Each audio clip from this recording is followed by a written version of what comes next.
Sup, Braz? This is Megashawn45 here, and welcome back to Zero Escape German Words. Now, so last we left off, we got to the coffin ending, the axe ending, and the yellow submarine ending.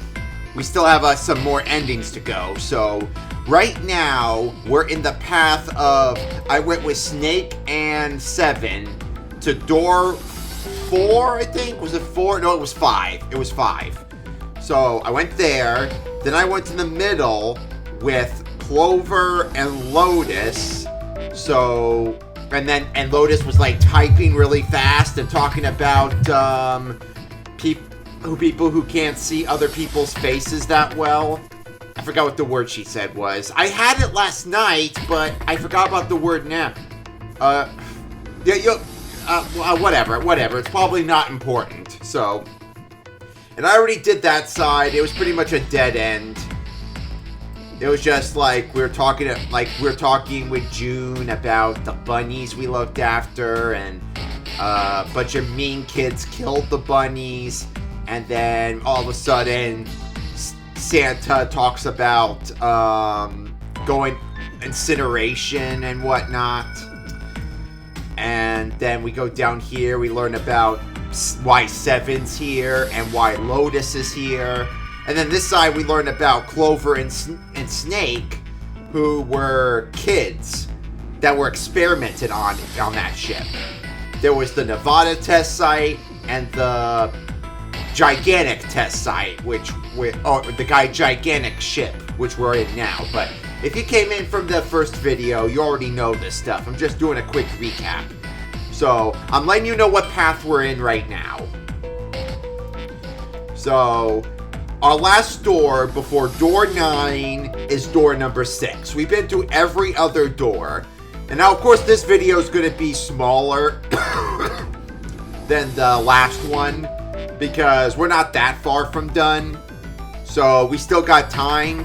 So as a bit of a recap, just so we can reintroduce all the characters, we're gonna be right here, and each character is gonna talk about what door they want to go to next. So yeah. But anyway, let's continue.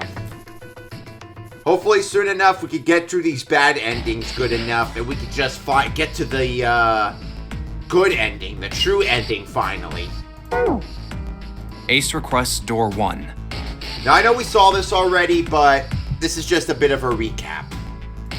Yes, I do. Would you like me to explain why? No, we don't have time for that. Sorry. Let's keep going. Next is Santa. He wants door 6. Yeah, that's what I wrote. Clover wants 1, Lotus wants 2, and 7 also wants 2. Wait a minute. There is no way I'm going anywhere with the Elephant Man. Oh, here we go. Here comes the fight again. No, there'd be no point to the voting if we let people change their choices because of stuff like that. But... Just give it up, Lotus. It's not like I want to hang out with some exhibitionist grandma. I am not an exhibitionist. I'm wearing clothes. Barely. So, last I checked, that's not a crime. Maybe. But what about common decency? Nobody wants to have to look at a chick who looks like a half-naked raisin. 7 and Lotus are cooler than this. If you're just coming in now, please watch part 1 first. Otherwise, you're not going to understand a lot. Oh, I'm gonna kill you! Oh, not good. Let go! Let go of me! I'm killing him! Junpei, read the rest. Right. June wants door 6. Yes, I don't really have a reason. I just felt like it. So this was everyone's vote. Well, then again, your number is 6, Akane. Ace and Clover requested door 1. 7 and Lotus requested door 2. Santa and June requested door 6. Then the door I should choose is... Okay, the last one is mine. I want to go through... The only door we haven't gone through yet. I want to go through door 6. That's a problem. And Santa's not accusing me for cheating this time. None of these teams will be able to go through the doors they want. Clover and I chose door 1. Lotus and I chose door 2. That's not enough people to open a numbered door, however. The digital routes don't match up either. We've got similar problems. Junpei and I want to go through door 6. But our digital route is 5. If we're gonna open that door, we need a 1.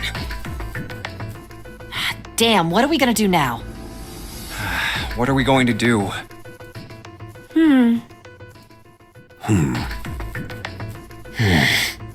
Huh. Why don't Seven and Lotus go through door 1 with me?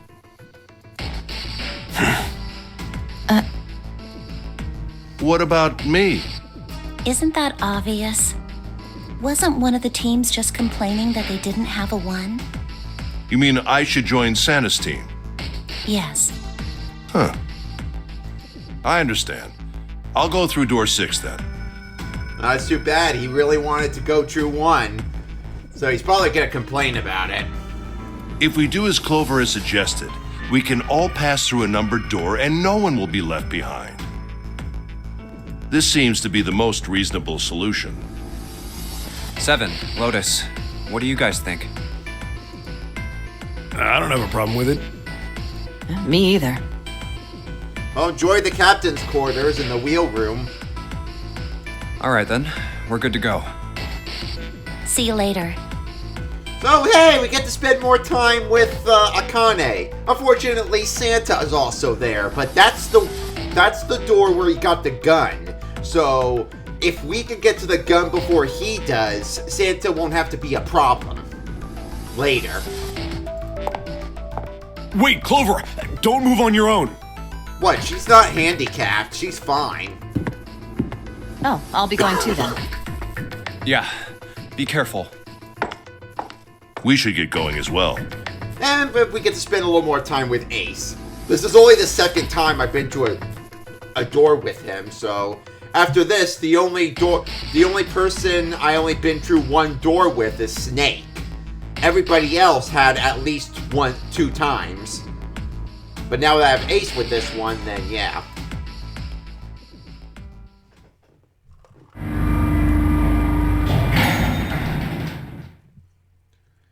This is E-Deck. So hopefully this time we won't have a problem with hopefully this time we won't have a problem with door 9, you know? And this way might lead to the true ending.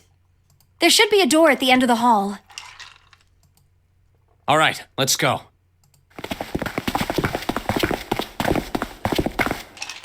Here it is. You guys ready? Yeah. Then let's get to it. How about we pretend this is door 9 and the number is just upside down?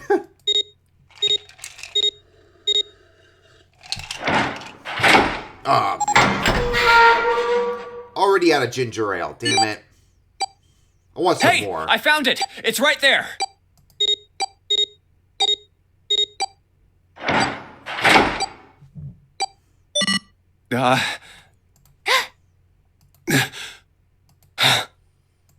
It stopped. Yes! It stopped. Whew. I don't believe I'll ever get used to that. I'm not sure it's something I'd want to get used to. And they say it again. We should finish this game before imminent death becomes a normal thing. You got that right. Once I'm out of this hellhole, I'm taking a nice long vacation. That sounds like a really good idea, brah. I don't trust you, but yeah, we could use a vacation. I agree. All right, let's go.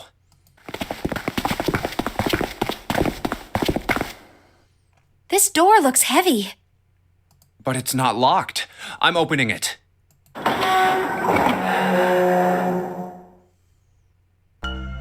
Whoa, what the hell is this? This has to be the biggest room so far. The ceiling is pretty high, too. There are a lot of stairs. Is this that one painting with all the stairs? Could be 2 stories, maybe even more. This space could be utilizing the entire length of the ship. What's that huge Kamaboko-looking building in the middle? Kamaboko? Well, I guess that's as good of a description of it as any. I don't know what a kamaboko is. I see stairs, so we may as well head over to them. Yeah, but this section's barely wide enough to fit one person.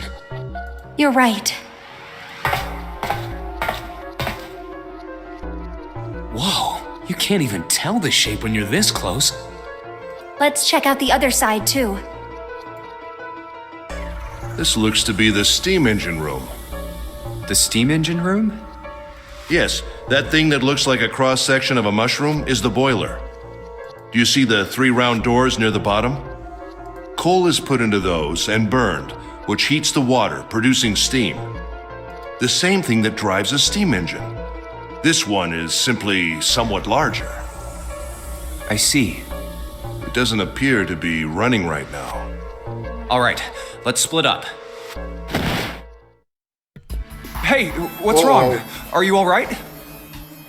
Hey, June, Jumpy, you... Oh, you're really warm. Is your fever coming back? yes, it probably is. But I'm fine. Please, don't worry about me. I just need to rest. And I'll be fine. Okay, here, sit down, careful. Thank you. Ace, Santa. Yes. Right. All right, let's get started. Hang in there, June. I'm gonna get you out of here real soon.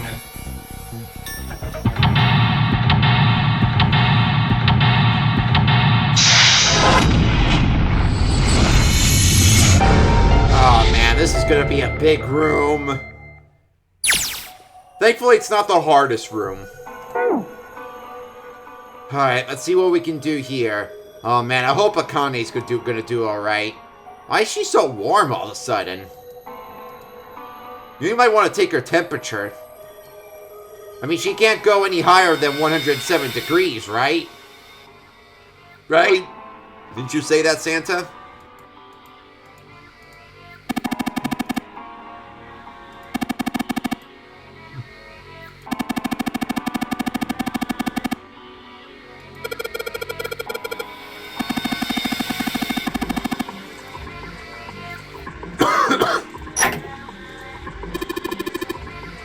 Hey, big enough for it to fit SpongeBob in there, probably.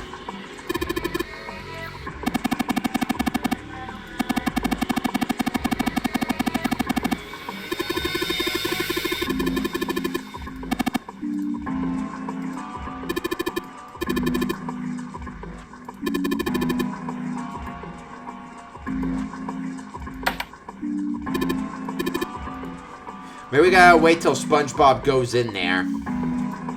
Alright, well let's find SpongeBob then. Let us find SpongeBob.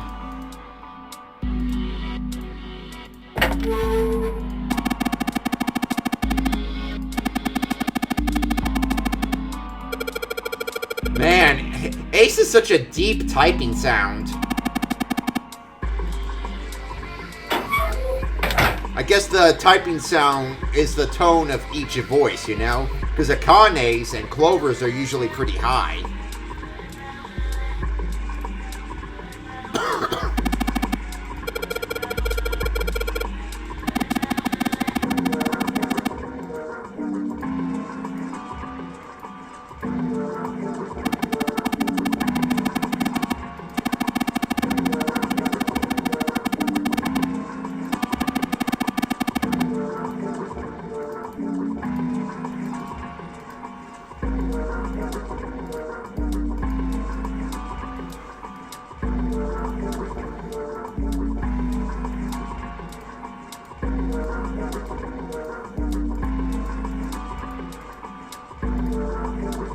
So if that's gold, then that's bronze, and that means this one is...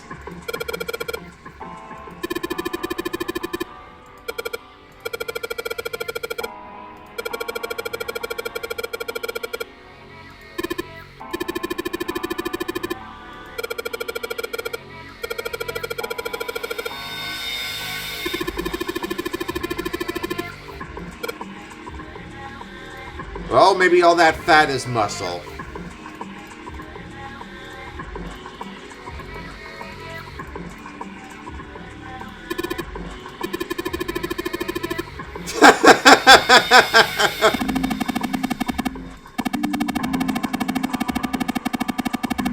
Yeah, so it's not a snowman secret meaning, it's a Sandman secret meaning. Come on, Jack Frost.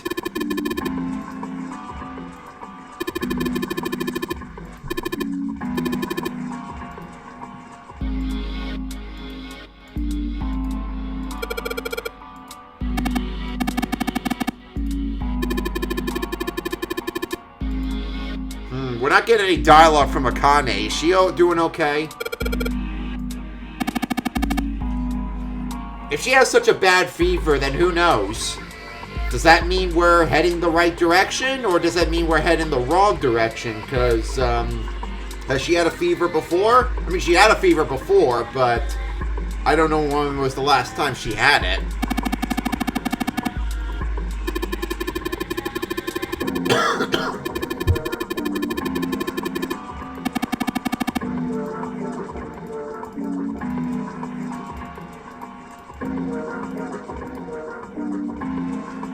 So you know what I figured out about the music? The music here sounds the same as the music on this side and the music on this side, depending on which part we're in. So it's like, these all share the same music too.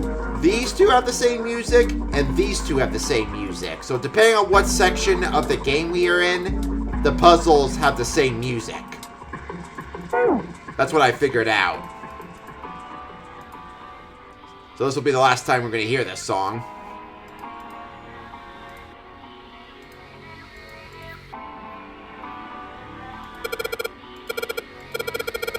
How many times in this game have you already said no dice?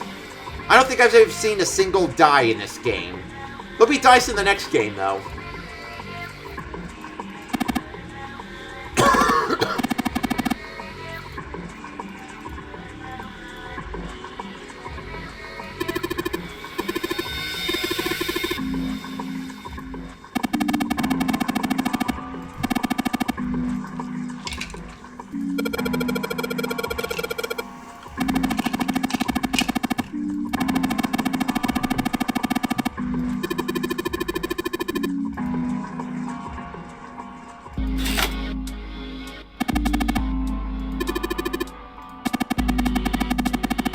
What would you expect? A self-destruct lever?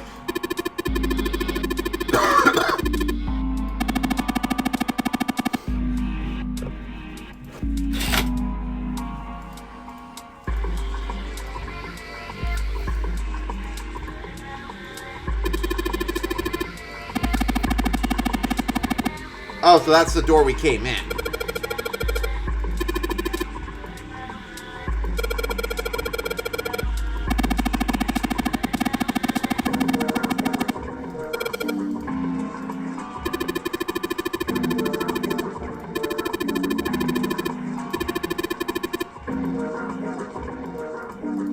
Anything else we can click on? Wait, how about this whole thing? Well, let's be careful. If we're going inside a furnace, well, hopefully it's not activated. And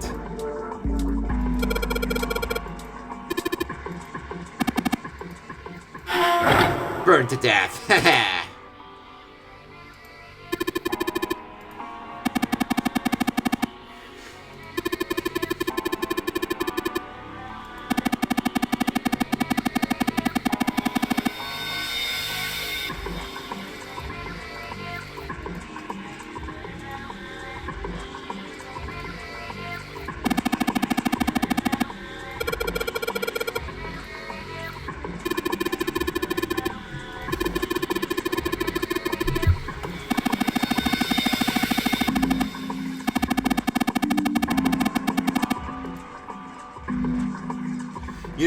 You know what team we haven't had together yet? Snake, Akane, me, and Clover. Well, and Snake, Akane, me, and Snake too, of course. But not a lot of opportunities to be with Snake right now.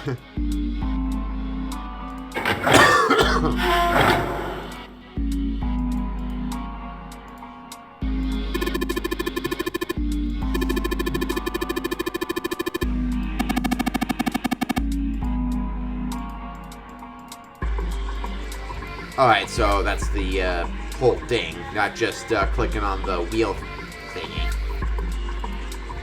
Alright, let's try B then.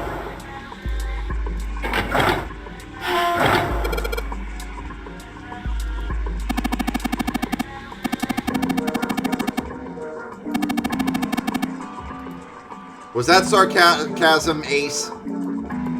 At least all these characters have a sense of humor. That helps us like them better, you know? That their dialogue definitely feels real.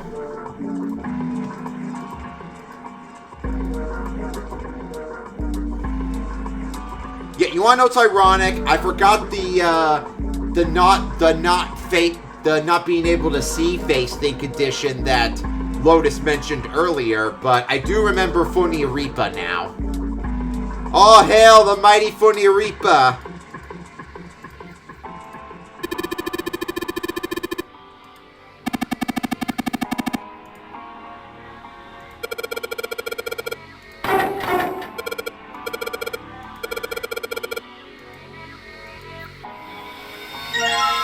Oh, we broke it. We broke it. Hey, whatever we break, I hope we don't have to pay for it, including the fire in the lab. You broke it. Oh, shut the fuck up, Santa.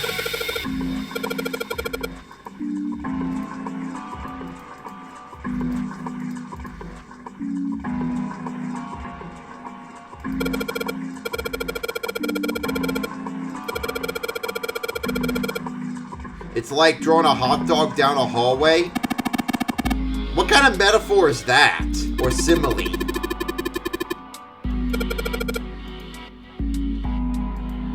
Then what happened to the wheel that was a part of that witch? I mean, I know what this wheel's for. It's just what happened to the original wheel of that one.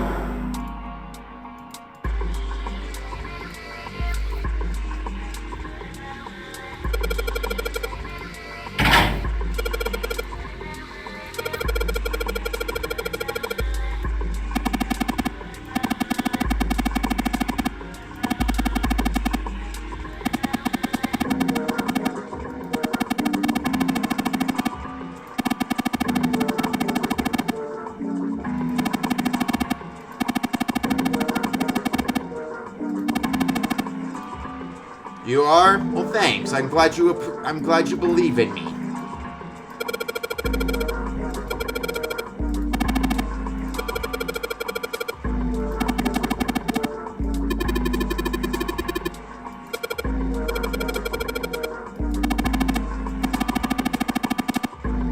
Maybe that's all right because we might not need what's in there up here. So why should we have to carry it all the way down? It would be such a hassle.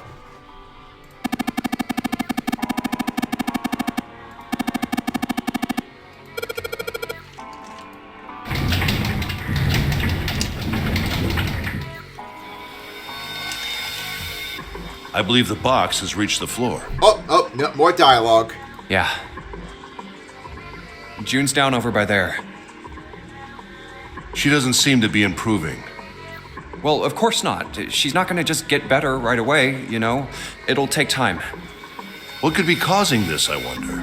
Illness, perhaps? Nah, it's gotta be exhaustion.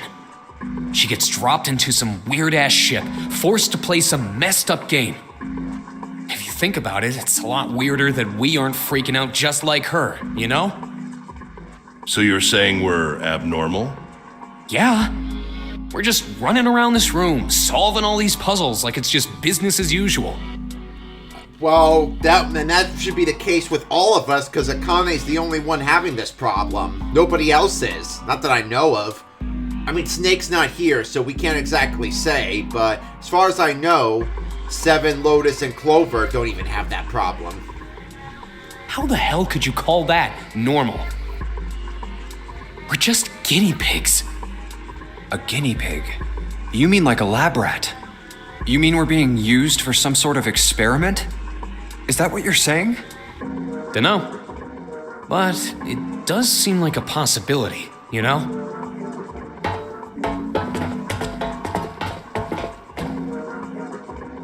You know, speaking of experiments, there was this experiment some scientists did with rats. Oh, here we go, another lecture.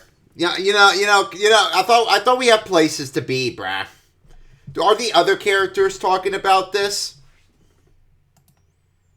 First, they took a squarish C-shaped tank and filled it with enough water that the rats could drown in it. The tank has 2 exits. Just to make it easy, we'll call one A and the other B. Exit A is pitch black, so dark even a rat can't see anything. But exit B is electrified, which means the rat can't leave through it. Wait, if exit B is electrified, wouldn't it be shocking the water, so it would be electrifying the rats anyway? But I guess that's beside the point he's trying to make. So, what would a rat do if it was put in this situation? Which exit would the rat choose? B, of course. The rat has no way of knowing that exit B is electrified. Exactly. The rat goes to exit B. Of course, like I said, it's electrified, which means the rat can't get out that way. So, after a lot of trial and error, the rat finally finds exit A. I can't say that's very interesting or relevant. It's simply the story of a laboratory experiment. You're right. It isn't very interesting. Yet. See, these scientists repeated this experiment over and over, using hundreds of different rats over several generations. This produced some surprising results. With each generation, the rats took less time to find the correct exit. Eventually, a rat was put in the tank who instantly chose exit A without even attempting to go to exit B. But that wasn't the most impressive part. The same experiment was conducted in another laboratory, far from the original one, with the same results. No, on second thought, the results weren't really the same. The rats in this second experiment began the trials with significantly faster times than the first rats in the initial one. These rats weren't related to the others and had never even come in contact with them. And yet, they all easily found their way to exit A as though they already knew. What did it mean? Are you suggesting something like telepathy? Telepathy seems to be talked about a lot in this game, like especially involving the fields. They were passing information to one another through some undetectable medium? How the hell would I know? I'm not any kind of scientist. I don't know what made him do that. But I do know that story's true. And if you've got another explanation, I'd sure love to hear it. Come on, let's get going. There's still a lot here we haven't checked out. So, what kind of point were you trying to make with that, dude? And we gotta get the hell out of here before June passes out. More for genetic fields. That keeps getting talked about a lot. Hey, wait. There's something I want to ask you. What? Why did they use that tank for the experiment? Huh? Well, I mean, it seems like you could conduct the same experiment without the water. They could have just used a dry box, you know? If they needed to motivate the rats to escape, they could have, I don't know, put some bait by exit B or something. I mean, do they really have to make it so the rats can drown? You know, the word emergency comes from the same root as the word emerge. You ever think about that? Huh? Well, an emergency is something urgent, often something dangerous. And to emerge means to sort of come out, or appear, or rise out of something else. So what's going to emerge in an emergency? Inspiration. Inspiration? Yeah. Think about it. When the chips are down, either you crack or your mind focuses and pulls up what you need. So in an emergency, your real potential emerges. Is that what you're saying? Yeah. That's why the rats had to drown. They had to be in danger. There had to be an emergency for inspiration to emerge. Are you comparing it to the Nonary game? Because we're in an emergency right now, and the ship is starting to sink. So, are you trying to compare that experiment to where we're in now? Oh. Seems weird, you know? I mean, are these stories relevant to anything in this game? Because they can't be talking about it for no reason, unless it's a red herring kind of thing.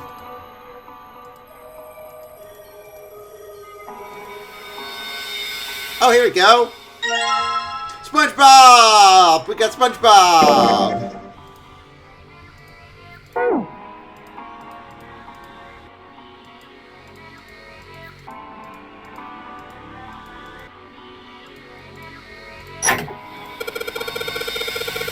There we go, SpongeBob.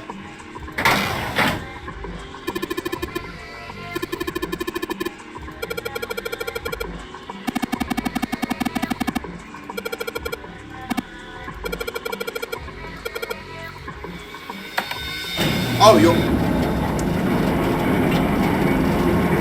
you already pushed it. I wanted to push it. Pushed it by yourself. I didn't give you permission to push it, Junpei. I'm controlling you.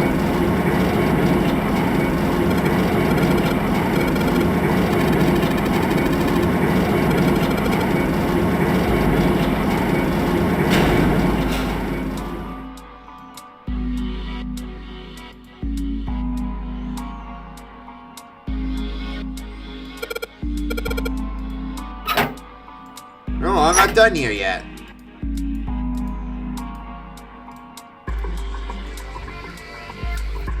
I wanted to push the button. I want to press the button.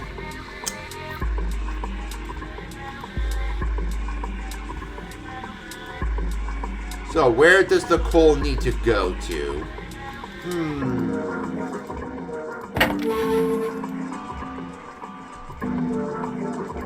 Oh, not in there? I thought they'd have to go in there.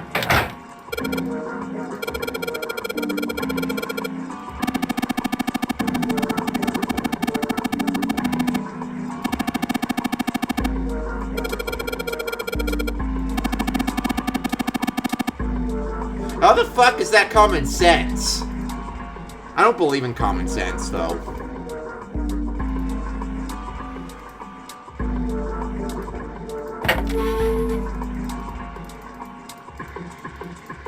I thought we put the coal in there. What are we missing?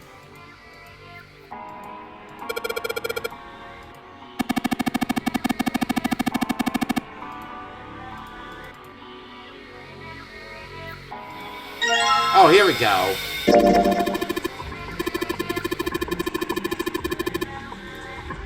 There we go. And then once we put some in there, we probably stack up more.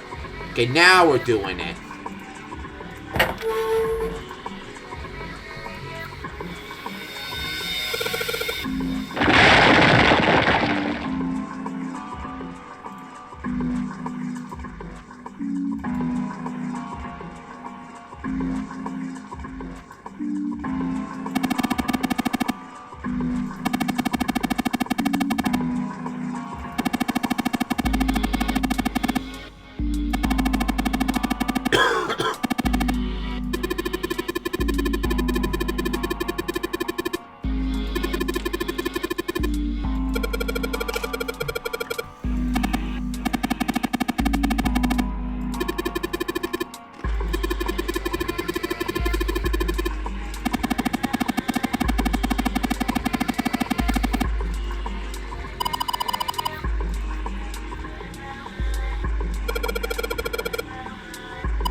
Don't worry, you'll help out soon enough.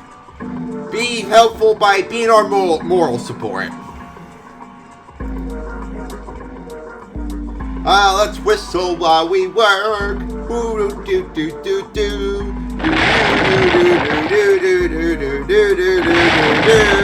I ho, it's off to work we go.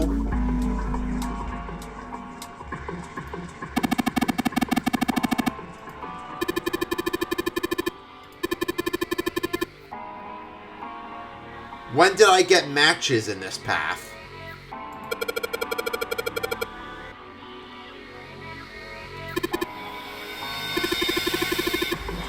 Wait, did I get matches in this path? No, I think I got matches in the kitchen, right? And I didn't go into the kitchen in this path. Wait, was it the kitchen? I know I got matches at some point, but when was it?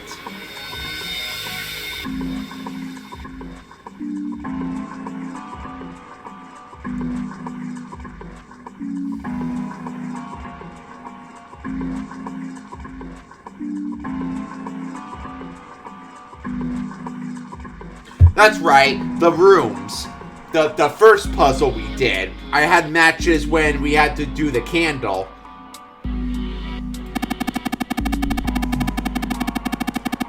So yeah, I don't have matches in this path. If I did have if I did go there in that path, would it work then?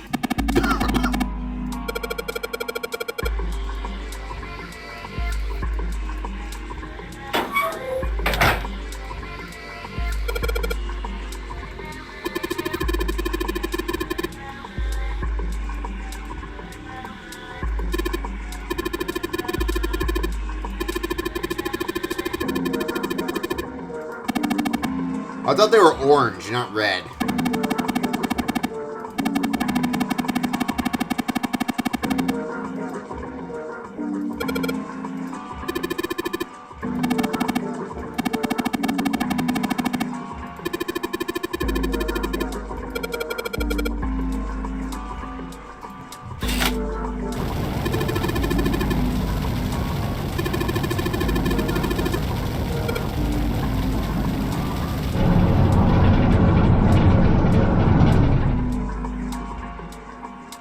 That's what the gears are for. So this must be a fake engine room then, if it was used for the puzzle. The real engine rooms are somewhere else. Because, like Ace said, there are different rooms.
Okay, so silver up here, gold here, bronze here.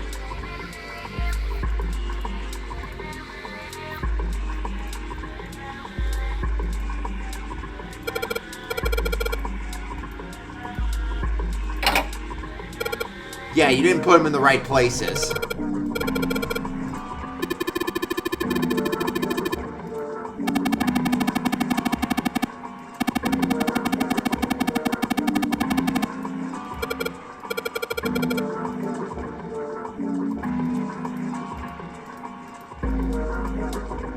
Alright, I know the silver one's on top. Oh, I see the little edges here. There we go. Now we just turn them. There we go.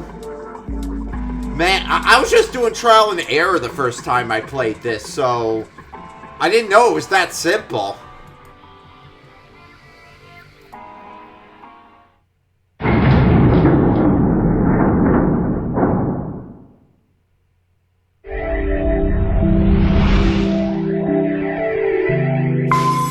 Alright, one more puzzle to go. Yes! The door's open! All right, Junpei, why don't you go get June now? Santa and I will keep an eye on this door. Why do we need to do that? Even if it shuts, we know how to solve the puzzle now. We could just open it again. Well, I suppose that's true. Shall all three of us go and collect June then? Nah, I'm cool. I'll let Junpei handle it. So are you only interested in being contrary? All right, I'll go get June. I'll be right back. Oh, Jumpy! Are you okay? Yes, I'm fine now. I'm sorry I made you worry. Let me check. Good. You're feeling a lot better. Are you sure you're all right? Oh, you're such a warrior, Jumpy. Oops, I mean, warrior. All right, let's go. Go where? Oh, right, I didn't tell you. We got the exit open, so... Great! Let's go!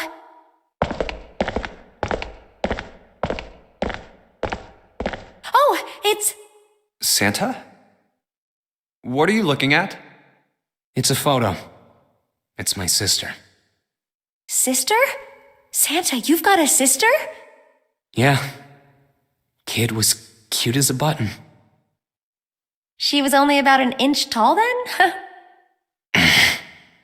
Oh, sorry. I guess an inch is a little large for a button. Probably more like a half inch. Connie's so cute. It's too bad she's taken. Well, kinda. Not officially. Sorry. Why are you looking at it? I was her Santa Claus. Wait, what? We didn't have parents. They bought it in an accident when we were still kids. So I had to be like her dad. And that meant that I bought her Christmas presents every year. On Christmas Eve, I'd leave the present next to her pillow. And the next morning, she'd come running into my room with this big smile. Look, look, Santa left me a present. He got me that doll I really wanted. I'm so glad he got my letter. She was always so excited. I was the one who told her to write those letters. I'd say, write down something you want and mail it to Santa. The address I gave her was somewhere in Northern Europe that doesn't exist. Anyway, she'd write the letter and stamp it and send it out. And then a few days later, it'd show up back in our mailbox marked address unknown. I'd open the letters before she figured out they'd been sent back. Once I had the letter, I'd go around to a couple stores with some money I'd saved up over the year and buy her the stuff she'd asked for. It took a lot of saving, but I managed to buy her presents every year. But one year, her letter was different. She didn't write a list of toys she wanted or anything like that. Instead, it said, I don't want any presents this year. Instead, I want you to make my wish come true. My wish is that we'll be happy like this for a really, really long time. That was it. Nothing else. But I couldn't make that wish come true.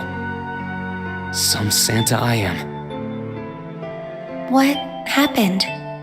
She died. She was killed 9 years ago. Oh. All right, let's go. Huh? Hey, what are you two doing? Let's get moving, come on! Let's go. Yeah. Oh, you're finally back. Sorry we took so long.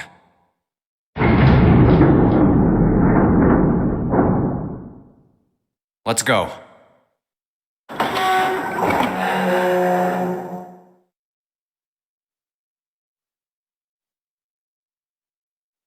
Huh.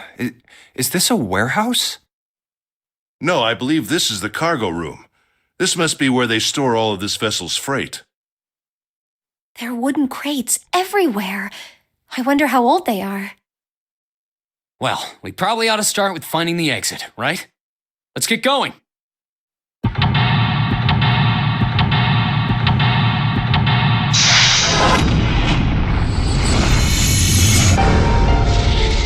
Last puzzle room.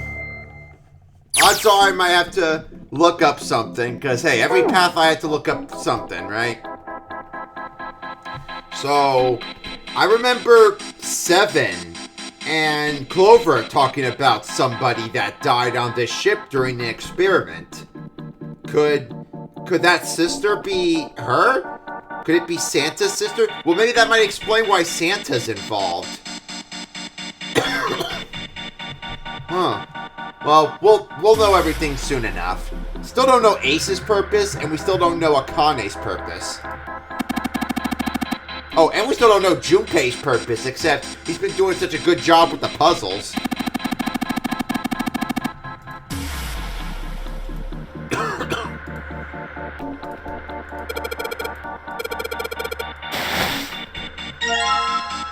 Oh, hey! Hey, Grover! Actually, he looks different.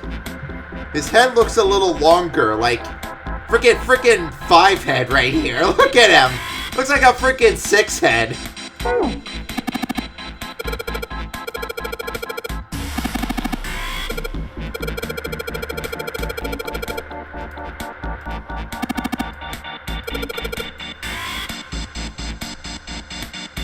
They look like they're children from the size of that crate. Oh.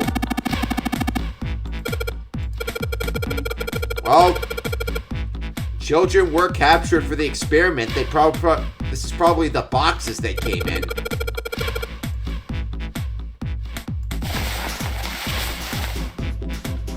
So, there's Grover. Oh, and Santa. Wait, how'd you take a picture of Santa?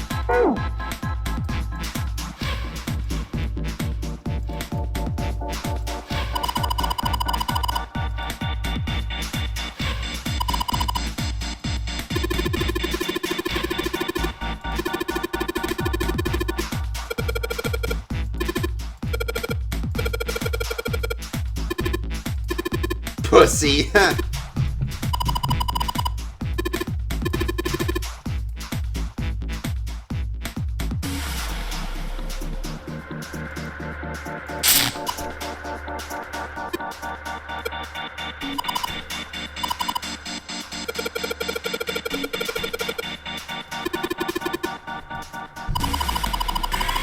Oh, hey, it's 420.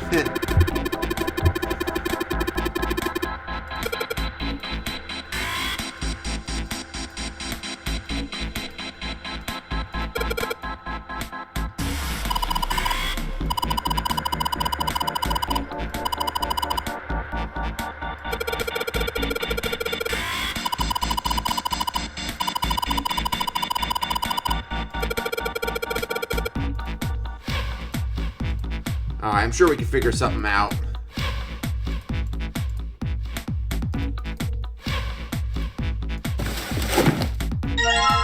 Oh, an ace. Like some kind of European lord.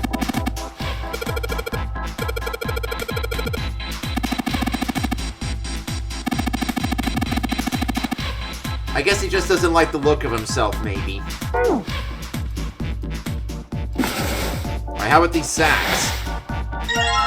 Clover! Oh, I'm keeping this one. She's always been cute.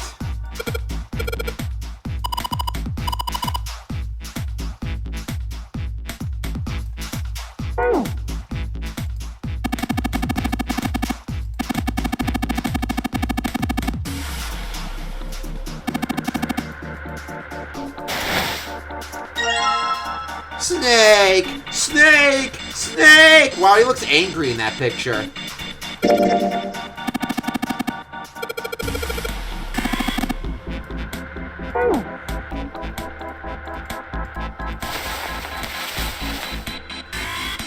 So, where's everybody else? 7! All we're missing is Lotus, me, and Akane.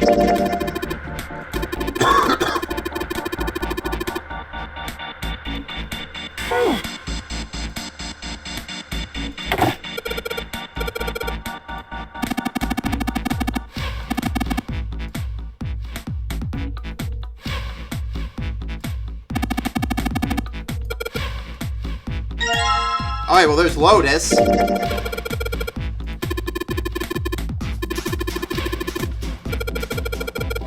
This is the pot to the kettle.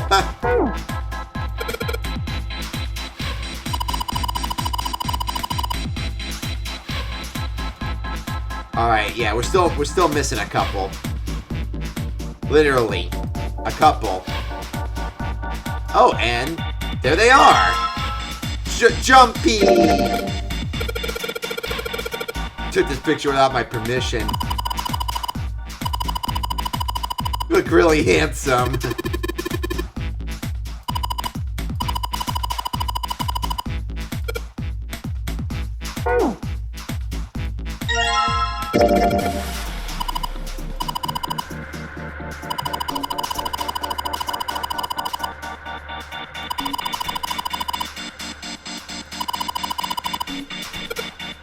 Don't compare yourself, you're adorable.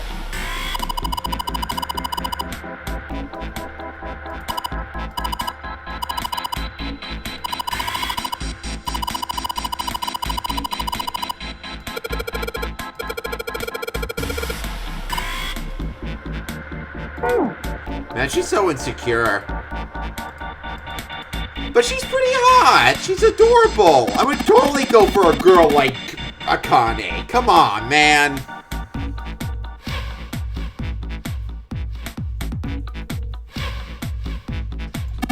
Lotus ain't even sexy. Not in my opinion, at least.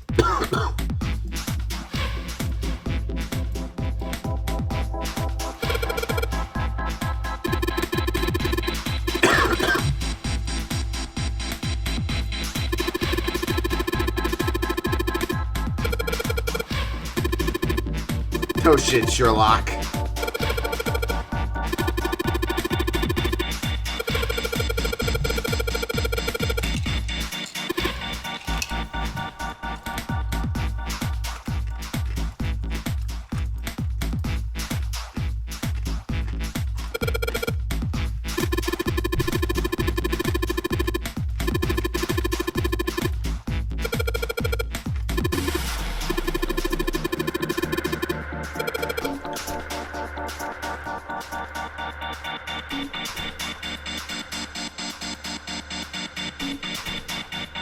So does this have anything to do with the cards?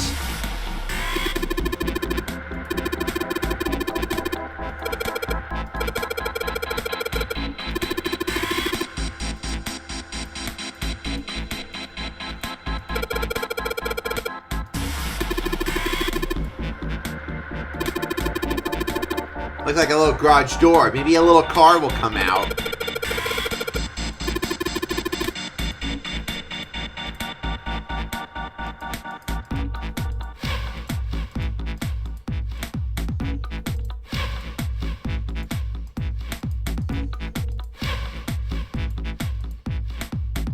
Look like a cop car.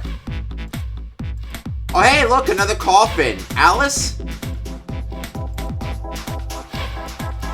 But we didn't talk about Alice on this path. Alright, well, anywho, let's open this. Now we finally have all 9 picture cards. We just need to insert these cards into the slots at the front of each box. You know which card goes in which box, yes? Yeah, of course I do. It's really obvious. You just match our numbers to the numbers, then you pop the corresponding card in the right box. So for instance, the card with the picture of Ace on it goes into box 1. The card with the picture of Snake on it goes into box 2, and so on. Oh, I see. Huh? What is it? Hey! June, are you okay? I'm sorry, I gotta go check on her. You finish the box thing, alright? Just put the cards in the boxes. I'm counting on you. Are you all right? What happened? Can you stand? Oh, I'm sorry. I'm fine. I just tripped. Don't give me that. Now is not the time. But it's true. I tripped over a box. Just let me see for a sec. Huh. You're still warm. I saw her fall. I think she really did just trip on something, you know? Still, to fall down like that? I think she's probably still a little messed up. All right, well, let's just get out of here as fast as we can so we can get you to a hospital. Why the heck are you blushing for? Oh, I don't think it's anything that serious. I just need a little medicine and some sleep, and I'll be fine. Medicine. Medicine, huh? Well, if we could get in touch with anyone outside, I'll bet Ace could swing that for you easy. Ace? Why? Huh? Don't you know? He's the president of a pharmaceutical company. Cradle Pharmaceuticals is the name, I think. Wait, Cradle Pharmaceuticals? Where have we heard that name before? Their flagship product is an anesthetic drug called Soparil. Soparil. Soparil. I've heard of that before somewhere. Soparil. It's an anesthetic that's a gas at room temperature, a lot like how nitrous oxide is. It takes only a few seconds to spread, and even a small amount is very effective. A bunch of countries quickly accepted it for widespread use within their police and military forces. It was an effective crowd suppressant and room clearer. It was practical, ethical, and the humane nature of it made it the ideal drug. It's been around for about 6 years. They developed it from the extracts of several different roots. It became popular almost as soon as it was made public, with many governments placing large orders. Demand for Soparil skyrocketed, and of course that meant Cradle Pharmaceuticals' stock did too. Yeah, and that's how you got your stock, right, Santa? So you must have gotten a lot of money for it. Lucky you! Why do you know all of this? I heard it from the old man himself. From Ace? When? By the number 4 door at the central stairway, when we were searching the second class room. Remember how Snake, 7, and you went to door 5? It was back then. I asked him what he did for a living, and he said he ran his own company. After that, we just started talking, and I guess it just came up, you know? Huh. Are you worried about something? No, nothing.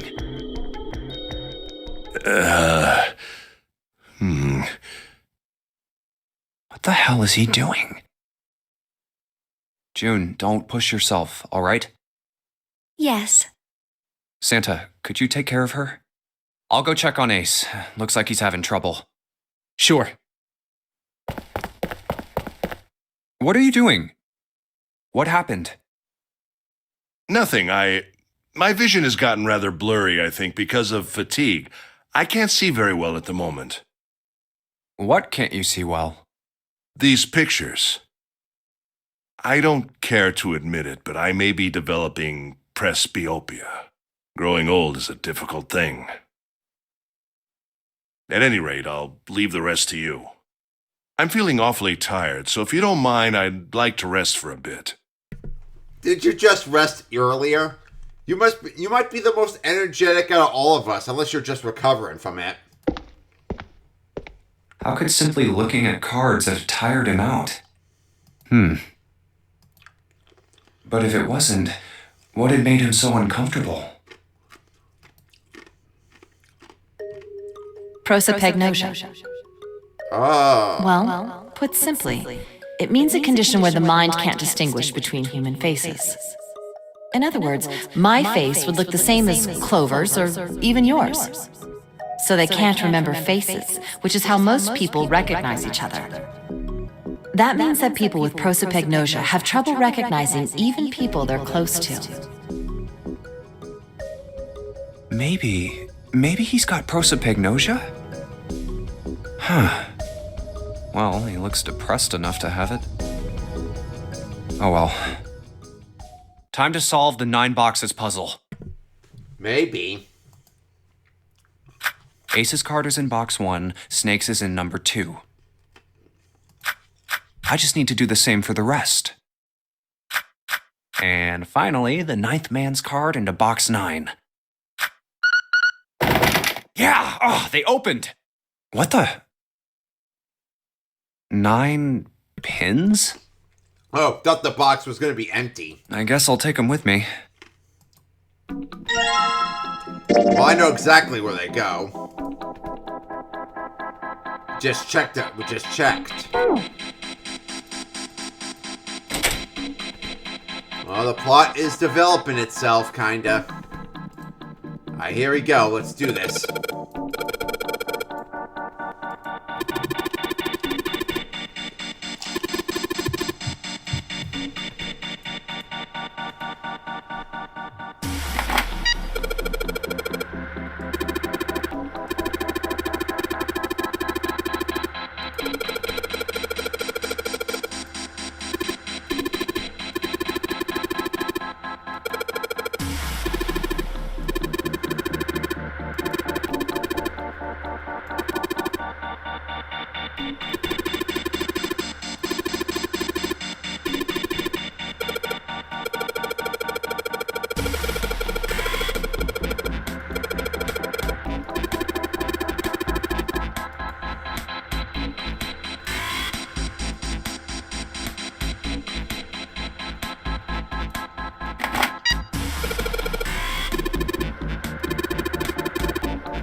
So it's like the numbered doors. So we're practically doing some numbered door math here.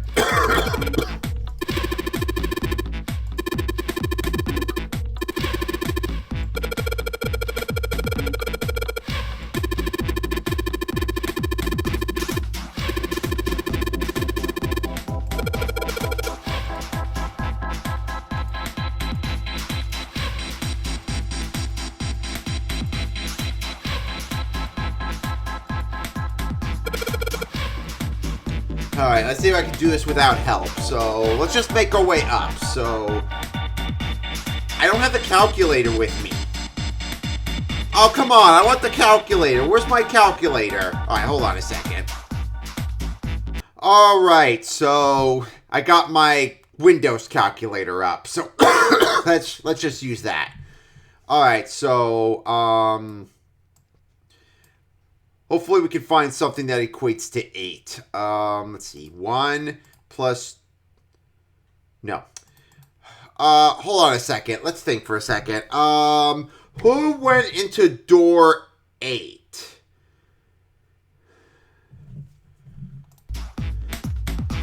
It was me and Clover and Lotus. So that could cover that. So, and then after that, it was door 7. So at the same time,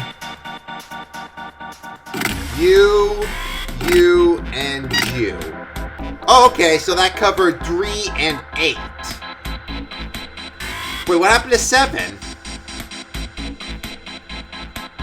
I thought, how did I do 3? I was aiming for 7. Okay, 7. 7, 5, and Clover. And then 6. Actually, we're in 6 right now, so...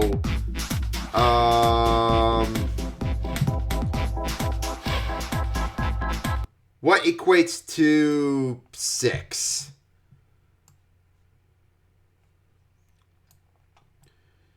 Let's see. Okay, 1 plus 2 plus 3. There we go, 6 and 7.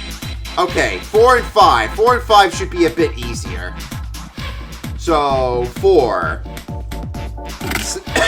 Snake, 3, and 7. And that leaves 4. So how many could do 4? Here's calculator. All right. 1 plus 3 plus 4 is 8. No, I can't do that. 8's already marked. Let's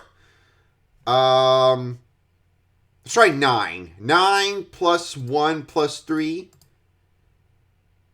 And then 1 plus 3 is 4. Yeah, okay. Alright. Wait, which one did what did I do? I did 9 plus 1 plus 3, right? Oh.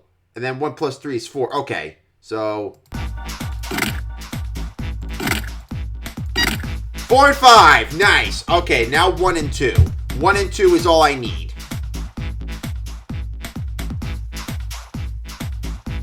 Okay, so I remember in door 2, it was me, 7, and Lotus. That leaves door 1. 9 plus 1 plus 2. No, that's 3. Because 1 plus 2 is 3. Okay, 9 plus 6 plus 4. That's 20. No, hold on. Okay, 2 plus 2. 2. No, I have to get 1. 9 plus 4 plus 3. That equates to 8.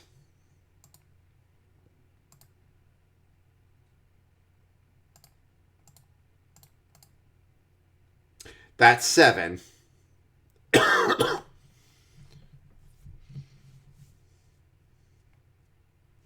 Okay, let's see. So let's see. I can't use me.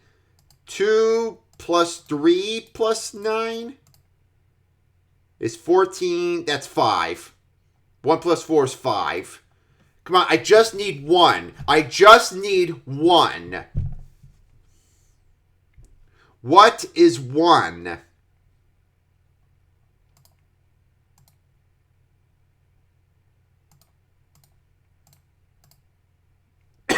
Nope, that's 7. I keep adding 9. That's the problem. So 1 plus 2 plus 4. That's 8. Oh no, that's 7. What equates to 1?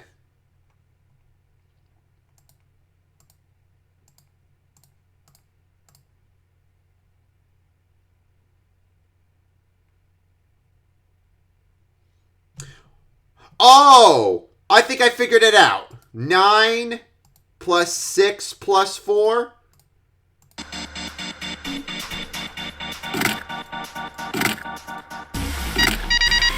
I'm smart. I am smart. Oh, well, F you too, game. F you too.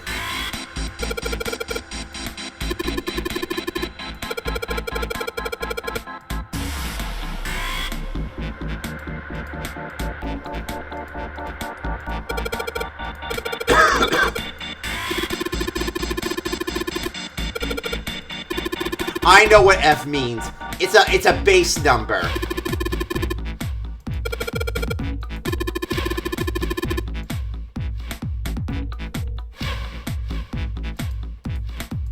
F is a base number. Wait. The freaking lines.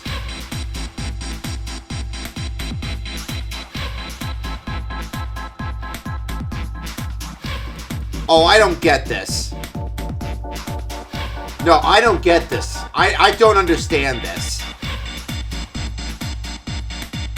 No, I'm going to have to look this one up. I know what to do here, I just don't know how to do it. I need to put the numbers in a certain slot. Like, yes, all 9 numbers go there, but I have to put them in a certain place. Maybe make them equate to F, but with all these lines, it's confusing. It's confusing. I can't do that. I'll have to look this one up. I'm sorry. I knew I was gonna look up something in here somewhere, so looks like this is the time. Yeah, see? So I have to make them all equate to F.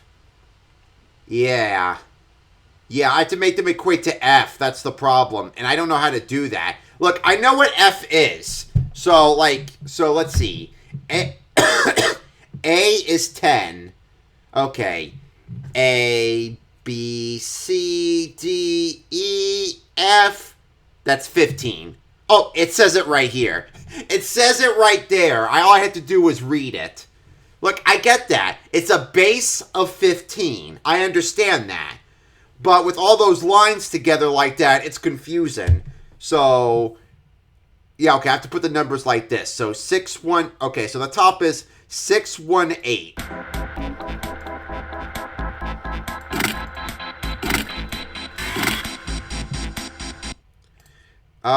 Next is 753.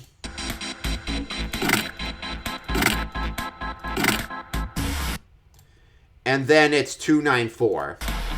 It has to be in a certain order, I think. Yeah, I can't seem to figure that one out. That one's a little tough.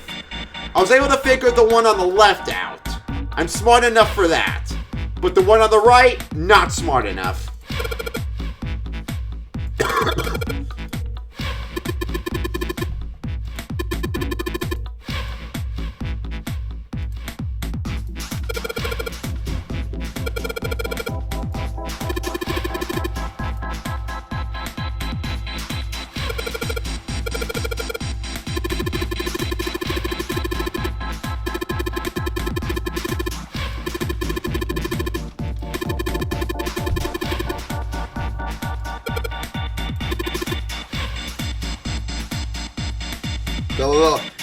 The little cop forklift.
Alright, let's give it a try.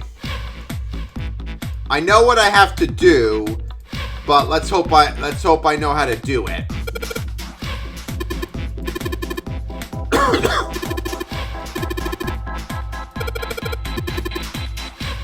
So it's a little mini game.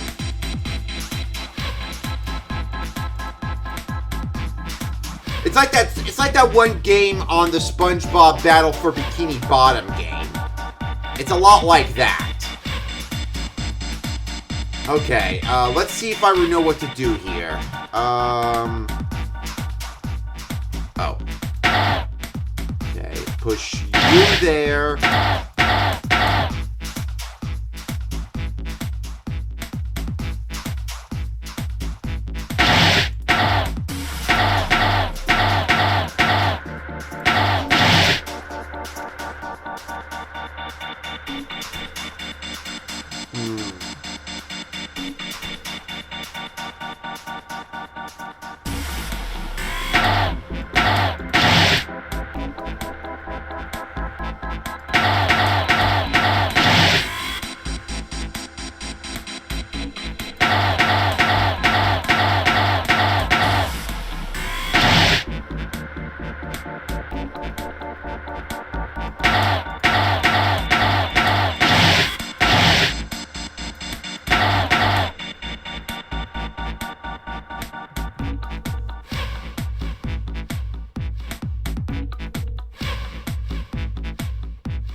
close. So close. You have to reset it. Oh, now it's 51 moves.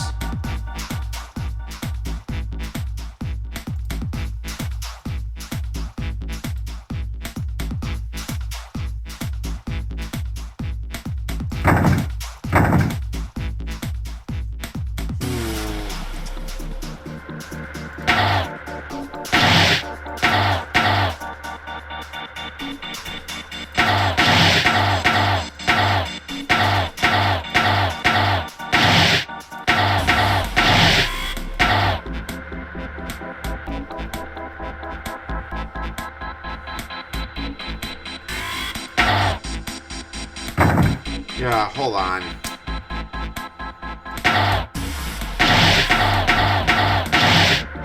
Come on, I can figure this out.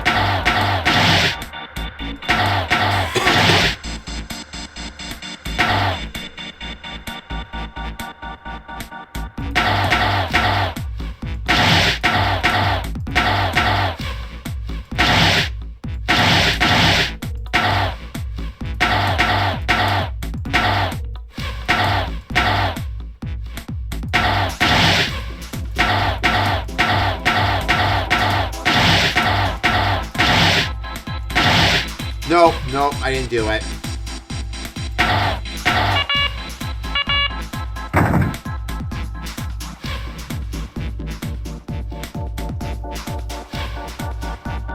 I guess I'm gonna have to look it up again. Man, this is the hardest room. Okay, I just saw the video. I thought that was the way I was doing it. I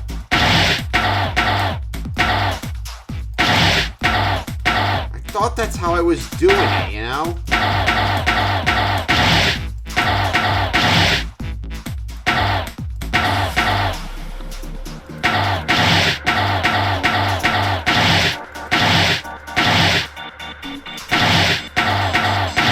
Oh, there we go.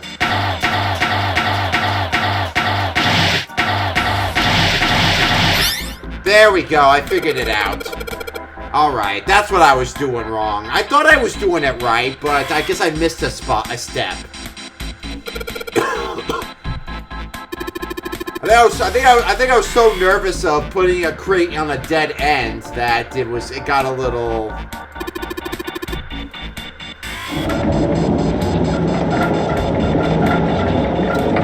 Well done, Wally.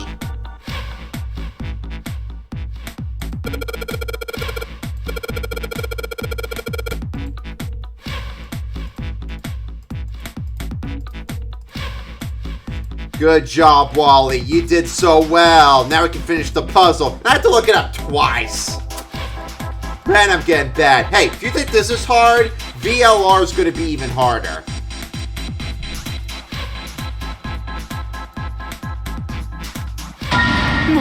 Mummy! Are you my mummy? I mean, we didn't talk about Alice on this side, so how would we even know about Alice? Just kidding. Really? Whatever. Just open it. Okay. A small key and Ooh. a gun? Oh no, keep that away from Santa. Keep that away from Santa. For your sake, Akane. Yeah, a revolver.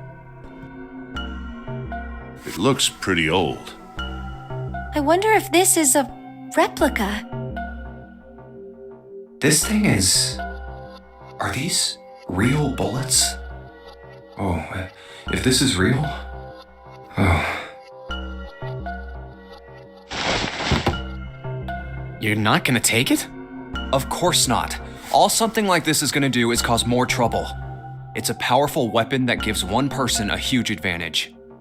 Something like that would be way too dangerous to have around. We're in enough danger already. Yeah, I suppose you're right. Maybe Zero put this gun here, hoping that something like that might happen. In other words, maybe he put it here to make us fight each other. In that case, we should most certainly leave it here. I, for one, have no desire to let Zero control me. Me neither. Okay, we've got that figured out. But you aren't gonna leave that key in there, are you? Of course not. We'll take that with us. Are you sure you should leave the gun in there? Because everybody knows where it is now. Keep an eye on Santa. I got the feeling I don't trust him. I don't care about his sister's story. I mean, yeah, I do care, but that might give him more motivation to be desperate.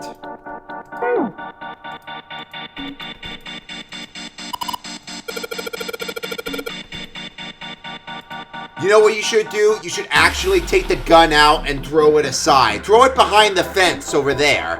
That way, nobody can get it. Leave the if you leave the revolver in the coffin, somebody else could take it. So, take the revolver, throw it over the fence, nobody can get it. I would think that would be better. But unfortunately, we're not doing that, are we?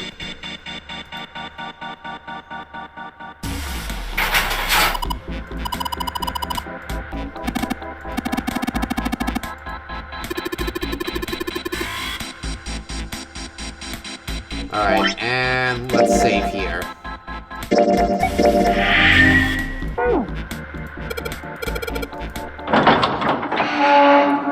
At least all the puzzles are done.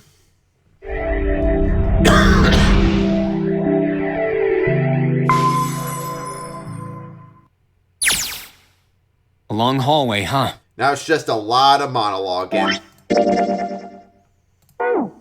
Let's check it out.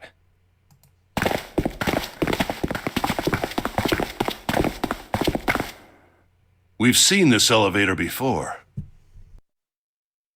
We got off the one on the left just a little while ago. Then we went through the number 6 door, and that took us to the engine room. Yes, and after that we passed through the cargo room. And now we're back here.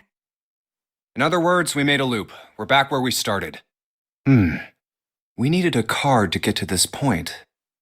I don't see a card reader here. Perhaps we aren't able to activate it from this location. Why don't you just try pushing the button? Yeah.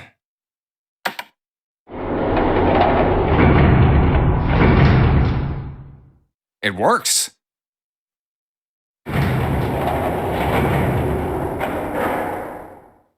I think so. Good. Now we can go back if we need to. What do we do? Should we return to C deck? No, this hallway keeps going. Even if we do end up going back, I think we should see what's down there first. I agree. Let's go.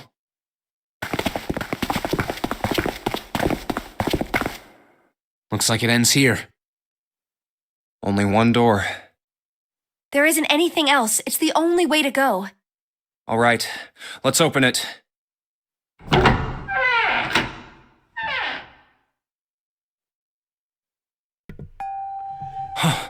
The 9 door. Alright, we're back in here again. But this time we're the ones that discovered it. We found it! We found the number 9 door! And... well, let's play it out.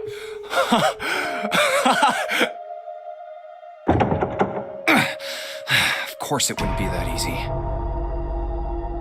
Vacant. Huh. We finally found it. Jumpy! Huh? Look!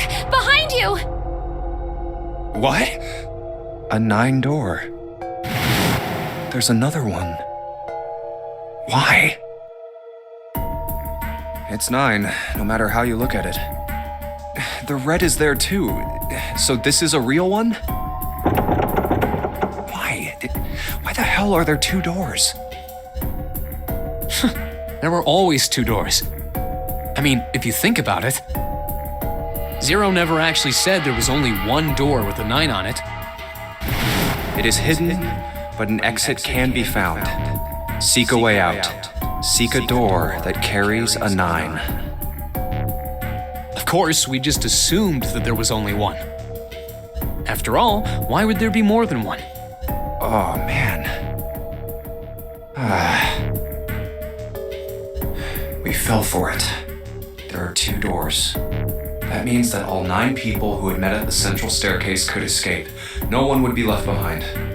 Now it makes sense why the bracelets are numbers, 1 through 9, divided into teams of 4 and 5 people. The digital root of both teams ends up being 9. Take 1278 and 34569 for example. The digital root for both teams would be 9. So Ace, Snake, 7, and Lotus would have to go into one door, and then, who's 3 again? Oh yeah, Santa, Clover,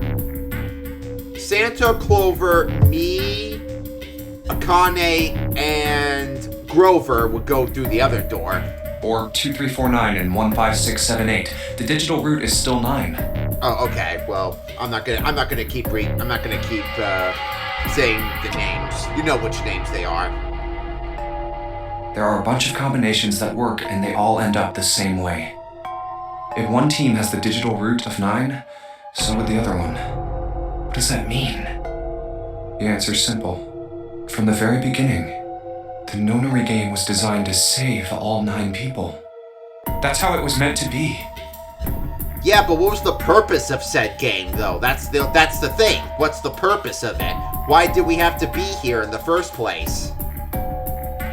Zero didn't lie. He never said there'd be only one 9 door. But anyone who'd found themselves in the game would have assumed that was the case. Fights would have broken out. One team would likely betray or deceive the other. Yeah, but what's the point, you know? Is Zero trying to make a point here? I mean, what does that have to do with the experiment? Someone might be hurt. Someone might get killed. But eventually, they'd reach this very same room and realize how pointless all their infighting was. There were 2 doors. There was no need to kill each other. This game was designed for that purpose. This Nonary game. We were all arguing and fighting over doors at the beginning.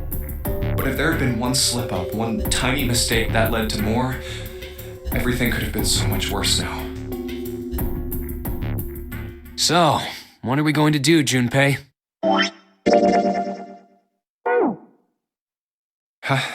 Oh, right. Hey, keep it together, man. Sorry. Jeez. So what do we do? What do you... We need to think about our next step. Our numbers are 1, 3, 5, and 6. That's a digital root of 6. No, Junpei said that. No, that sounds like Junpei. That ain't 7. The 4 of us can't open the number 9 door. Are you sure? Was it Santa that said that? Because that sounded like Junpei for a second there. The 4. Wait, don't tell me. Yep. There's one combination that'll let 3 of us open the 9 door. That's why I'm asking, what now? What now? No, we gotta go back. Yep. I agree. We cannot leave June behind. Are you sure? I don't mind staying. It's okay. There's no way we'd leave you behind. Besides, I'd rather drown at the bottom of the ocean than escape with this sausage fest. Maybe I'll get to go to Atlanta. Are you sure you don't mean Atlantis? Hey, Junpei's gonna come visit me! Huh? Oh, great. What a slip up. Oh man, that's why I love these characters. They're so humane. You guys. Very well. Best we head back to C-Deck then. We should be able to take the elevator we passed earlier. Perhaps Clover, 7, and Lotus will have returned from door 1. But even with all 7 of us... Standing around here isn't going to accomplish anything, don't you agree? Let's find the other 3 first, and then search for another solution. I guess you're right. All right, let's go. Yeah. Okay. Huh. Come to think of it, what is this room? We were so focused on the doors, we didn't even look around. Huh. It looks like it's set up for some kind of ceremony. But what kind?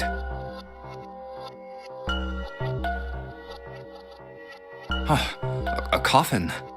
What on earth is a coffin doing in a place like this? Hey, Junpei, the hell are you doing? Let's move. Right, okay. I'll be right there.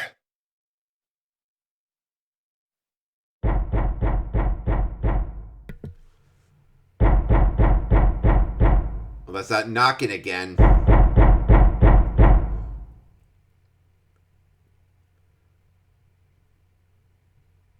Who could be there knocking at my door? Go away. Don't come back no more. Who can it be now? Do do do do do. Look, it's... Who can it be now? Do do do do do. 7 and Lotus. Okay, we're here. Hold on. I want to do something real quick. Let's go back this way real quick.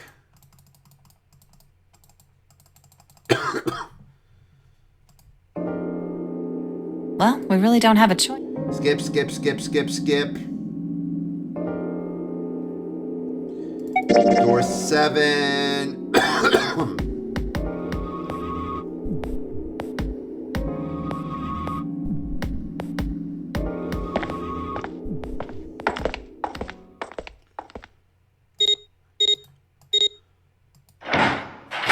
Okay, go ahead. Open the door. Open the door. It's open.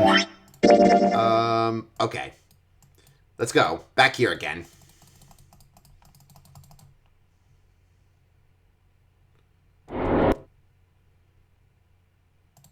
Seven and Lotus. We've got a problem. Clover is gone. What? What do you mean, gone? When? Why? You two went into door 1 with Clover, didn't you? Yeah, we went through the door together. But Clover barely spoke to us. Not my girl. What's wrong with my girl? What you do with my girl, Lotus? I know you didn't do anything, 7. Seven's my boy. Okay, I don't think you do anything either, Lotus. She just did her own thing the whole time. Yeah, because nobody gave her a bookmark at all.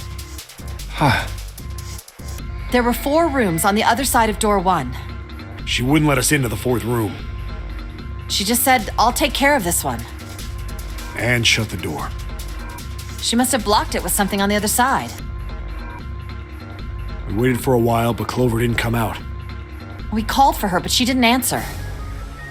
So I kicked down the door and we went into the room. But It was empty. Clover wasn't there. Did you see the dead captain at all, though? There was a door on the other wall. And it was open. We figure she opened the door and left by herself. We ran after her, of course, but Well, obviously we didn't find her. You figured that much out.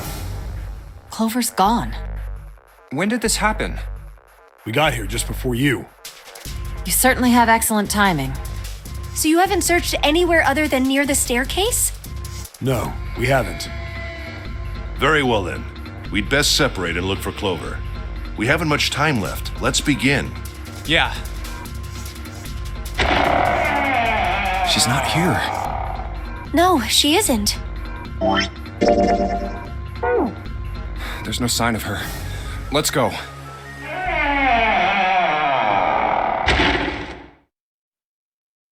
All right, I'm thinking we should probably split up. I'll head back to the stairs and take the elevator down to E deck.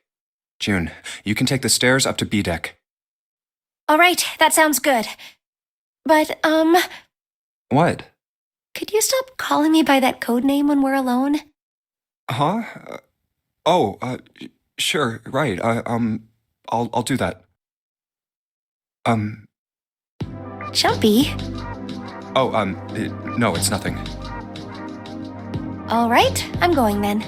Yeah, be careful, Kane. You be careful too, Jumpy. Yeah, got it.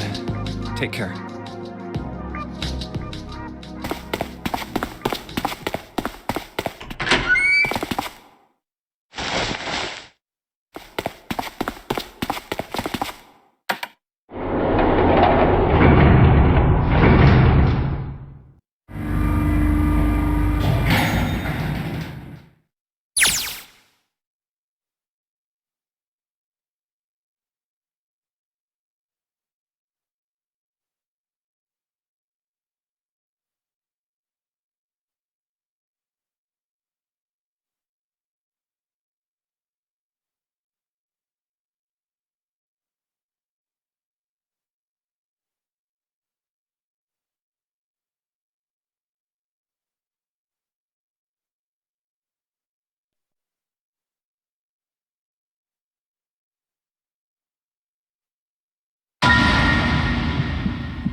Was it Clover with the axe?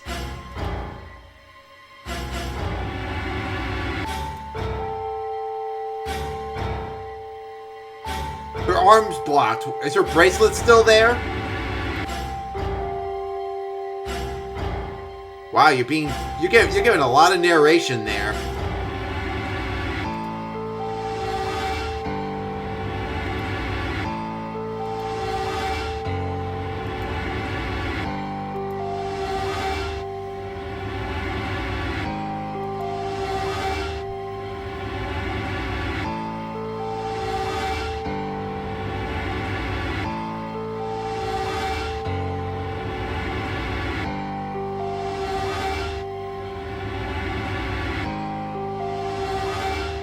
A knife. So it wasn't an axe, it was a knife. So then maybe it's not Clover. Because Clover had that axe from the captain's quarters.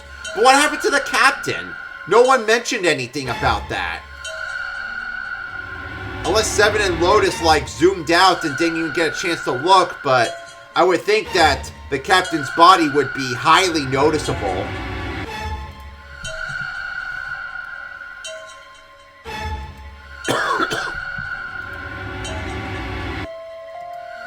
Lastly, let us discuss how to remove the bracelets. There are only two ways to do so. One, you escape from this ship. Two, more hardly, which is zero. In other words, once the bracelet is taken outside the confines of the ship, or the dioxide of the wearer's heartbeat has fallen to zero, it will shut down automatically.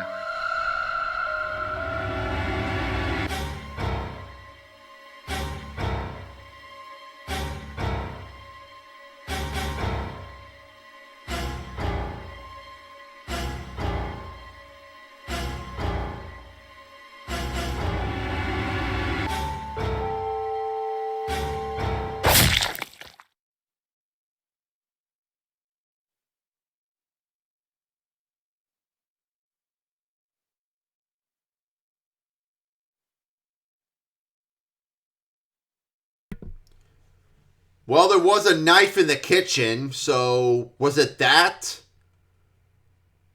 Could have been one of the people that went into the kitchen? I mean, Lotus was one of the people, so, in this path, so, would she stab herself? Well, if she stabbed herself, who would be stabbing Junpei?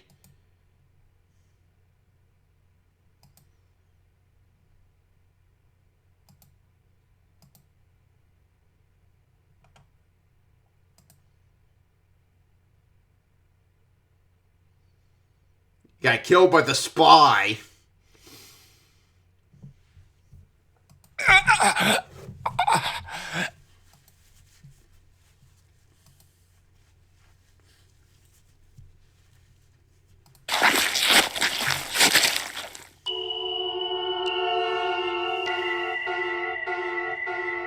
Damn.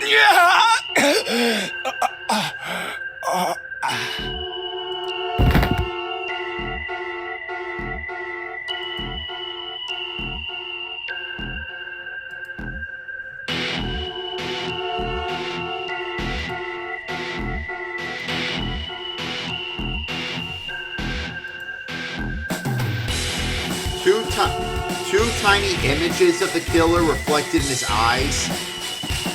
With that recognition came nothing.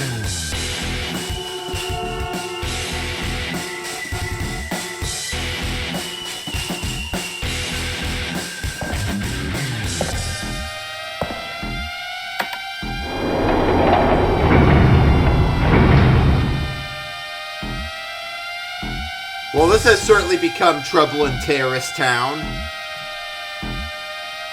Who done it?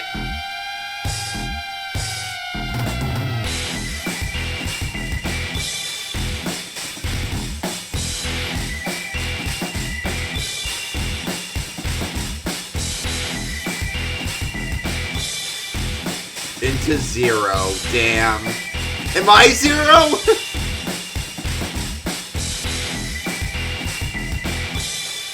Yep, that's another bad end.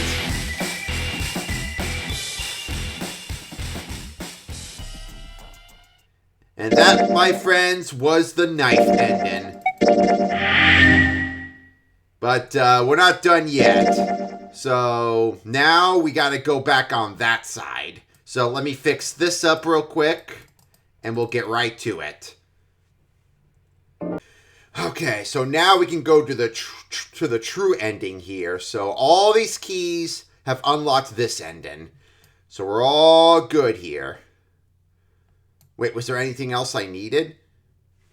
I'm not seeing any keys on this side. All the keys seem to be on the novel side. Well, then there's the escape. Yeah, so did I need to go on that side at all? Well, whatever. But anyway, look at all the endings I got already. So, we ready? We ready to go through the last 3 question marks, bros? Let's do it then. Makes me wonder why I made this the other half if we only have these question marks left. We've got a problem. Clover is gone. So she's still gone regardless. That's unfortunate. My poor girl! What? What do you mean, gone? When? Why? You two went into door 1 with Clover, didn't you? Yeah, we went through the door together. But Clover barely spoke to us. She just did her own thing the whole time. Huh. There were 4 rooms on the other side of door 1. She wouldn't let us into the 4th room. She just said, I'll take care of this one.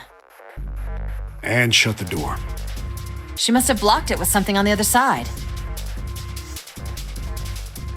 We waited for a while, but Clover didn't come out. We called for her, but she didn't answer. So I kicked down the door and we went into the room. But It was empty. Clover wasn't there. So they looked around in there. So what happened to the captain? Why was the captain there when we were there the first time when it was me, Clover, and Ace? But now that it's you two and Clover, he wasn't there. There was a door on the other wall. And it was open. We figure she opened the door and left by herself. We ran after her, of course, but Well, obviously we didn't find her. You figured that much out. Clover's gone. When did this happen? We got here just before you. You certainly have excellent timing. So you haven't searched anywhere other than near the staircase? No, we haven't. Very well then.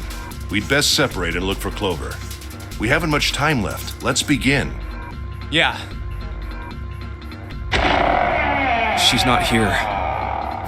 No, she isn't. All right, just in case, we should go take a look in the shower room. Shower room? That's where her brother is. She might have gone to see him. Well, we might as well check, right? Let's go. Good. We can still get in. We should thank Seven later.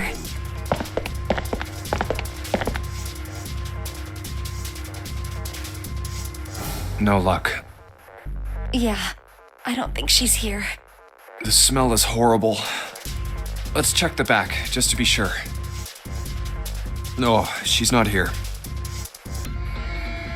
Snake, just where did your sister go? Such a horrible way to go. The skull shattered, the left arm's hideously twisted. Keep mentioning the left arm, Brad. Huh? Wait. Bones. My brother's left arm is, it's not like a normal person's arm. The accident hurt him really bad. Of course! Of course!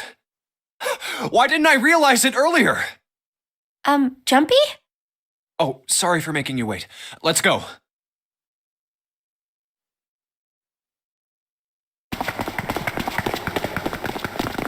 So Junpei realizes. Junpei! June! Where were you guys?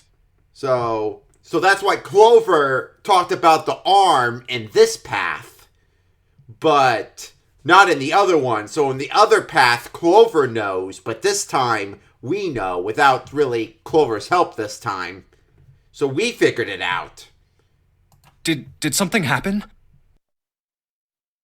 Clover is dead. What? Clover? No, not my girl. Is she? I found her in the first-class bathroom. Are you sure it's her and not a pile of guts? Are you sure?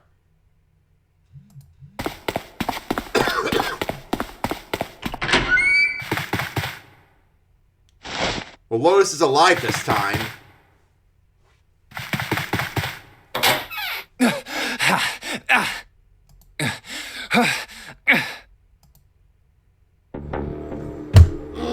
No! Oh, and she's got a band-aid on her knee. Damn. Not Clover. Fuck. Ugh. Why? This better not be the true ending. But I don't see any other endings. Look at the... Oh, not you.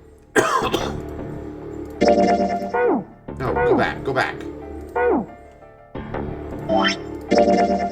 See, all I got is that question mark. Those question marks left.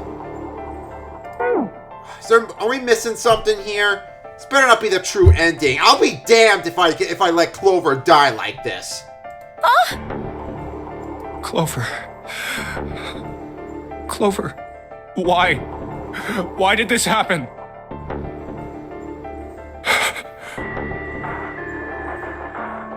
Clover. Oh, look at that cute smile. No way. No way. Let's get out of here, June. That fucking sucks, man. Why? I mean, at least we'll not get the axe ending now, but still.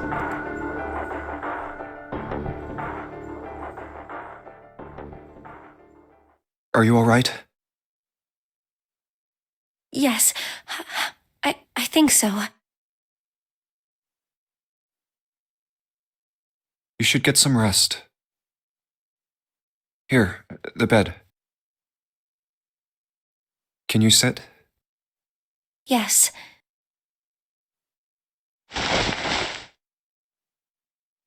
Who was the first to find the body?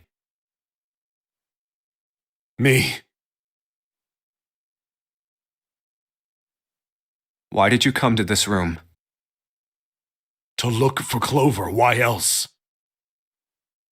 I found her body in the bathroom. As soon as I did, I ran outside. I got to the top of the stairs by the casino and yelled as loud as I could. Hey, guys, I found her, but it's bad.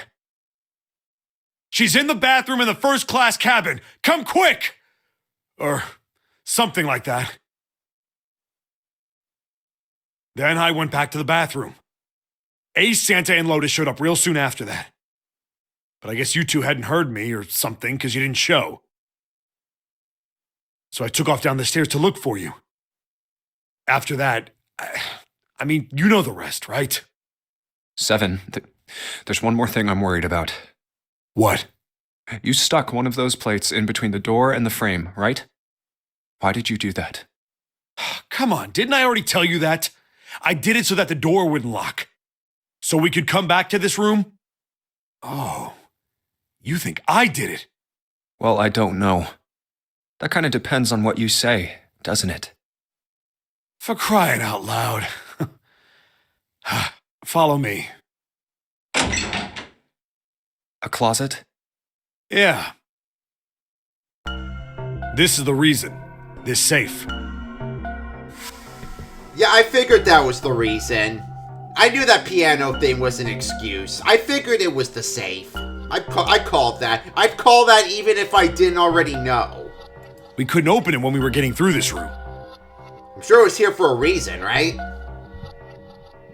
I figured there might be something pretty important in it.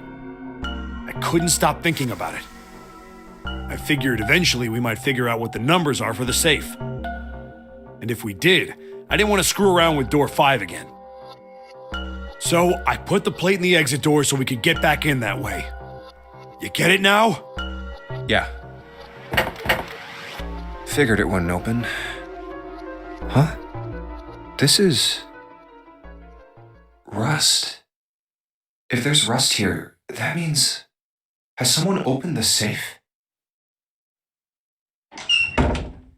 Huh?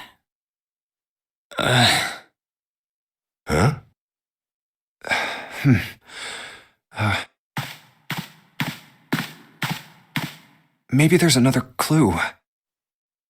Anything that might lead us to discover who stabbed Clover. So it was a stab. So whoever stabbed Lotus and Junpei in the other ending is the same person who killed Clover here. Behind this door. The ninth man's body is behind there. Maybe I should have another look at it, just in case. Ugh. Oh, the hell? This smell is...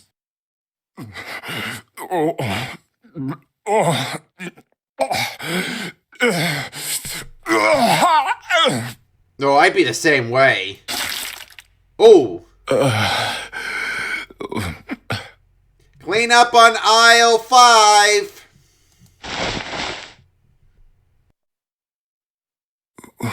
Wait. It's gone. His bracelet. It's gone.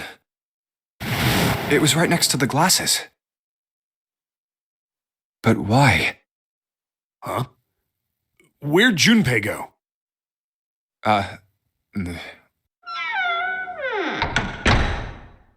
Oh, there you are. Were you looking for something in the hallway? Yeah. Did you find something? No, nothing. What's up? Well, I wanted you to take a look at something. What is it? Clover. What was it you wanted to show me? I searched Clover's body again. A real shame.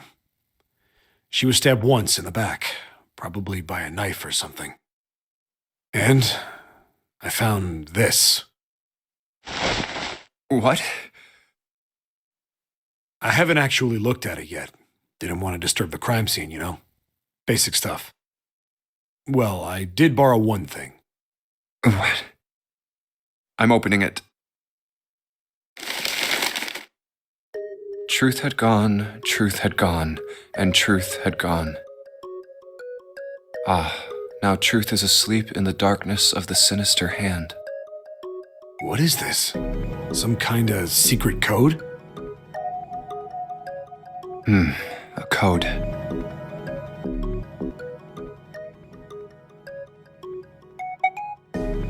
Sinister was a term used in heraldry that meant to the left of the bearer of a coat of arms. The left hand. The left hand. What does the left hand mean? Does the darkness of the sinister hand have something to do with the bracelet? There's two things sticking out on either side of the face. The left and right sides of the face. Left and right. Left and right. Right and left. Truth is gone. Truth gone.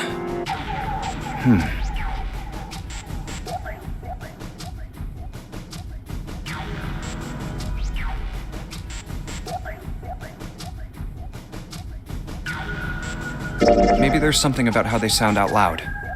Truth. Gone. Nope. They sounded the same in my head.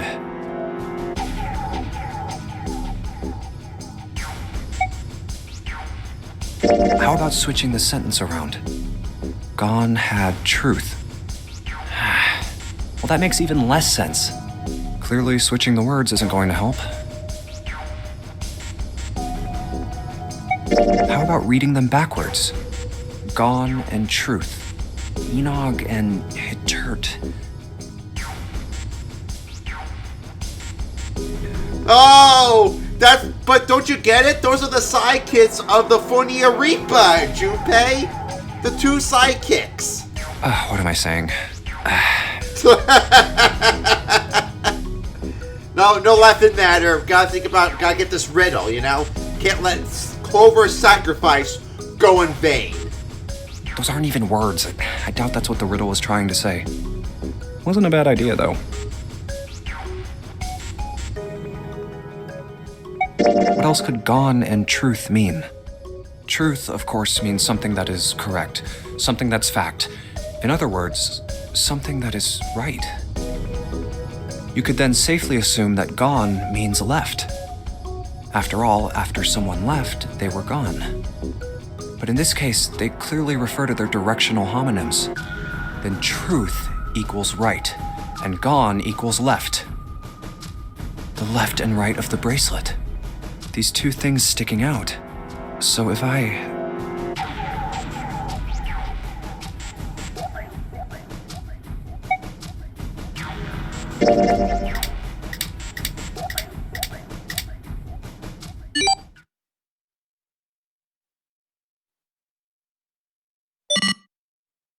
Wait, did it just...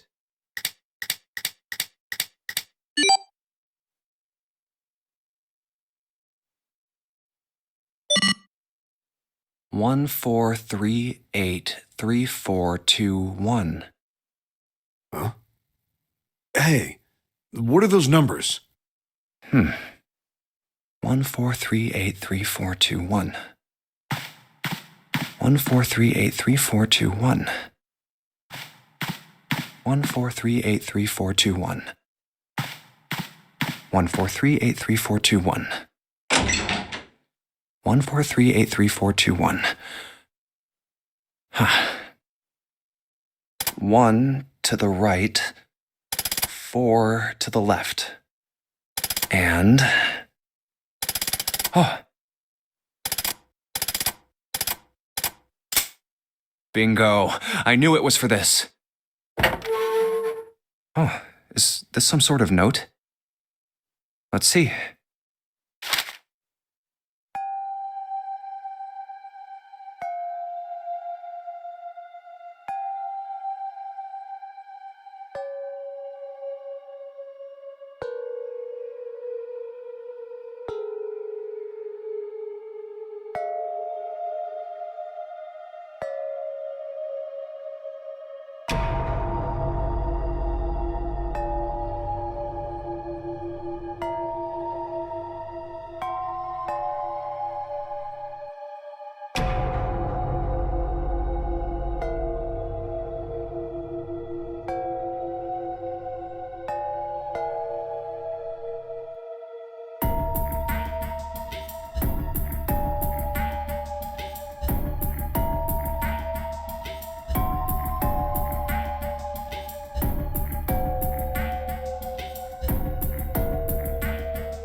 Sorry, but do you think you could all come with me? Come with you? I want all of you to go to the big hospital room. Why? There's something I want to be sure of. What do you want to be sure of? I want to know if the person I suspect is really the culprit. Wait, then you're saying... Yeah. I think I've got it figured out. I know who killed Snake and Clover. Anyway, if you could all please move to the big hospital room. I'll explain everything as soon as we get there.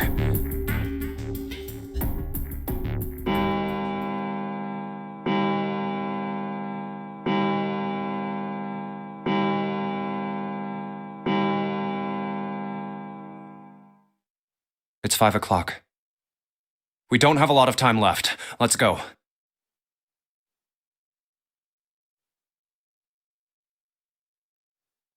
Actually, before we get started, I was hoping you could do something for me. Ace, Seven, and Lotus, could you please place your palms on the red? Hmm? Huh? Why? If we need to get to the shower room, why don't we just... No, we're not going inside. Once you've authenticated, step away from the door. Why? Please, just do it. Or perhaps you don't want to know who killed Snake and Clover. Fine. What about you, Ace? Lotus? Very well. Sure.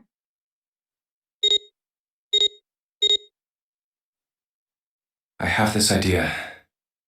I don't think this device responds to a hand placed on it. It instead reacts to a bracelet being brought close. You don't actually need a hand. I knew it.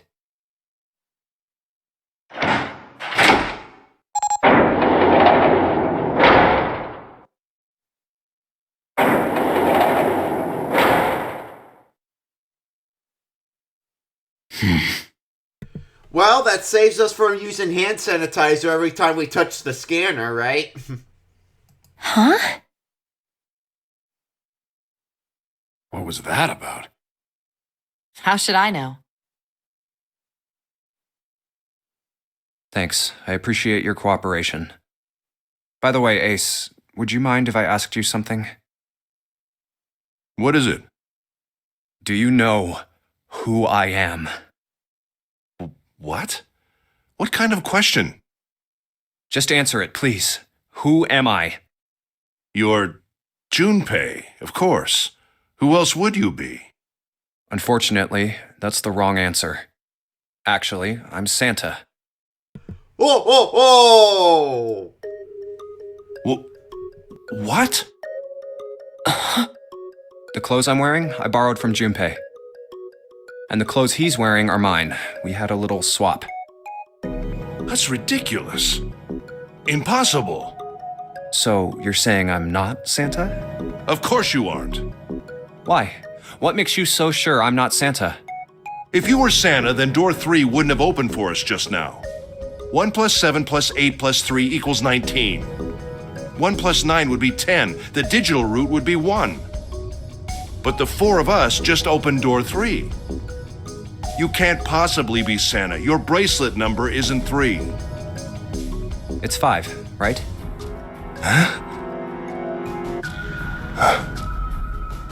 You're exactly right. My bracelet number is 5. Sorry, Ace. I tricked you. Of course I'm not really Santa. I'm Junpei. Who could possibly think I was? It's obvious I'm not. To think I was? Ridiculous. But I guess you couldn't see just how obvious it was. I asked you before, didn't I? What makes you so sure I'm not Santa? And you answered. If you were Santa, then door 3 wouldn't have opened for us just now. Most people wouldn't say something like that. The first thing that would come to anyone else's mind wouldn't be the bracelet number. There'd only be one thing they'd say. One sentence. You don't have his face. Ace, you have prosopagnosia, am I right? Prosopagnosia? What's that? No clue. Prosopagnosia is... Very well. I confess. I have prosopagnosia. I cannot differentiate human faces. Is that what this was about? You want to mock me for my disorder? No, not at all. I'm not making fun of you at all. In fact, I feel kind of bad for you. No, the reason I brought this up is that there's an excellent chance the person who killed Snake has prosopagnosia. What do you mean? I'll just come right out with it. I think it was you, Ace. You killed him.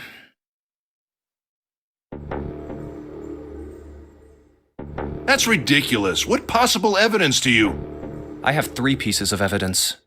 The first, think back to a few hours ago. You made us argue over the 3 doors here in the big hospital room. There was no way all 7 people could go through them.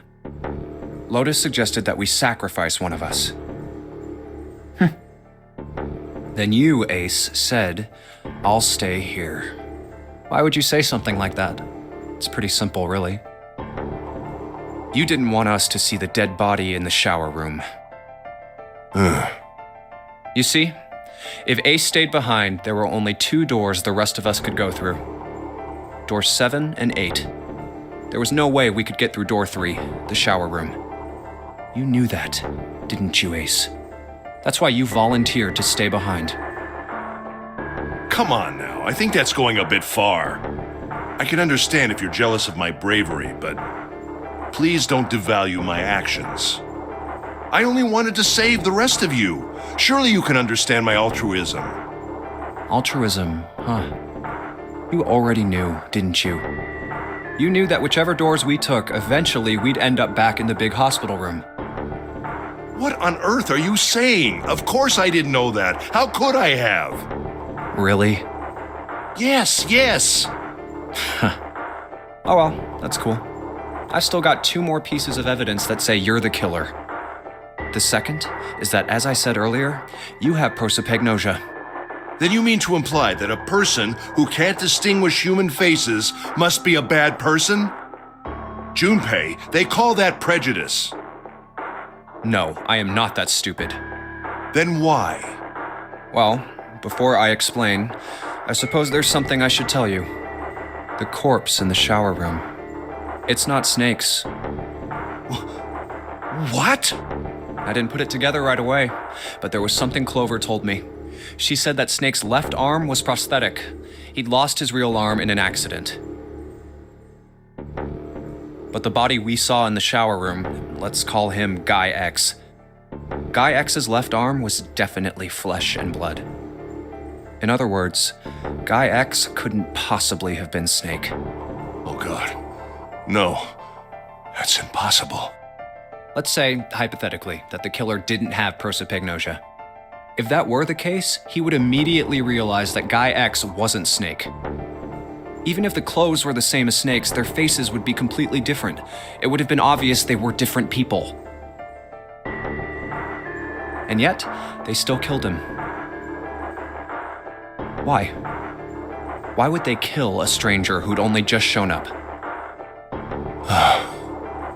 On the other hand, if the killer did have prosopagnosia, it makes sense. They thought Guy X was Snake and killed him. Wait just a moment. Let's say you're right, and I mistook Guy X for Snake. Even if I did, I would have had no motive to kill him. Why would I want to kill Snake? I can think of at least 2 motives. 1, Snake knew about your past. If he ever revealed what he knew, that would have been really bad for you. You really didn't want that to happen. So to make sure Snake's mouth stayed shut, you killed him. 2, Snake had a grudge against you. You knew that, or at least you could have easily assumed he did. Even without exposing your identity, he was a threat to you. You never knew when you might be attacked. You couldn't ever let your guard down. Every moment was a moment he might try something. You didn't want that kind of danger hanging over you, so you... Hey, hold on a minute. What's the past that Ace wouldn't want us to know?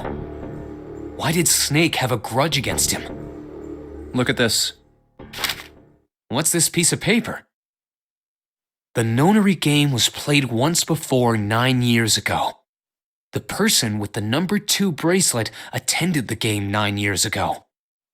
It was planned by the following 4 people: Cradle Pharmaceuticals CEO Gentaro Hongo. What is this? It's the message from Zero. It was in the safe in the first class cabin. Give me a break! That paper is a lie! Someone is trying to frame me! Me. You said me, right? Wouldn't that mean you're admitting you're Hongo, the CEO of Cradle Pharmaceuticals? Or am I mistaken? Very well. I admit that much. I am certainly the CEO of Cradle Pharmaceutical, Gentaro Hongo. So what if I am? I don't know anything about this nonary game that supposedly took place 9 years ago. Everything on that scrap of paper is bullshit. Someone is trying to set me up, you see? First of all, Junpei, you're claiming I did this all by myself. Think that over, all right? How could I have killed Snake all by myself? Not Snake. It was Guy X. I don't care who it was. You said the killer put this other man into door 3, right? Yeah, maybe. Then I couldn't have possibly done that alone. I couldn't have opened door 3 with only myself and Guy X. Nope, you could have. Huh? Huh? What? Actually, Ace, when you were unconscious, I took something from you. Remember when you were injected with that anesthetic and fell asleep in the big hospital room? Yeah, back then, I took this. No! You couldn't have! I got you, Ace. Your right hand there tells me all I needed to know. You want to tell me what you were so worried about? What's in your pocket? It's the number 9 bracelet, isn't it? Ace, Guy X, and the 9th man's bracelet. That was all you needed to open door 3. That's how you killed Guy X all by yourself, Ace. All you needed was the number 9 bracelet in your chest pocket. If you want to play innocent, that's fine by me. Go ahead, tell me. I don't have the bracelet, if that's what you want to do. But if you could take off your coat and hand it to me, I'd really appreciate it.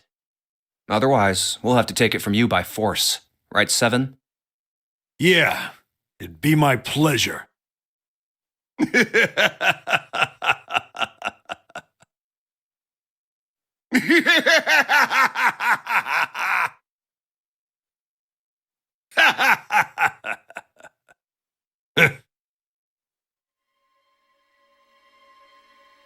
Well done, Junpei. As you so correctly deduced, I have the number 9 bracelet. I retrieved it while we were searching for the missing hardware for the Red.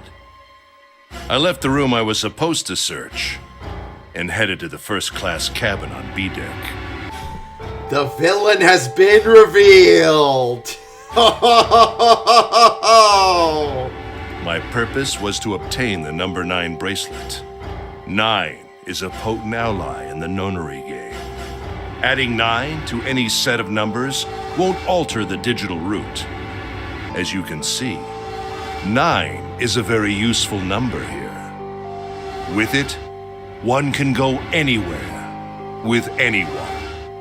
It is, I suppose you could say, a game changer. So I made for the first-class cabin to obtain it. In mere moments, I successfully acquired the number 9 bracelet. Ah, damn it, Seven. Why'd you leave the door open with the plate, man? Then he wouldn't have gotten it. There was also an unexpected bonus. The knife the 9th man had used. I quickly pocketed both of them and left. I made my way back to where I was expected to be. That's when I ran into Snake. Well, this Guy X, actually. I spotted him ahead of me. He was heading for the large hospital room and hadn't noticed me. The man wearing Snake's clothes arrived at door 3. When he stopped, I walked up behind him and called out, "Snake." He turned around. He said nothing. His mouth simply hung half open. He seemed dazed somehow, almost like a man half asleep. Perhaps he had been drugged. It wasn't important. I tend to gloss over little things like that. I was certain that man was Snake. Well, that's not his hair, though. I think the hair's different, so how can you tell? You can only not tell faces. How can you not tell? You should be able to understand hair. And unfortunately, Snake lost his clothes in the explosion. I knew Snake had taken part in the nonary game 9 years ago. Being blind, it made sense that he didn't recognize me immediately upon our first meeting. But why then hadn't Snake said anything to me later? Surely he hadn't forgotten what had happened to him in the nonary game. But not once did he attempt to confront me. Did his lack of sight prevent him from fully recognizing who I was? Or perhaps Snake had conspired with Zero to deceive me. Regardless, he was a threat, and it was better to deal with him sooner rather than later. I had to get rid of him before he took action. With quick thinking, my plan went into motion immediately. I held the number 9 bracelet over the red. I waved my own bracelet in front of the red, and then grabbed Snake's arm and shoved his hand against the scanner panel. The door opened. I threw the man through it. 9 seconds later, the door shut. 81 seconds passed.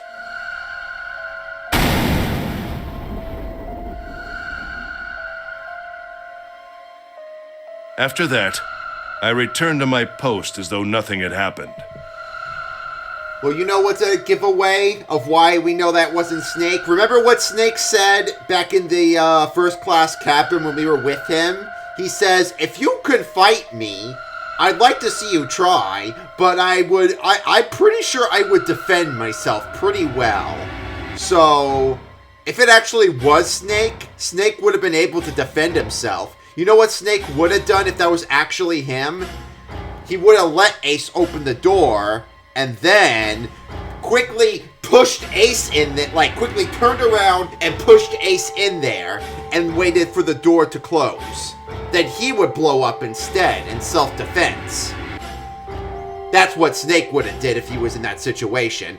So if that's not Snake, where is he? We still don't know. He's still missing. And unfortunately, he probably doesn't even know what happened to Clover. Unless he's Zero. After conducting my own search, I returned to the large hospital room when the 1 a.m. bell rang. Ace, did you kill Clover? Yes. Wow, you just said yes, like so casually, like he was proud of it. Fuck you, man. Forget all of the complimenting things I said about you earlier. You son of a bitch bastard. Not my precious Clover. Why? Why did you kill her? She was Snake's sister. It was possible he had told her something dangerous. Additionally, she had gone through door 1. It seemed likely she might have found it. Found what? Why don't you go through door 1 yourself? Perhaps it's hidden somewhere. Yeah, but Lotus and I went through door 1 too. We didn't see anything suspicious. Yes. I thought as much after I heard your report at the central stairs. So, was that the note that Clover found before? Like, because remember when she left door 1 with us and the other pass, she was like, it's a note. And, well, she had a note with her before. That's how we were able to know the code to open the safe. That's how we were able to figure out how to open the safe, so maybe that was the note. I doubt the two of you could find it. Huh? But perhaps Clover was different. Perhaps she had found it. I was, therefore, desperate to find her. And at last I did, in the first-class cabin. I spoke very calmly. Did you see it? See what? Don't act as if you don't understand. You were in the captain's quarters, weren't you? Huh? What are you talking about? Very well. By the way, what are you doing here, Clover? What? Nothing. There's blood on your shoes. It looks fresh. Did you go take a look at the 9th man's corpse? I see. Your silence suggests that you noticed. You saw something, didn't you? You saw that his bracelet was gone. No! You aren't going anywhere. You're staying here. No! Don't you run, little girl.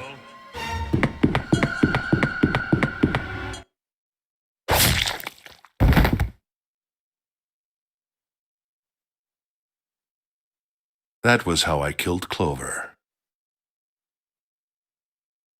You son of a bitch!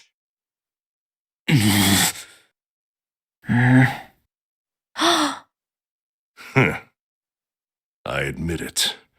I've lost. I have lost. Completely and utterly.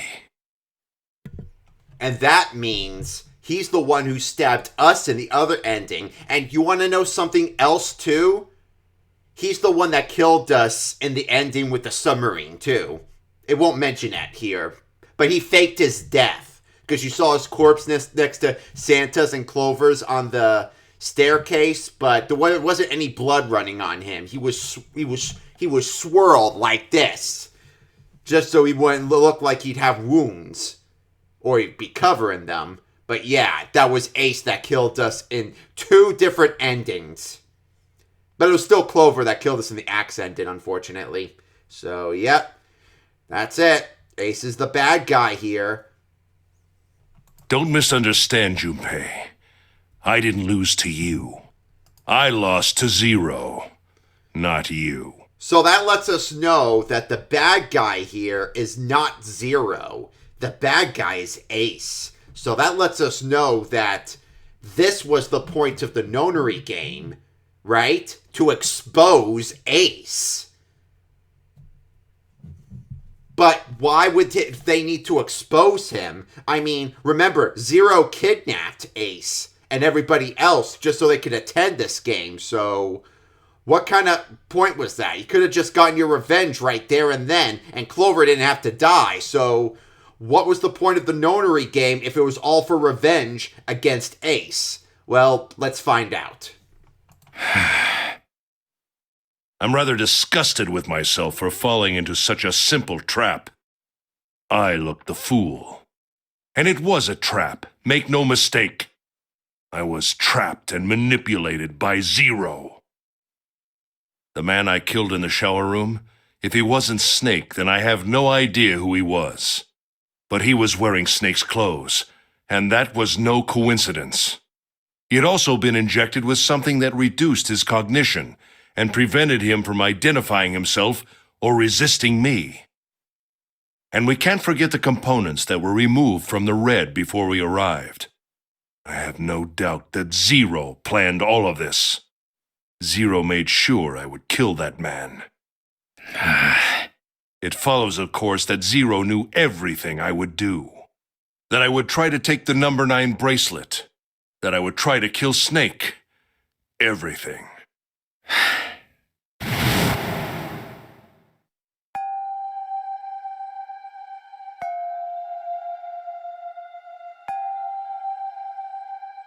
I must punish them for the innocent lives they sacrifice. This is the only warning they will receive. That innocent souls might be saved.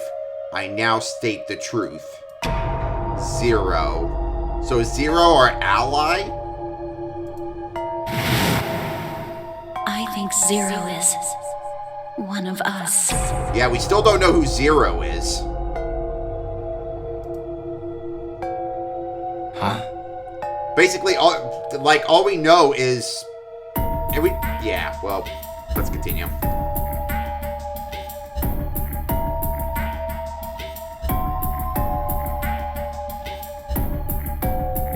Well, Ace can't be Zero because the trap was for him. Zero is one of us? The trap was for him, so he can't be Zero. He's Zero's target, but we still don't know who Zero is. No. Wait. There's one more person. Snake. The man who died in the shower room isn't Snake. That means he's almost certainly still alive. Maybe Snake is Zero. Maybe he made Guy X wear his clothes so that we'd all think he was dead. Where's Snake now? What if he's off somewhere laughing at us? If he is Zero, He must have been lying to us about everything else. Is he watching us?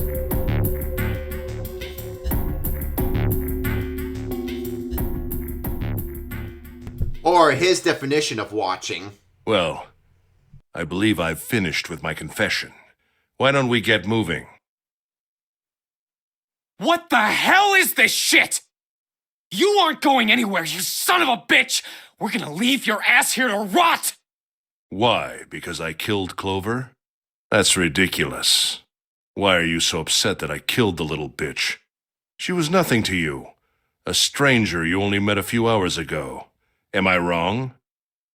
You bastard! Blindsiding me with a punch, huh? You've got some fire, don't you? I confess, I rather like a tough woman. Well, maybe you'd like another one then. Before that, let me give you one of my own. Huh? If any of you so much as blink, I won't hesitate to pull this trigger. Weeping Angel. Damn. Now he's got the gun instead of Santa. It's a good thing. Oh, damn, I blinked. Frick, she's dead. Well, it's a good thing that Ace didn't go to door 6 in the other path then. I've already killed 3 people. Don't think I'm not ready to make it 4. Wait, 2 or 3? Okay.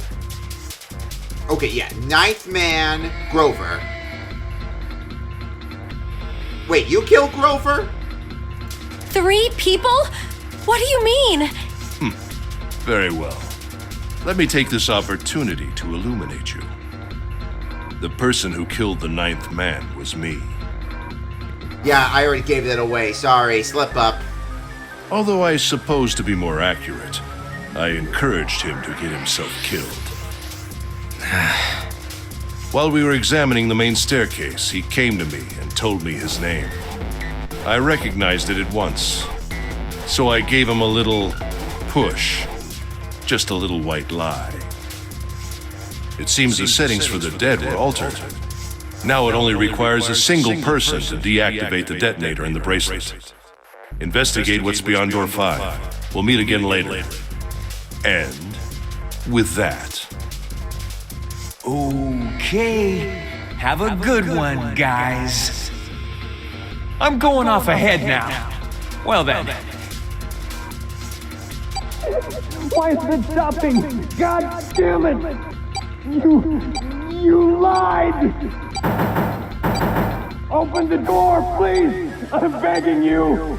Help me! Please get me out of here! Get me out of here! Oh my god, there's no time left! Listen, I was lied to! He lied to me! He put me in here! It was him! He killed me! It was him! Ah! Boom. I had 4 reasons for killing him. As I said before, in the nonary game, the number 9 bracelet is of utmost importance. If I had allowed him to keep such a useful tool, he, or it, would have become a threat to me. As such, I decided that he should be eliminated early on. I wanted the number 9 bracelet. If I could manage to obtain it, I would be able to manipulate the game as I saw fit. I would be unable to acquire the bracelet unless its owner was dead. That's the second reason. Even setting aside his number, he would have been nothing but trouble for me. He was aware of my past. He knew what happened here 9 years ago. It was important that I eliminate him before he was able to disseminate this information. Lastly, I wished to conduct a simple test. A test to see if this nonary game was serious or a poor attempt at a joke. I needed to be quite sure. As such, I encouraged him to act against the rules so that I might observe the outcome. I don't get your third motive. What the hell happened 9 years ago? Didn't I say? The nonary game was played. I planned it out, and I conducted its execution. Why? What on earth was it supposed to do? I don't really think I have any obligation to tell you that. Hey, what's with this gun? Where did he get this? Why don't you tell her, Santa? On the other side of door 6, we found the gun in the coffin in the cargo room, right? The bastard must have grabbed it when we weren't looking. Indeed, I did.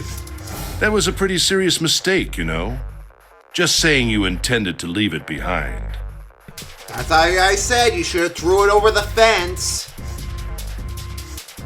Well, there isn't much time left. I'll be off then. Well, where are you going? Do I really need to explain? I had assumed it would be obvious. I have the number 9 bracelet, and now I have Lotus. Wasn't there a door with a 9 on it in the room that looked like a church? That's where you're going, isn't it? And how do you know that? Santa told me about it while we were looking for Clover. I see. Well, you are correct. That is my destination. But now I must say goodbye to all of you. And please, don't forget my warning. Move and I'll pull the trigger. I don't need her alive to open the door, you know. Shit! He's getting away! But we can't risk it. Now, Lotus, open the door for me if you would.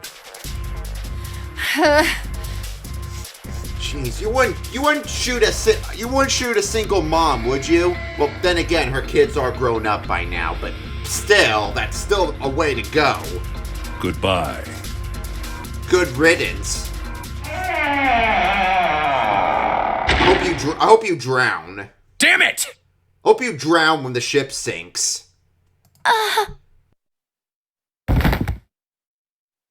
Hey, June, what happened? Are you alright? Why are you so comforting all of a sudden? Why in the other ending did you have a gun to her, and now all of a sudden over here you're being comforting? I guess we'll learn Santa's motive later. Right now, Ace is the problem. Since he's got the gun, he's the problem. I'll deal with it. Jesus, you're burning up.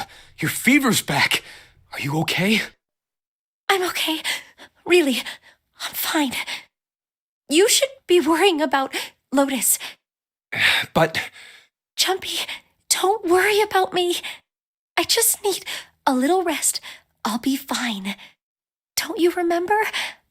I just needed to rest a little bit last time. So please, please save Lotus. Think about what Ace has already done, Junpei. When he's got what he needs from Lotus, you really think he's just gonna let her walk away? Damn it. You guys go on ahead. Soon as June starts feeling better, we'll follow you. Go! All right, come on, 7. We're going after Ace. Hell yeah! Santa, you take good care of June. I'm trusting you. Oh yeah, 7 and Junpei, the bros. Let's do this. Like that. You know that one muscle arm meme? That's what this is. That's Junpei and Santa. No, Junpei and 7. Sorry. Got it. Let's go.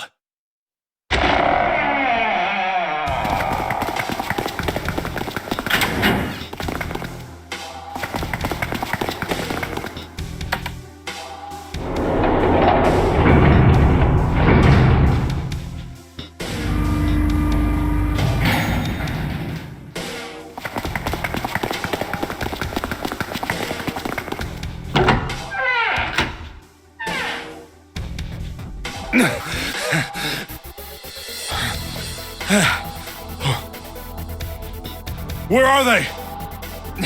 I don't see them. You think they already went through? Maybe. Let's check the red. Engaged. It's occupied. That means Ace and Lotus went through here. Yeah, it seems like it. What do we do now? Yeah, what should we do? Well, the big door is still vacant, but... The two of us can't do anything with it. Yeah, not even counting how our digital route isn't 9. What's that sound?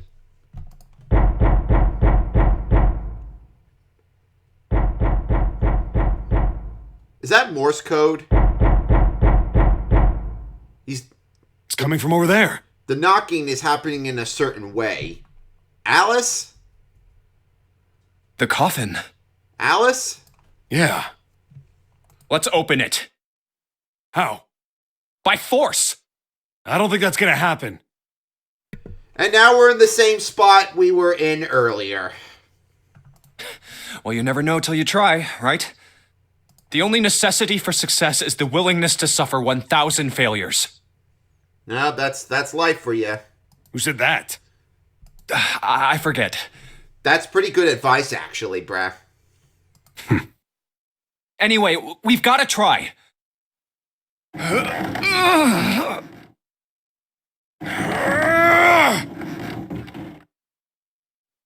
Damn it! See? Didn't I tell you? If you could just pull it open, why would it have something like that? Right. So unless I put in the right passcode, it's not gonna open. Was there some sort of clue somewhere? Now we're here again, yeah. To be continued? Hey, Junpei. I remember you mumbling about some weird numbers over by the bathroom in the first-class cabin. You got those numbers by solving the secret message Clover was holding, right? Truth had gone, or something like that. Yeah, that's right. What about it? Well, maybe that number's the passcode for this thing, too. Come on, that's impossible. Those numbers were the code to unlock that safe. Yeah, but the person who set up that safe in this coffin is the same person, right? Zero set up both of these. Yeah, probably. Well, then they might have set the same passcode for both of them. That's ridiculous. Why don't you just try it? I mean, it's not like you'll make things any worse. It'd just be a waste of time. There's no way they're the same number. Well, talking about it is definitely a waste of time. Just try it. How do you know that? You never know until you try. The only necessity for success is the willingness to suffer 1,000 failures. Yeah, see, Junpei? Yeah, he's using your words against you now. Or, in this case, with you. Who said that? You. Fine. 1438 3421. Wow, you got good memory, dude. I would have had to keep looking. I would have had to look at the bracelet like 10 times in order to get it, you know? In order to remember it.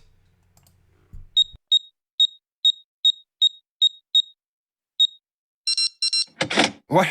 You gotta be kidding me.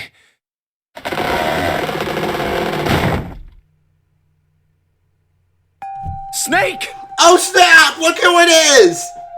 What the hell are you wearing, bro?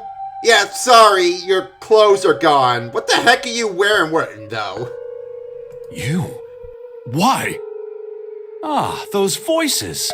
Junpei and Seven, unless I'm mistaken. Where are the others? Are they elsewhere?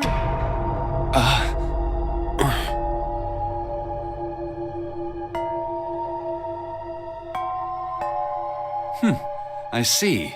I believe I got the gist of everything.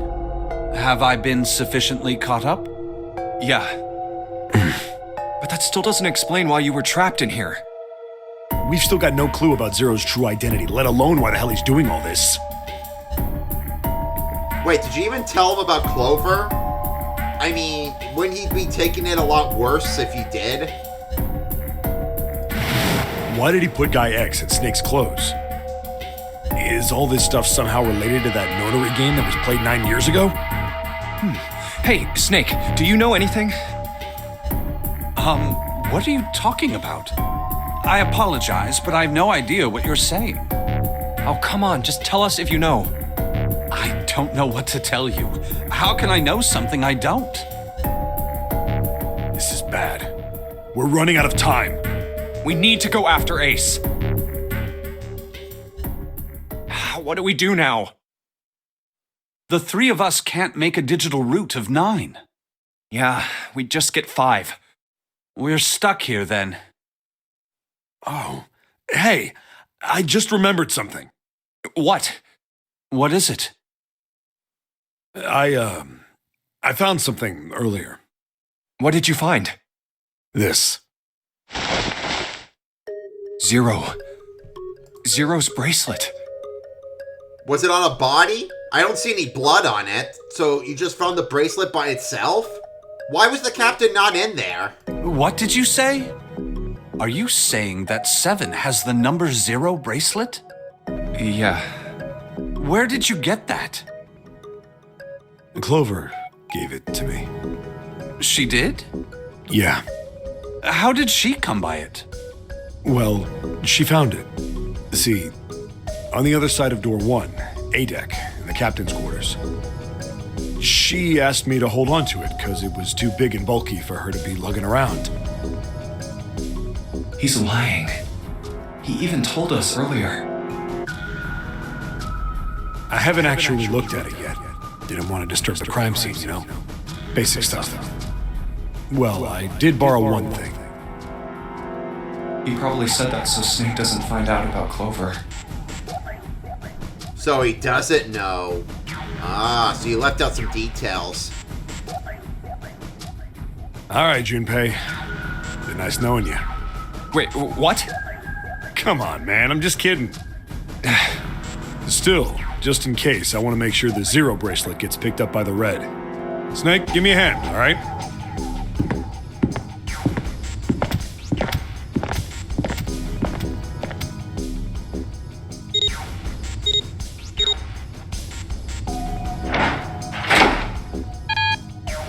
Huh? Why isn't it opening? Well, the 3rd asterisk lit up, so it must have registered the 0 bracelet. Maybe it isn't actually 0. Huh? What?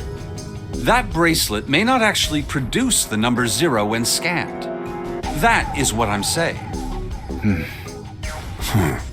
Why don't we try a few different combinations? Perhaps we can determine what number that bracelet actually contains. Oh, got it!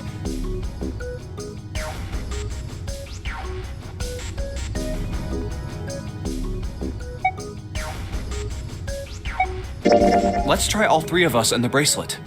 If this combination works, then the number for this bracelet is 4.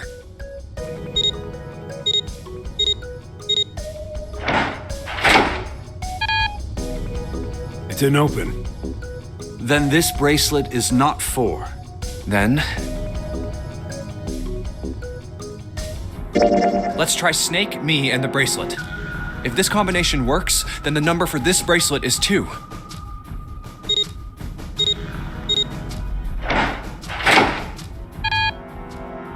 It didn't open. Guess it's not 2. Then... let's try me, 7, and the bracelet. If this combination works, then the number for this bracelet is 6.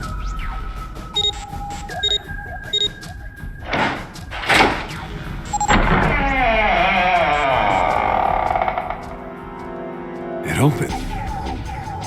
Yes, so it would seem.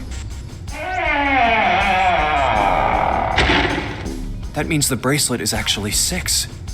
But how is that possible? The display on the bracelet clearly shows a 0.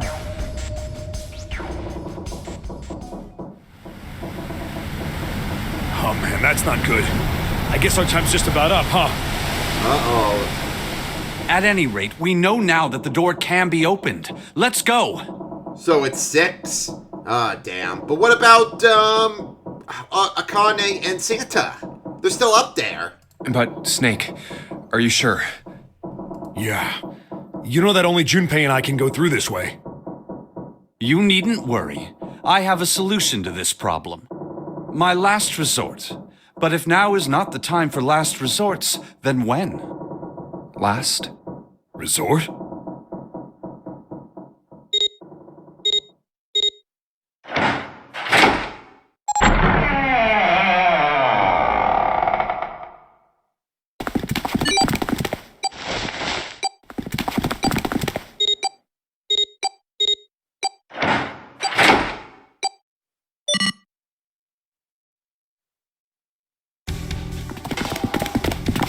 Gotta admit, you really surprised me there, kid. I couldn't figure out how the hell you were gonna get out of that one. How come you didn't do that right off the bat? As I told you, it was a last resort. Had I used it at the beginning of the game, I would have come under a great deal of suspicion. I imagine that most people would have taken it to mean that I was Zero. Once they'd convinced themselves of that, I wasn't optimistic about my chances of making it out of here alive, let alone unscathed. I felt it best to play my cards close to the chest, as it were. That way, if I were in a situation where there was nothing else I could do, I'd have a little trick up my sleeve. I'd just take my bracelet off. My brother's left arm is, it's not like a normal person's arm. It's fake. It's not a real arm. I know this is kind of a weird thing to say, but I'm glad that's a fake arm. Yeah, so the bracelet can't detect Snake's heartbeat, so it could just be taken off. You don't have to be afraid of the door if you don't got a bracelet. You are correct. I think these stairs connect to the bottom deck. Doesn't look like it's underwater. Let's go through that door. Incinerator? Oh my. That doesn't sound very pleasant. Do you see a lever near the gate, perhaps? Yeah, right over here. How did you know that? Well, I'd be happy to regale you with the story. I imagine it should only take half a day or so. If you pull it, the door ought to open. Got it.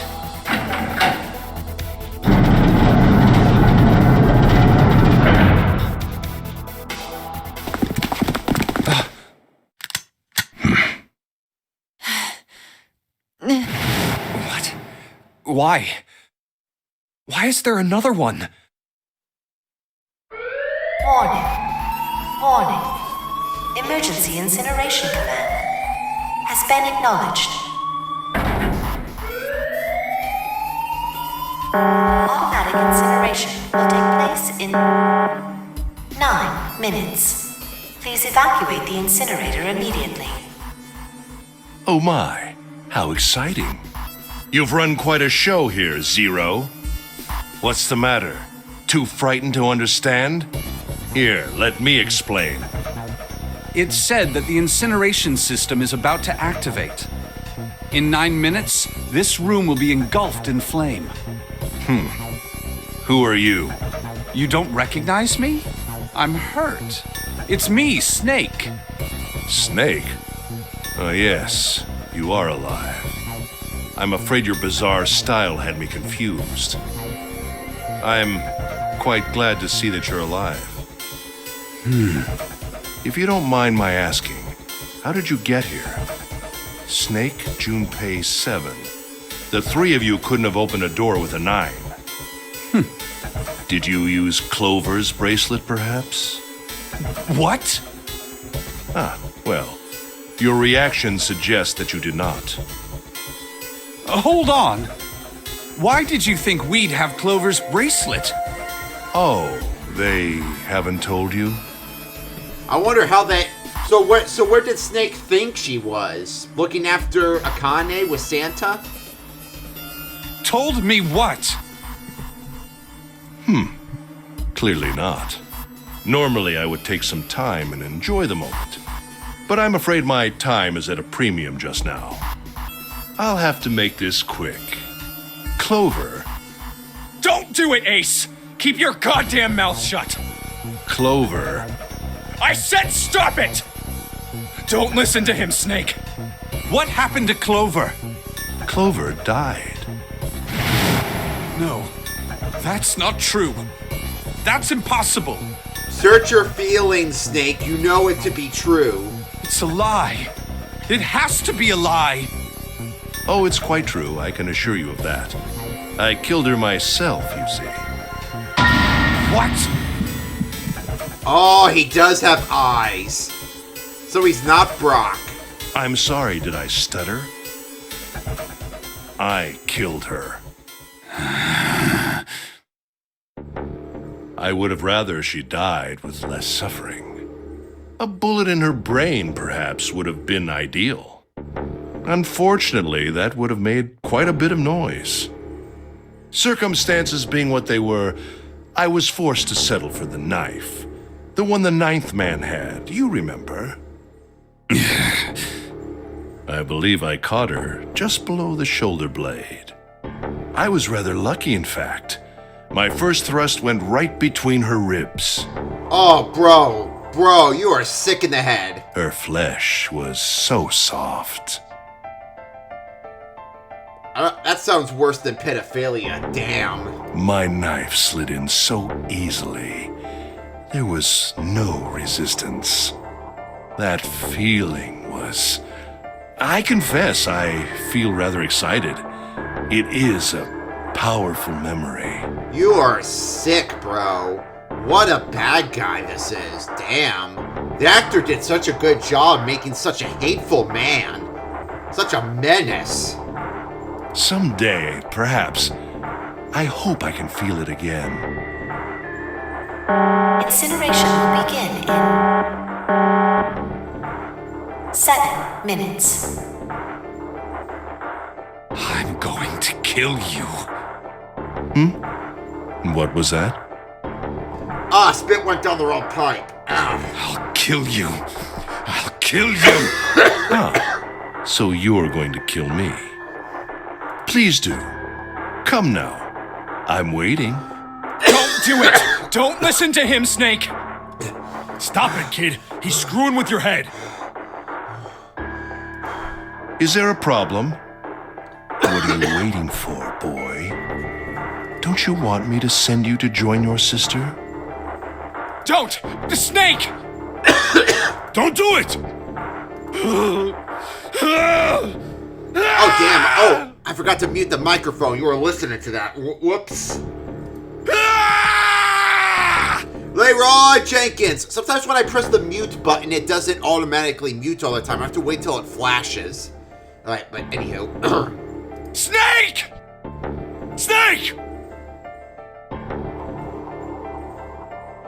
Say it again. Go ahead. Say the snake thing. I dare you. Damn it. There's no walking out of that one. Lotus! Hurry! This way!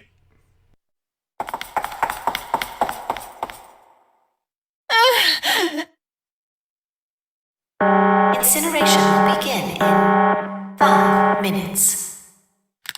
Give me the woman. I need her. Without her bracelet, I will be unable to open this door. Quickly now! I don't have time for your shenanigans. I see. Then it would seem I have no choice. The rest of you must die as well. Fortunately, I have 5 bullets left. 1 for Junpei, another for Lotus, and the last 3 for that lump of idiotic man you call Seven. Don't you dare diss Seven. Killing Clover, dissing Seven. Oh, you're gonna pay for this, bruh. I will take Lotus's body with me and leave this room. Incineration will begin in 4 minutes. Well, it looks as though our time together is at an end. I rather enjoyed playing with you. Damn it! Goodbye. Kill you? What? No, that's impossible.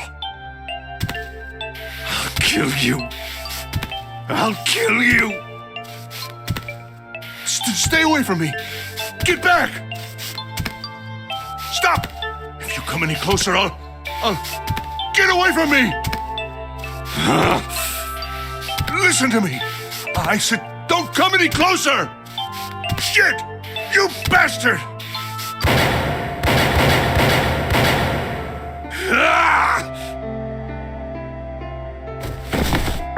Incineration will begin in 3 minutes. Finally, I'll kill you. You won't get away. You son of a bitch! You're a monster! Get off me! Let me go, damn you!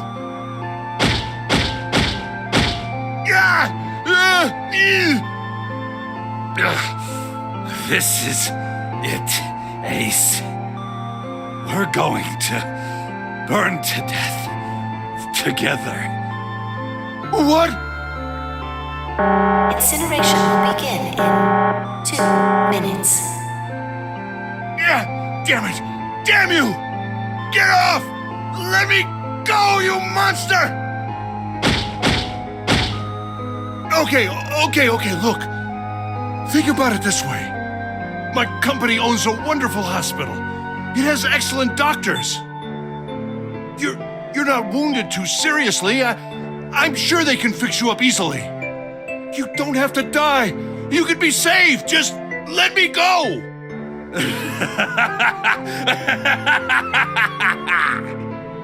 Pathetic. Begging for your life. Snake, that's enough. You can stop now. Yes! He's right, Snake. You've done enough! Come on, Snake, let's go. Let's get out of here. You have to come with us. We have to leave together. I apologize, but I'm afraid I can't do that. You'd best forget about me. You need to leave soon. I'm going to take him with me. Shut up! Be quiet! I couldn't save Clover. My sister died because of me. Perhaps this will begin to atone for that. Perhaps in the afterlife, she can forgive me. Now go. Go now. You have to go. Incineration will begin in 1 minute. God damn it! Shit! We're out of time! We gotta go!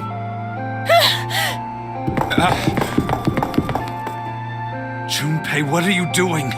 You have to get out of here now! Snake! Snake! Wait! Don't be an idiot, Junpei! No! No! I have to help Snake! Snake! Snake! Get off of me! Let me go! Incineration will begin in 10 seconds.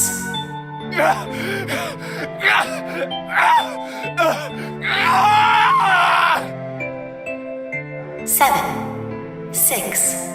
Damn it, I don't get a choice, kid! Don't blame me for this, alright?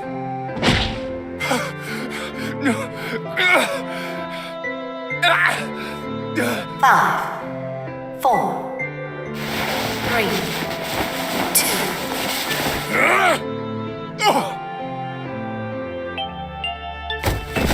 1, 0.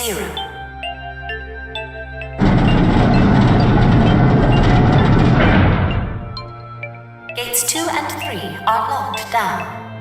Beginning incineration. He's... Shit! Damn you all! Why? Why? Why me? I don't deserve this! Answer me! Answer me, Zero! Why? Why? Zero! Zero!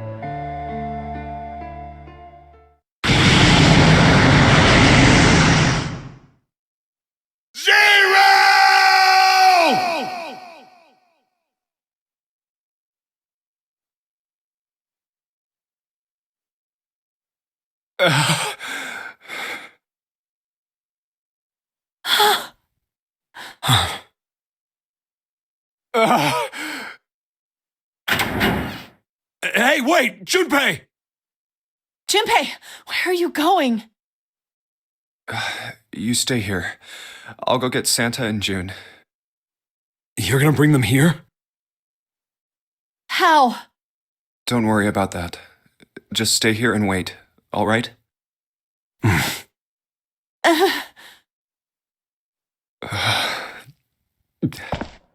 saw an elevator on the way here. If I can get it to work, then maybe... Please work.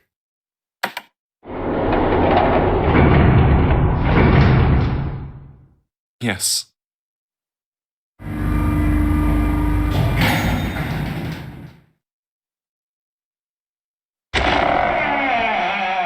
June!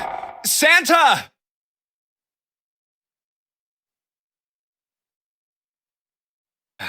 Damn it. Where did they go?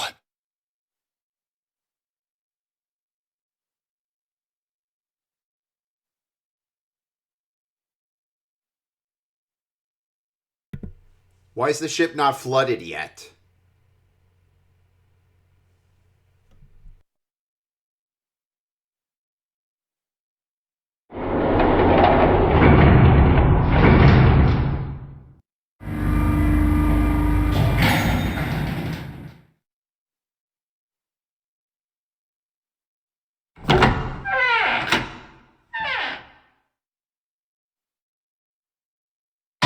Connie! Connie! No. It can't be. It's impossible. Oh, Connie! Connie, are you all right? Jumpy?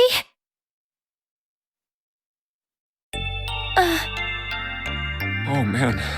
Connie, what the hell happened to you? You feel... Jumpy, I'm sorry. I might not make it. Wait, what's killing you? No way. I am going to let you die. I am going to save you. I promise. Thank you, Jumpy. Thank you so much for everything. I was really happy to see you again, Jumpy. Really happy. Don't give me that I was crap. You're gonna see me again lots more times. You've just gotta hang on. All right, Connie? Jumpy, did you know you meant a lot to me when we were kids? I've liked you for a long time, Junpei. A really long time. 0. You son of a bitch! Where are you hiding?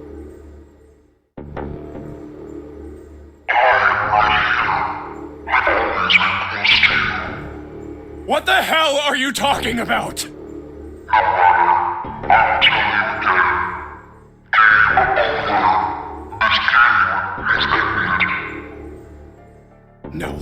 No, it hasn't. I'm not gonna let it end yet. I'm gonna get out of here with Connie. Why? Because you chose the wrong path. The wrong path? That is correct. Your path is inevitable, however. Admit defeat.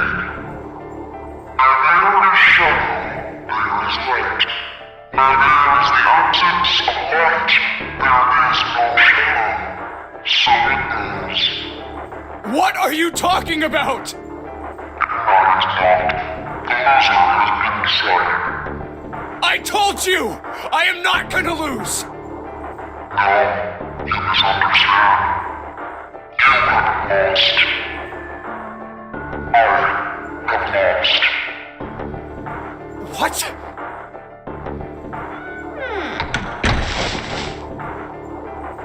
Connie, wait here. I'll be right back, I promise.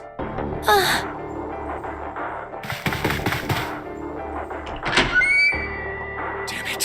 Where are you? It doesn't matter. I need to get Connie out first. Connie! Thanos snapped out of existence. Oh God. No. No. Where is she? Connie. Connie! Connie! Where's Santa? Connie! Huh? Wait. This is...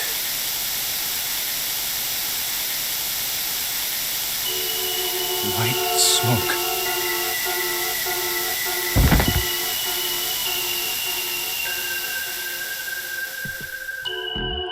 It ends how it begins. So that's oh, I'm skipping the credits this time. The end, or is it? What am I missing then?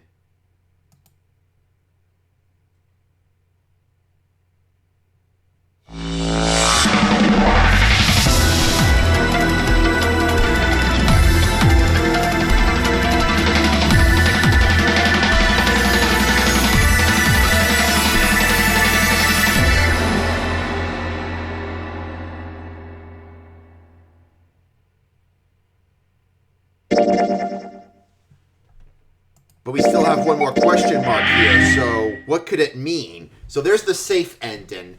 Well, the safe ending. So, wait. So what does this mean? What happened? What did I do? So, game over? What happened? We defeated Ace, but we still lost. How could that be? Santa, he wasn't there. Is Santa zero? He wasn't there.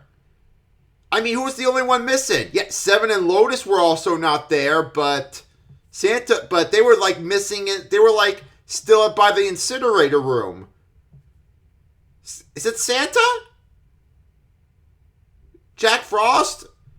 Would that explain the gunshot? So what happened? Is there... Wait a minute. A key. And then a lock. So, do we have to go back to the coffin ending? What are we missing? Here, let me fix up this path first, though. Make sure the stream goes the correct way. And then we'll continue on. Alright, Braz, now for the next area. Now to finish something off. What is with this? What kind of key did we find to unlock this lock? What could it mean? How can we have something from this timeline affect a completely different timeline? That makes no sense. Well, I guess we'll have to figure it out. So, here's the path where we went with Lotus, Akane, and Santa through the kitchen. Talked about Ice 9 and all that. Then we had Clover and 7 over here. Gave Clover the bookmarker. So we're all down here now. Clover's alive. Everybody's alive. We still haven't found Snake yet. And we still don't know Ace is the bad guy. Unless he's not the bad guy in this path. I don't know. Because, watch. Are you agreeing? You want to leave him here? Nah, I'm against it. I don't want to leave Seven here alone. Then I don't see how it matters. I said alone. Huh? I said I don't want to leave Seven alone. And then we start having Santa be aggressive. So what's his deal, huh? What is going on with Jack Frost here? What the hell are you? What? You don't get it? I can't leave just one person. I need 2 more. 3 people, including Seven. I'll be leaving behind 3 people. That's my proposal. No, those are my orders. What do you mean, orders? What the hell makes you think you can order us around? Who the hell's gonna listen to you? You all will. In 3 seconds, you won't have a choice. What? 3, 2, 1.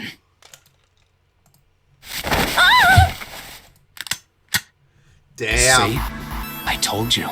Frick, man. Huh? What? Why? What the hell is that?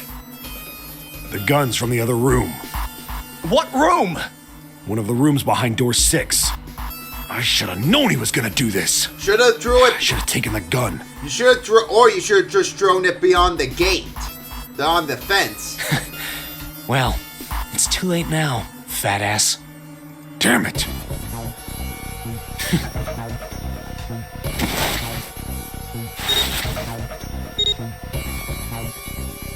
Now, time for you to start following my orders.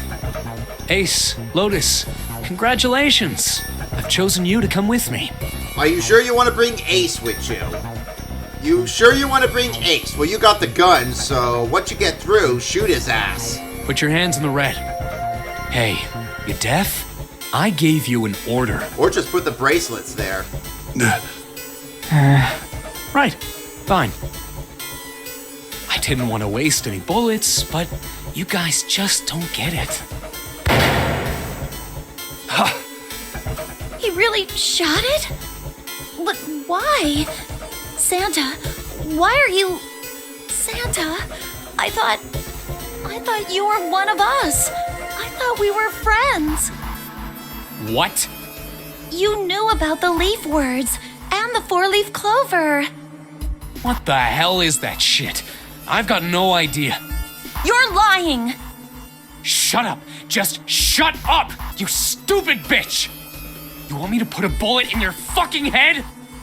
Santa. All right, assholes. What are you still standing there for?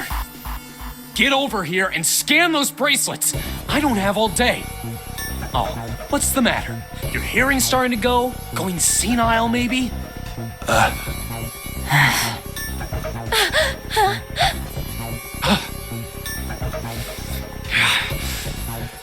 That's it. It's the only way. Please, go. Huh? No way. Jumpy, what are you saying? If you stay here, you're going to be stuck, Jumpy. And so will Clover and Seven. I know. But you don't need to worry about us. We'll figure something out. Right, Seven? Right. You just leave it to us. It's gonna piss me off to do what Santa says, but... Don't worry about me either. There's still something I have to take care of. No, you can't! Ace, Lotus, don't come over! Don't worry about me, please! Please.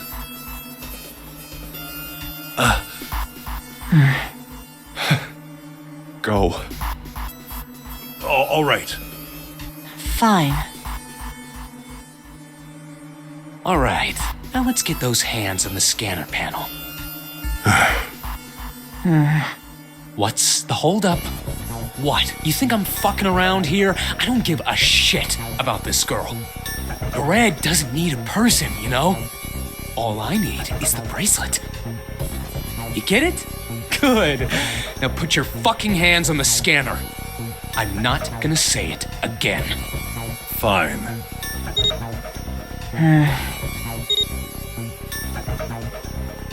Good job. Now, Lotus, pull that lever. As soon as the door opens, you get your ass in there. Try anything stupid, and you know what happens, right? Damn it.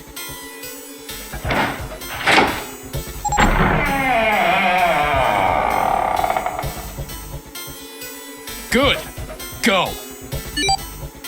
Later.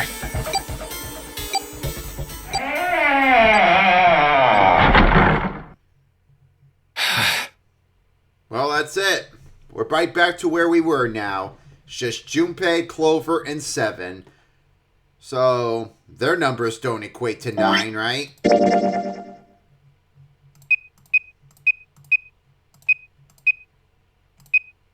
Yep, that's 5. I think I did this already, though. So yeah, we can easily open door 5, but that's about it.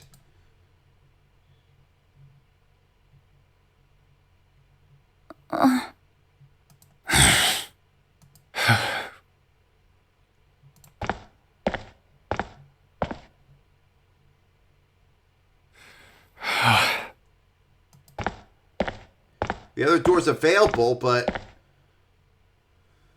God. June. So, what do you want to do, Junpei? What do you mean, what do I want to do? What can we do? Here we go. What the hell is that? Ready to feel better, Clover? Unless it's not him in there this time. Shh, quiet!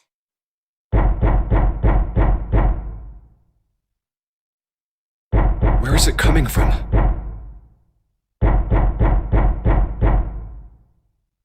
Could it be? Hey, I think it's coming from this coffin. You're right! Let's open it. But how? What are those muscles for? For show? You're telling me to force it open? Just shut up and try!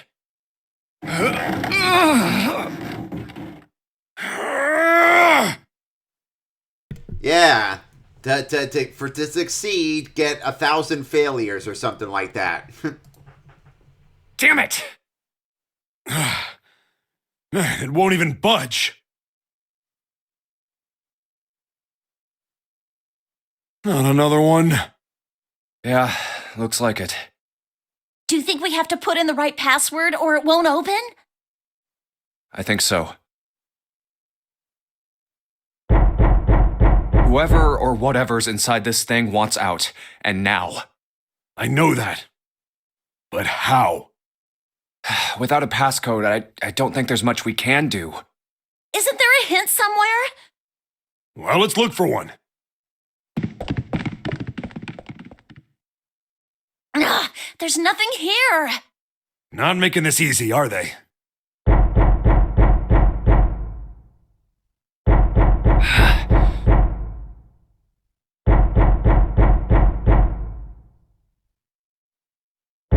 What's the passcode? What am I supposed to do? How can we figure it out? I need something.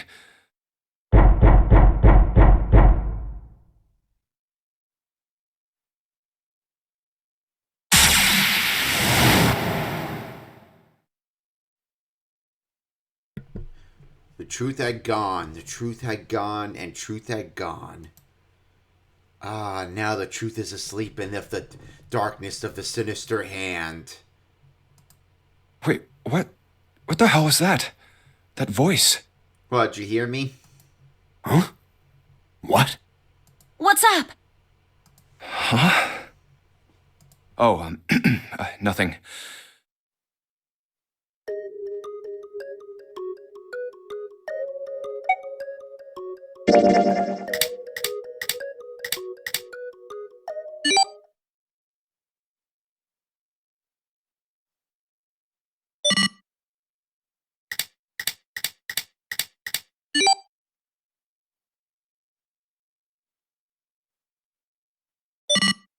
One 1-4-3-8-3-4-2-1. How'd you know about that, Junpei? Huh? Huh? Did you have a note, Clover? What was the note you got from the captain's quarters? Hey, what the hell were those numbers? Oh my gosh, are those... 1-4-3-8-3-4-2-1. 1-4-3-8-3-4-2-1.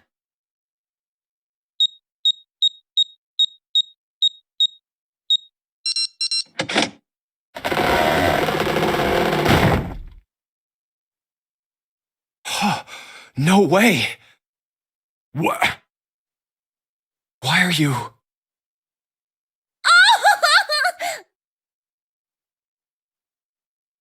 Oh? Is that you, Clover? I apologize for worrying you. It's Snake! Yay!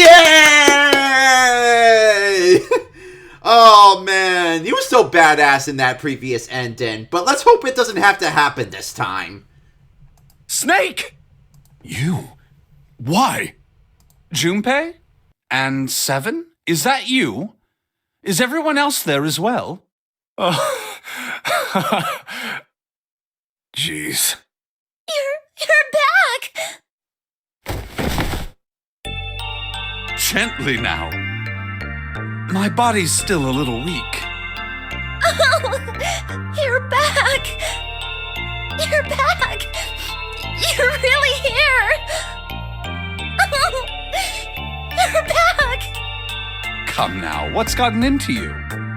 You're acting as though I've returned from the grave. Not as though! You did! I really thought you were dead! Huh? You jerk! Idiot! Idiot! Idiot!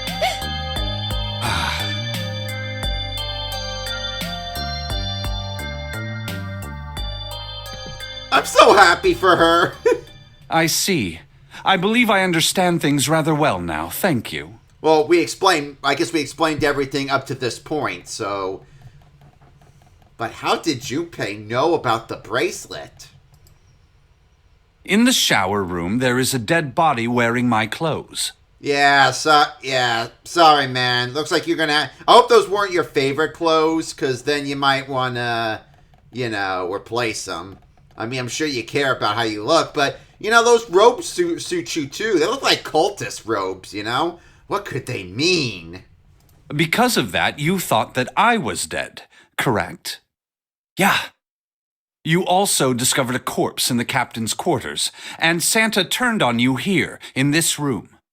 Do I have it straight? Well, the dead body in the captain's quarters is a surprise. Sorry, there wasn't a good time to tell you. Don't worry about it. Well then.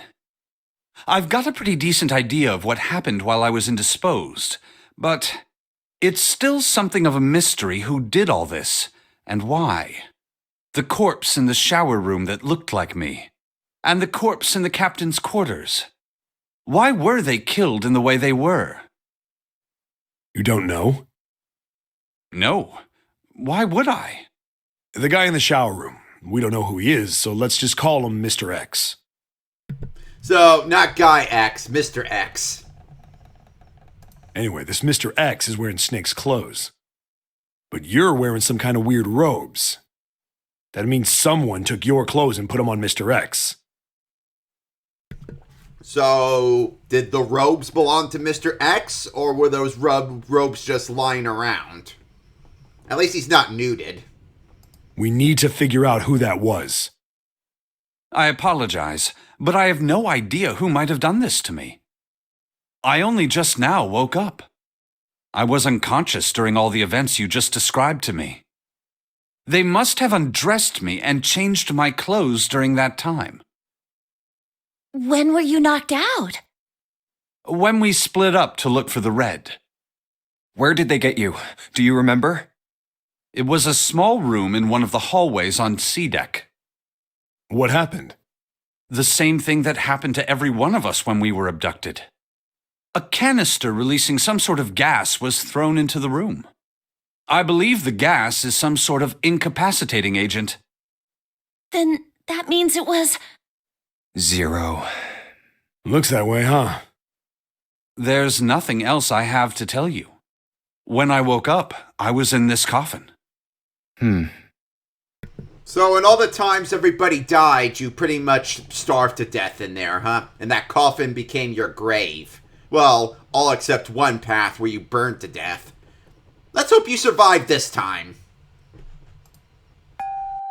Why? Why did 0 make Mr. X wear Snake's clothes? How would that benefit 0? I don't get it. What the hell does any of it mean? So he only got one thing from the other timeline, not everything else. And I have no idea how I got the passcode for the coffin either. Truth had gone, and truth had gone. Where did those words come from?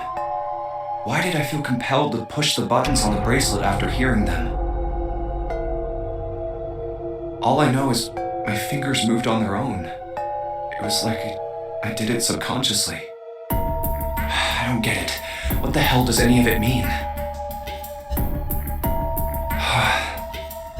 Also, Snake and Clover had been subjects in a similar experiment 9 years ago. The ability to access a morphogenetic field is affected by a couple of things. The first is epiphany, and the other is danger. And someone did actually die. A girl. Her name was... There had been another experiment conducted on this same ship 9 years ago, and a girl had died during it. Morphogenetic field theory. The 2 murders. Switching clothes. The nonary game.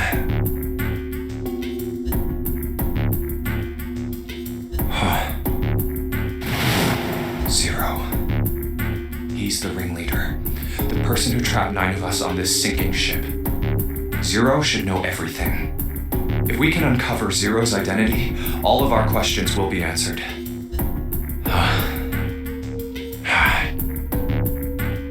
At any rate, we'll have plenty of time to decipher the details later.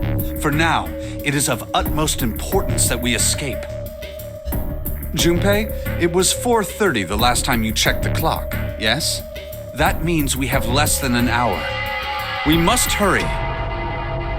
Hey, how are we gonna get out of here?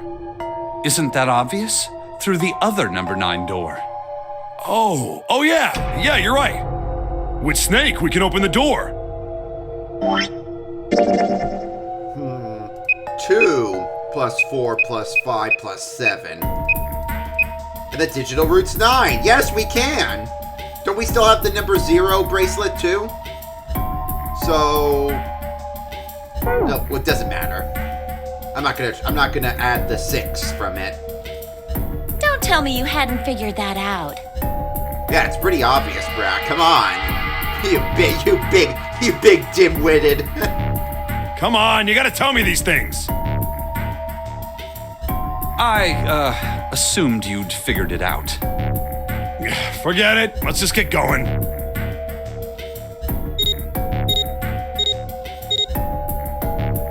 All right. You guys ready to go? Yes. Yep. Not yet. Huh? Before we go in, I'd like to check something. You want to check something? Yeah, but before I do, 7, could you pull the lever? I want to make sure we can verify with just the 4 of us. What do you mean? We don't need... Just do it, all right? But if the door opens, don't go in yet, okay?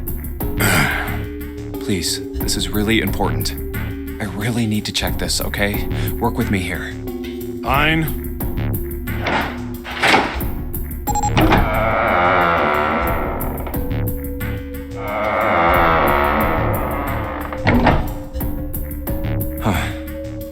All right, that means the 4 of us can go into door 9. So, we knew that already. It's obvious. Obvious. Yeah, you're right. It is. Now, what happens if we add Zero's bracelet? What? Zero's bracelet? Why don't you take it out, Clover? So you did know I had it. Clover, you're so adorable. I picked it up because I thought it might be useful sometime. No, that's smart.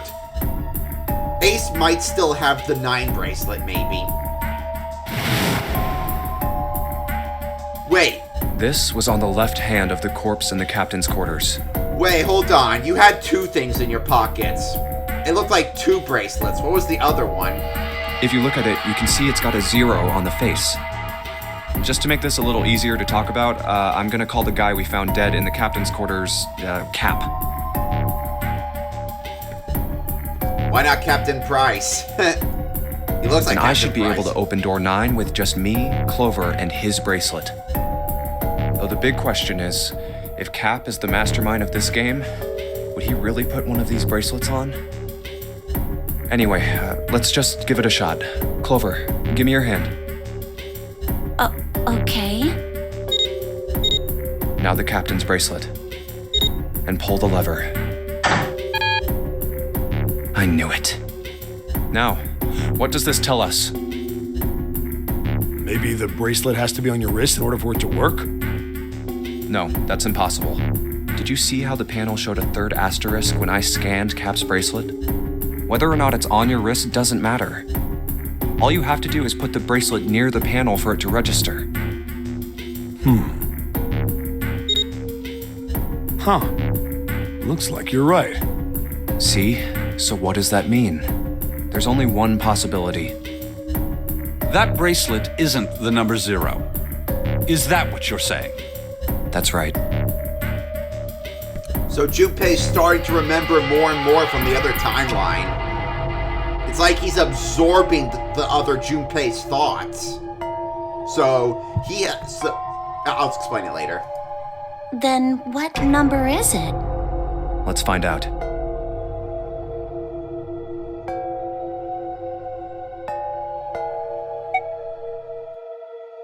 Let's try 7, me, and Cap. If this combination opens the door, then Cap's bracelet is number 6.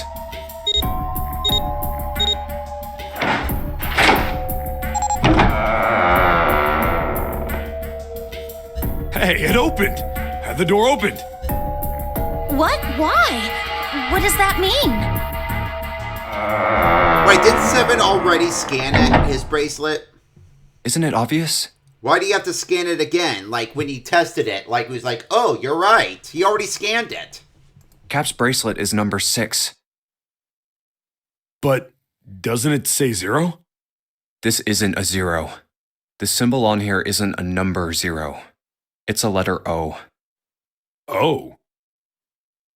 Whoa, wait a minute. I don't get it. I mean, we figured out that Cap's bracelet is 6, right? Yeah. Does that mean there are 2 people with 6s? There is most likely only one person with a 6. But I don't get it. What about June? Well, this is only an educated guess, but I think June's number was never 6 to begin with. Her bracelet was flipped. In other words, June's real number is 9. That seems the most likely. Then all this numbered door stuff was just a load of crap? Why would you say that? Because if June is 9, then the numbers wouldn't match up. Here, look. List of all the numbered doors June's gone through. I'll let you know what I'm writing, okay, Snake? And that's everything.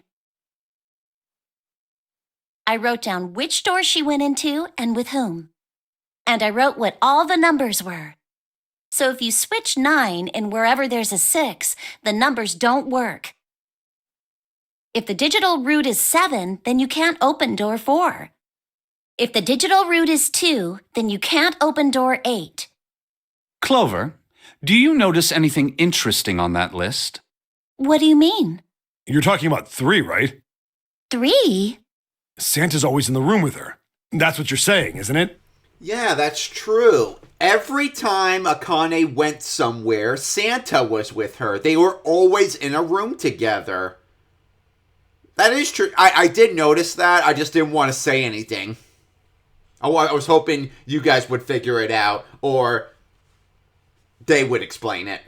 Yes, that's right. What about it? That's quite simple, really. You told me that the first time you came to this room, Santa was the first to refuse to leave June behind. Now, doesn't that beg the question why? Why would Santa do such a thing? The answer is easy. Because Santa can't open door 9 with only 7 and Lotus. Of course, there's only one reason for that. His number isn't actually 3. Santa's real number... 7? Would you be so kind as to modify my sister's equations? Yeah, sure. This is what you were getting at, right, Snake? Thank you. That is exactly right, 7. Santa's true number wasn't 3. It was 0. So Santa is 0? No way. Santa is 0? That explains a lot. And June was 9, not 6. So how does Akane fit into this? Conversely, Santa was 0, not 3. +3 and -3, they cancel one another out. Nothing appears out of order. Santa was still playing by the rules of the nonary game this whole time. Precisely. So you're saying Santa planned this whole thing? I'm not sure if he acted alone or not, but I think it is safe to conclude that he is 0, if my hypothesis is correct. Snake's hypothesis. Something doesn't seem right. June's bracelet being flipped. Even if that were possible, that would mean there are 2 number 9 bracelets. And if that's the case... All right, that's enough talking. Let's go. It's high time we went through that door.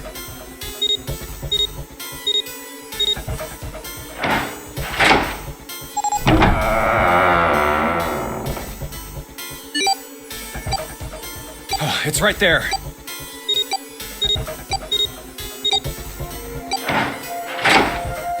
Oh. All right, let's keep going. I think that was the last time we go to a door, right? Oh wait, no, there's still the last door past the incinerator room. I think these stairs go to the bottom deck. Looks dry. Let's head down. Hey, it's a... This is the Neptune symbol. There must be a key around here somewhere. Neptune key. I only have the Uranus key card. It's a different planet. Plus, it's the wrong kind of key. Let's turn around and go back for now. So, is there no Pluto key? Are you fucking serious? Do you still keep... Do you believe Pluto's not a planet too? Well, fuck you then, creator. I love this game, and you're a genius. But for not including Pluto, fuck you. Yeah. Hey, another door. And a card reader this time. It's the Uranus symbol. This is the place.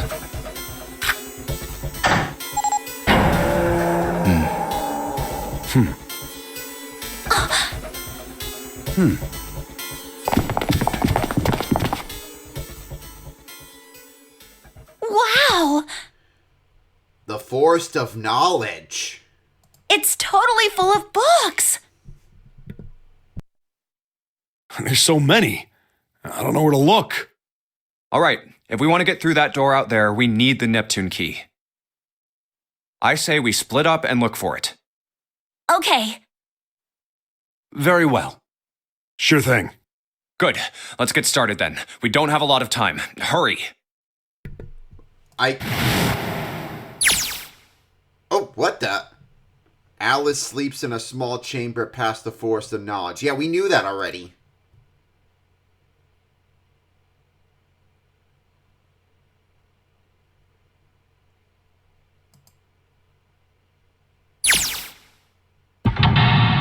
Oh, here we go. Another puzzle.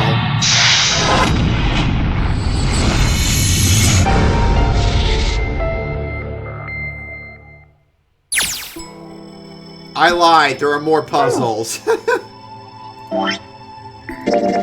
And look, more question marks. Oh, that's a lot of question marks. That is a lot of question marks. Wow.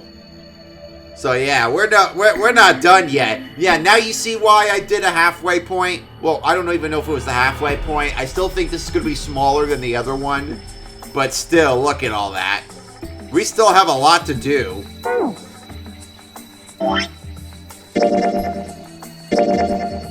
Yep.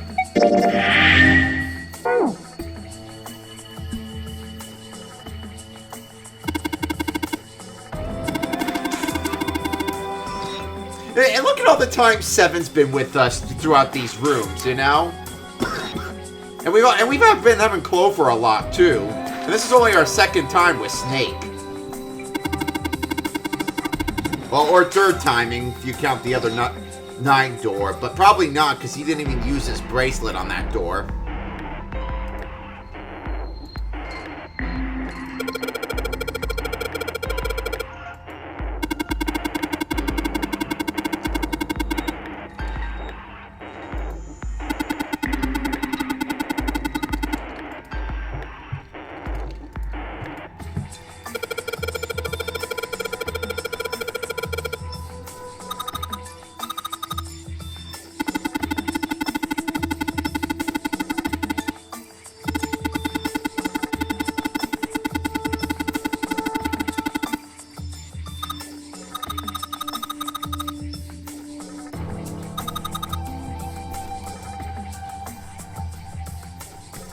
Golden rabbit in the moon, huh?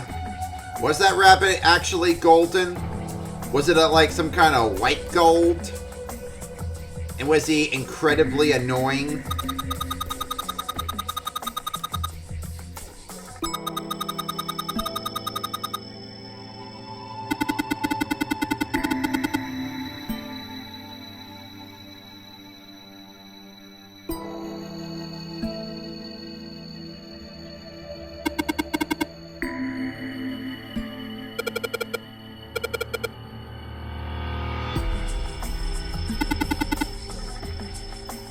Oh, whoopsie. I missed a bit.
Are you talking about the asteroid?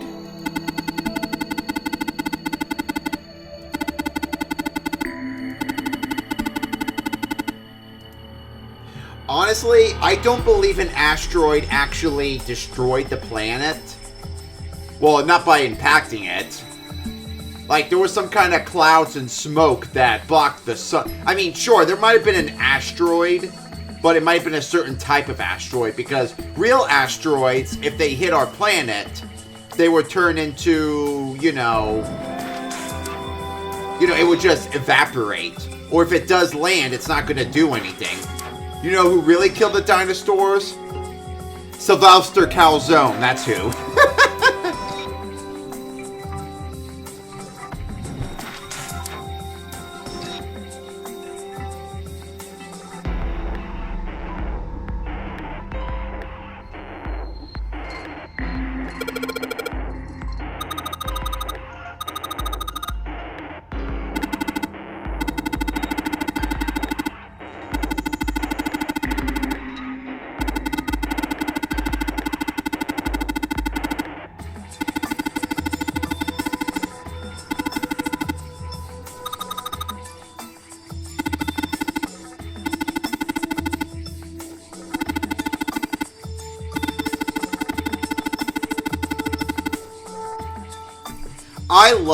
Snake is a true badass. He is truly amazing. He doesn't use his handicaps to let him down. He doesn't even see them as handicaps. He uses them as advantages. He's kind of like Stephen Hawking in a way, you know? So, I can see why a lot of people consider Snake to be their main character.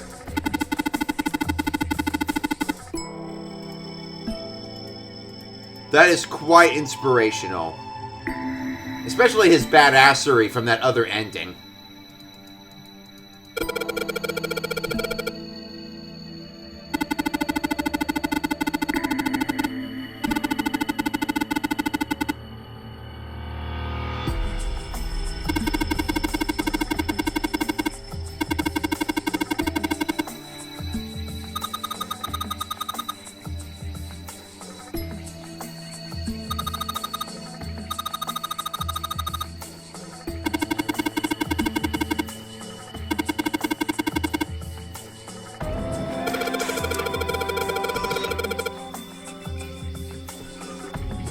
This sounds like Sheldon Cooper's book. This does take place in 2027, so maybe Sheldon's book got famous. But then why would it be in a ship that's really old? I mean, unless that was added in later. Do any of these books mean anything for the story?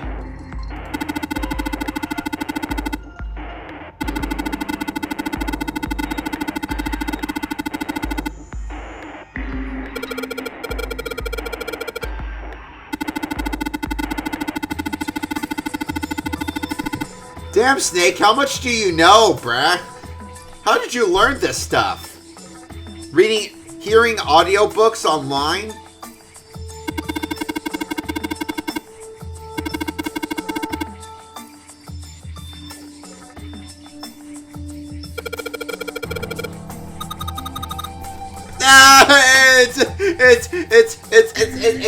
It's Clover's jump.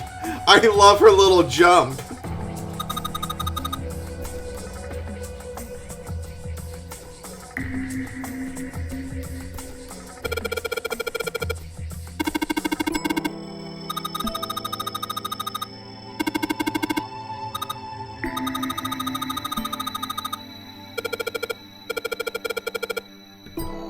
Alright, let's see. Pinot Oreha India of War. Yeah, it makes perfect sense to me. Let's look at those upper words, see if that means anything. Oh, how about Nepo? How about nope? Nope. Here. Defend. Babol. Oh, I see. There's a here in here. No? One ip here. Oh, hold on. Open here, find bulb. Ah, there we go. Yeah! Thanks, Clover.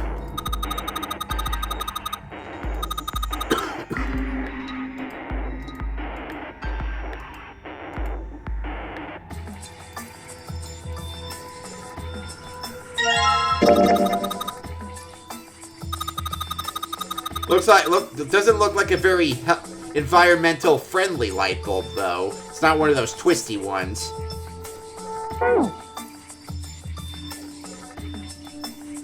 Alright, well done. Alright, let's look at the other bookshelves, see what else we can find. Okay, no, we've been here already.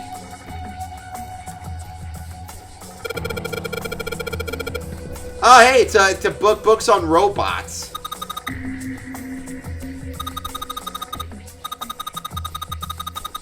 You know, I just learned today, Huey, Dewey, and Louie are named after robots from something in the 1970s. I don't know what came first, the robots in this story, or the ducktail ducks. Who came first? The robots or the ducks?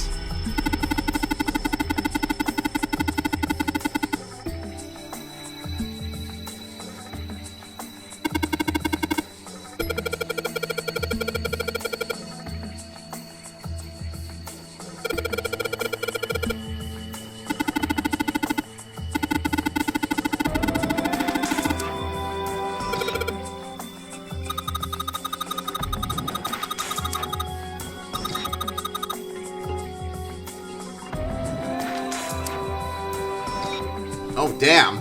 Just revealed another light bulb. Oh, thank you, Clover. Mighty helpful of you. Did Ace and Lotus have to do all of this when he was here? Well, then again, he's one of the creators of the Nonary game, so he probably knew the answers and was able to rush through them. But in the other area, when Ace, Santa, and the others went through that other door, it's straight forward to the incinerator room.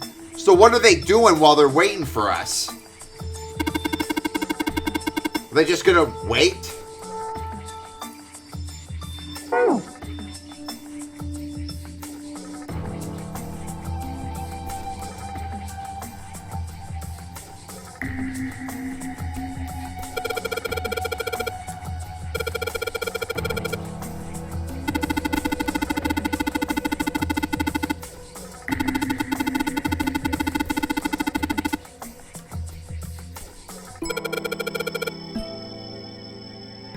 Oh, some people can be OCD like that.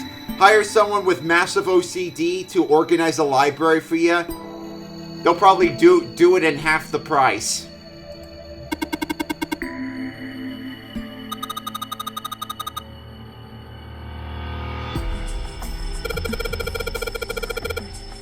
Ancient gladiators. Yeah,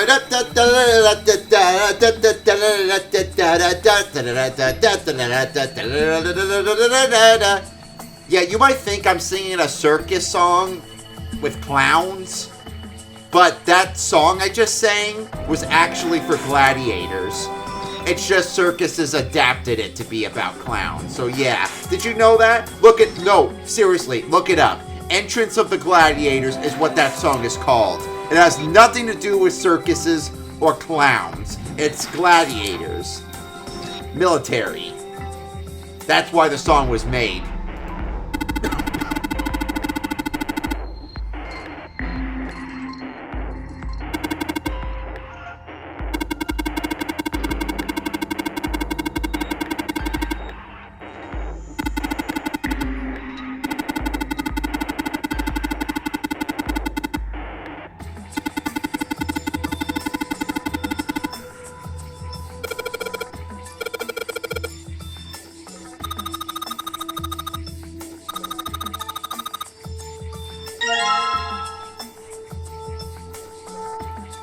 Oh, hey, I got a book.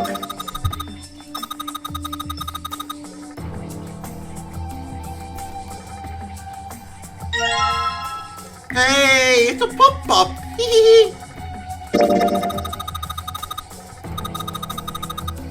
Ted. Yeah, hey, Clover. You know what it says in that book? I want some of that from you.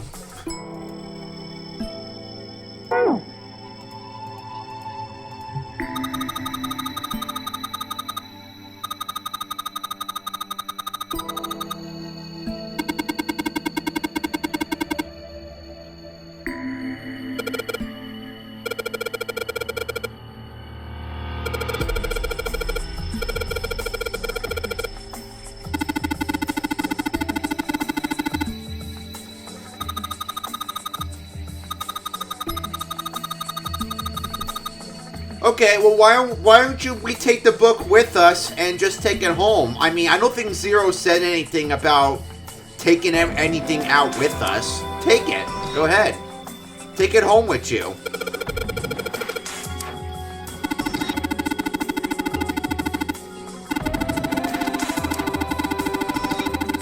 Is Clover gonna mention 7? No? Okay.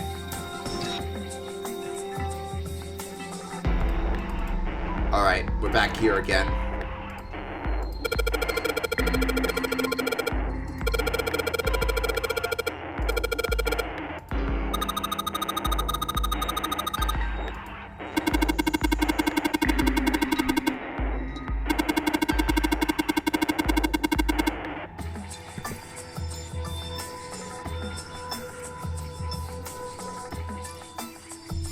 Oh, we're back here again. So, just got one more shelf to look at. Well, we still have the downstairs. Yeah.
Is that another pop-up?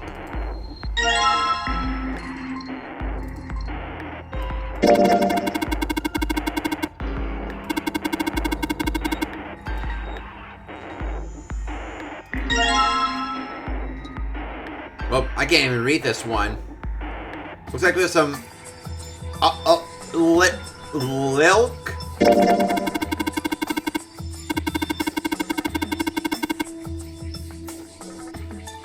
And there's also an I. Wait, there's an R? I don't see an R. R drowning kinky. Yeah, you wish, bruh. Alright, that seems to be everything up here, so I guess our next stop is downstairs.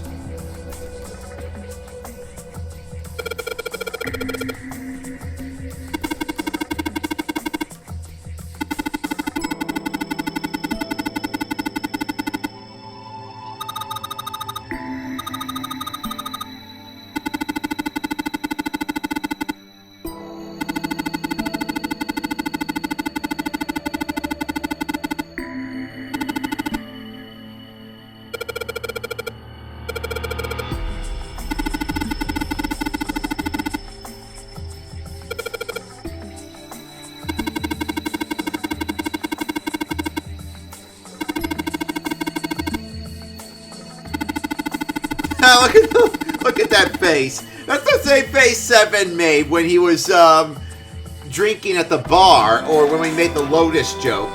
Oh, too bad he didn't hear the Lotus joke in this timeline. Though he still went to the casino, so he probably took a swift one anyway.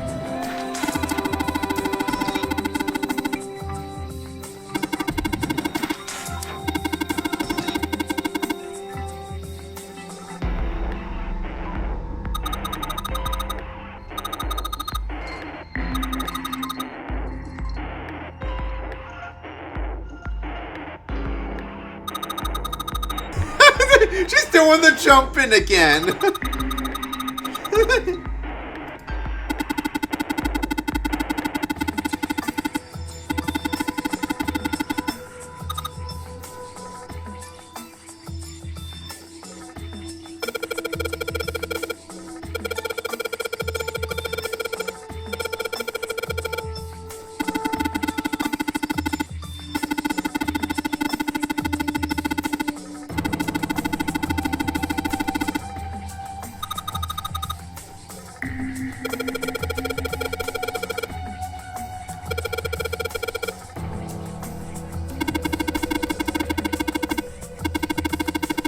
Oh, we got another pop-up? Which one's this one?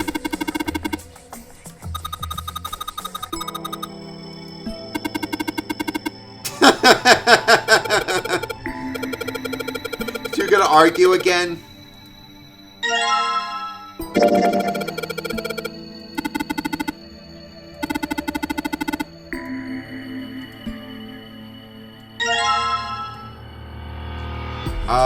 Say 5?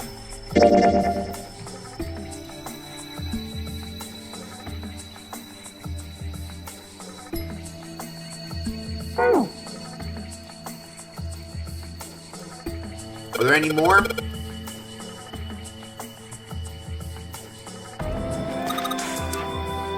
Oh, what happened?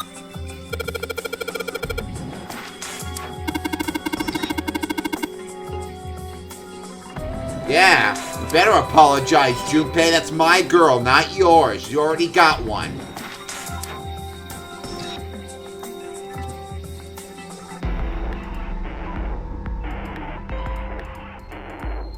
Yeah, I know what you mean. This one. I'll do it later. I'll look at that one later. I want to make sure all the...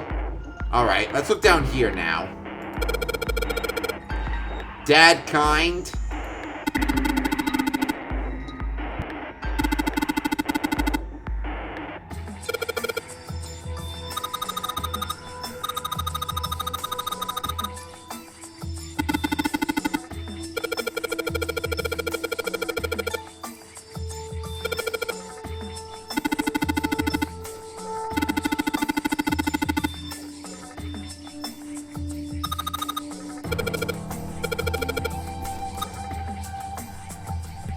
Huh. I thought there was going to be more to do in here.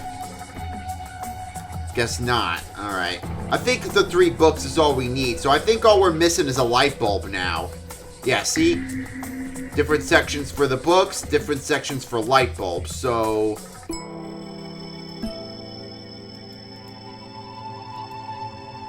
Six, 3, 2, 4, 1, and 5.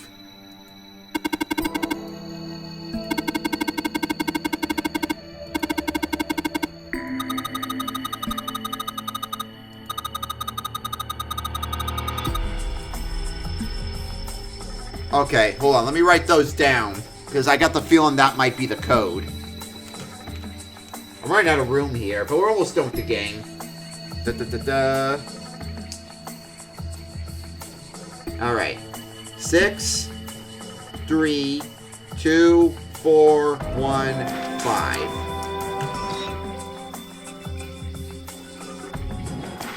Yeah, it looks like there's enough. Alright, let's try this out.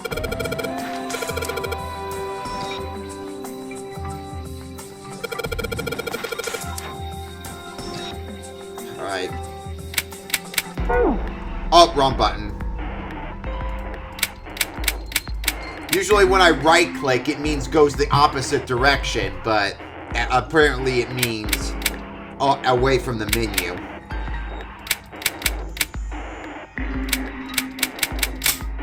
Clickety-click-click! I love that noise, and I love it when Clover jumps, too!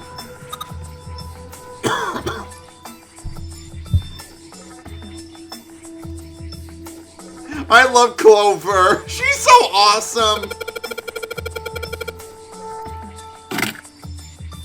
She's so cute. I don't care that she killed us in the axe ending. I'm pretty sure anyone could be sick in the head after thinking you lost your family member and got taken into another one of these stupid games, you know, because you were in the first one.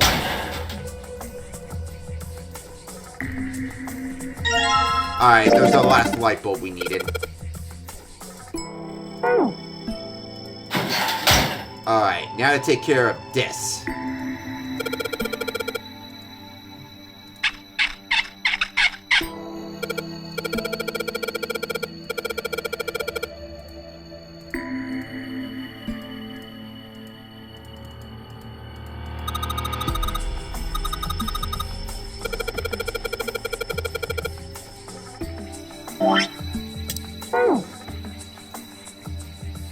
Okay, well, since they were all highlighted, does it matter which goes where?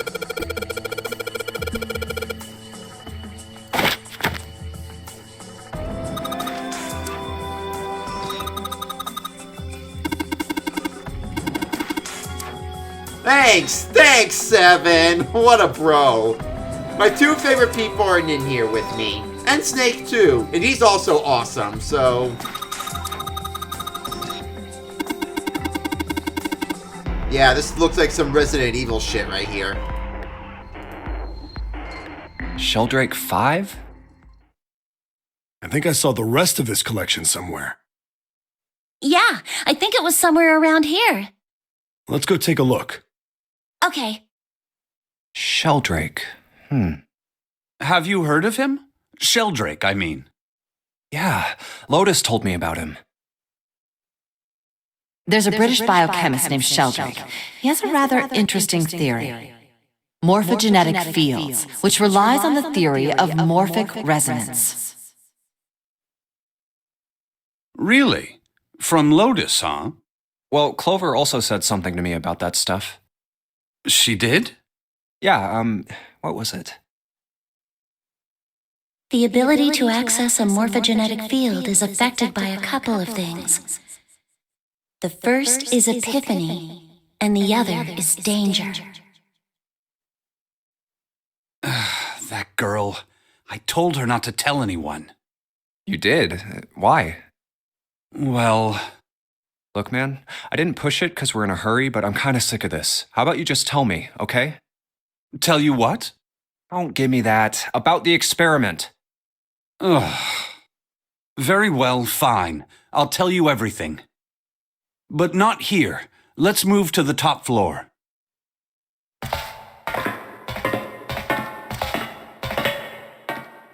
I suppose I might as well start by telling you why I kept quiet, and why I made sure Clover did as well. And you know, Santa, Akane, Ace, and Lotus are still waiting for us, I think. What are they doing in the incinerator room anyway? Unless they open the 9th door and we're not going to see them no more. To be honest, the explanation is quite simple. You say everything's simple. What's simple for you might be difficult for the rest of us simple-minded people, brah. Zero told me not to. I had little choice. He didn't walk up and tell me, of course. He gave me a message engraved on a card.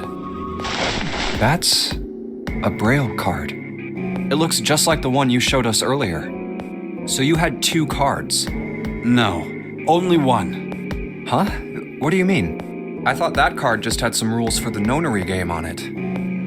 Yes, it did. And those were the rules I read you. However, they were not the only thing on the card. There was something I didn't read. Well, perhaps I should say there was something I couldn't read. And that was? Tell no one of the events that took place 9 years ago. Tell, and I activate your sister's detonator. It's a threat on our lives. Oh. Well, it says the rule on you, not the rule on her, so if you tell me anything... Well, what about Clover? Did she get a message from Zero too? I don't believe she did. But doesn't it strike you as strange that Zero would shut my mouth, but not hers? Yeah. To be on the safe side, however, I told her it was best not to tell anyone. Still, apparently she told you. That girl. What's wrong with her telling me? I figured some stuff out with the things she told me. I mean, it looks like the whole activate her detonator thing was just a bluff. She's prancing around downstairs happy as a clam now that you're back. That's very true. I've decided I can trust you. I've decided to tell you the truth. The chance that Santa is Zero is very high. I feel I can assume Santa doesn't have the time to observe us at the moment. Au contraire, it doesn't really look like he's doing anything right now. Or I don't know, what the hell is he doing right now? And at any rate, even if he were, I very much doubt he would kill us. Why? Clover told me about the 4-leaf clover, about the words. If he knew about that, then he was in my group during the first experiment. I'm sure of it. He wouldn't kill us. No matter what the situation was. So Santa was also there. So apparently this whole game was caused by somebody who did the game before, probably as a revenge against Ace. Hey, Snake? Yes, I know. You want to know what happened during the experiment. Yeah. How much do you know? Clover told me about... I see. The morphogenetic field in the experiments 9 years prior. How the experiments had taken place simultaneously at 2 locations, one being the ship and the other being a building in Nevada. And the girl that died during the experiment. She told you all that, did she? At any rate, I now know how much you've learned. All that remains for us to determine is who did this and why, right? Yes. Can you tell me what happened? Yes. The people who organized the initial experiment were from a company called Cradle Pharmaceuticals. There were 4 of them running the show. Gentaro Hongo, Nagisa Nijisaki, Teruaki Kubota, Kagechika Musashido. So he's telling us. So he's basically saying everything that was in the notes in the safe. So what we learned there, he's telling us now. Hongo was the CEO of Cradle Pharmaceuticals. Nijisaki was his right-hand man and did the lion's share of the planning. Kubota led the company's research and development division. Musashido was their majority stockholder. Oh, look at that freaking mustache. Okay, I don't recognize the other people. We already know that's Ace. We already know that from the other ending. I don't know who these two are. Well, I do, but you probably don't. But I can see that mustache right there. It was these 4 people who planned the initial experiment. Let me simplify it for you. Hongo designed it, and Nijisaki put it all together. Kubota developed the technology required, and Musashido provided the cash. So it's Hongo, Nijisaki, Kubota, Musashido. Of course, more than 4 people were required to conduct an experiment of this scale. To that end, they organized a top-secret team to assist them with their research. All in all, they gathered 10 people or so. Those 10 completed their team, and they were able to begin the project. They named it the Nonori Project. The purpose of the experiment was to research the prospect of controlling a human mind through sheer will. The vessel, I suppose you could say, for this control was the morphogenetic field. Why did the glycerin suddenly begin to crystallize? Why did the crystal structure of EDT undergo a sudden change? Why did the rats improve their puzzle-solving skills with each generation? Wait, how do we know? How do we know about that? Santa didn't tell us that in this timeline. Experiments with humans produce the same results. The more people who knew the answer to a question, the more there were who could answer correctly without having seen the problem before. Why is that? How could it happen? The answer is that the shape of the answer has been stored in a field invisible to the naked eye. He said naked eye. So lewd. And through that field, the resonant event transmits information related to that answer. That's essentially the idea behind morphogenetic fields. But that's just a theory. I'm not gonna say it. Can't bring yourself to believe it? Yeah, Let's say someone killed another person because the devil told them to do it. Whether the devil exists or not has no relevance to the murder. They believe the devil exists. Whether or not he does is immaterial. So what matters here is that Hongo believed in the morphogenetic field. That's right. But I still don't get it. You said they wanted to figure out how to control people. Right? That is what you were saying. Yes. So how are they going to do that with a morphogenetic field? I'll keep it simple. Let's suppose 10,000 people have solved a certain problem. The chance of you knowing that answer, even if no one has told you, will go up. Let's have another example, shall we? Say 1 million people were to do a handstand right now. Tomorrow, the chances of you doing a handstand would be higher, even if you had heard nothing of this hypothetical mass handstanding. Mankind's thought process and actions are all part of a resonant event. All of the resonant events encoded in the fields are projected onto you. Of course, this assumes you believe in this theory. Do you follow so far? Yeah. Now, if there was a person who had the same effect as those millions of people, what would happen? If that one person were to do a handstand, other people would find themselves wanting to do handstands as well. Can you imagine what a person with powers like that would be able to do? Come on, there's no way. I'm not done. Imagine another scenario. Imagine another person. This is an ordinary person. Let's say he does a handstand. What if there was someone who could grab the resonant event he created by doing that and use it to make other people do handstands? what would happen then? A person who has the power to write to the field, and someone who can read from the same. You could think of them as the writer and the reader, or the transmitter and the receiver. What would the world be like if there were people with abilities like these? So the transmitter's resonant event can be transmitted through the field and sent to the receiver. And then the transmitter can control the receiver however they wish. That's what you're saying, right? Yes, close enough at least. Come on, that's just crazy. Well, if you want to prove that, then you'll have to test it first. At least, that was how they thought. That was why they decided to do their experiment. That was how the Nonary project began. By the way, Junpei, have you ever heard of the Gansfeld experiment? Yeah, that was an experiment in telepathy, right?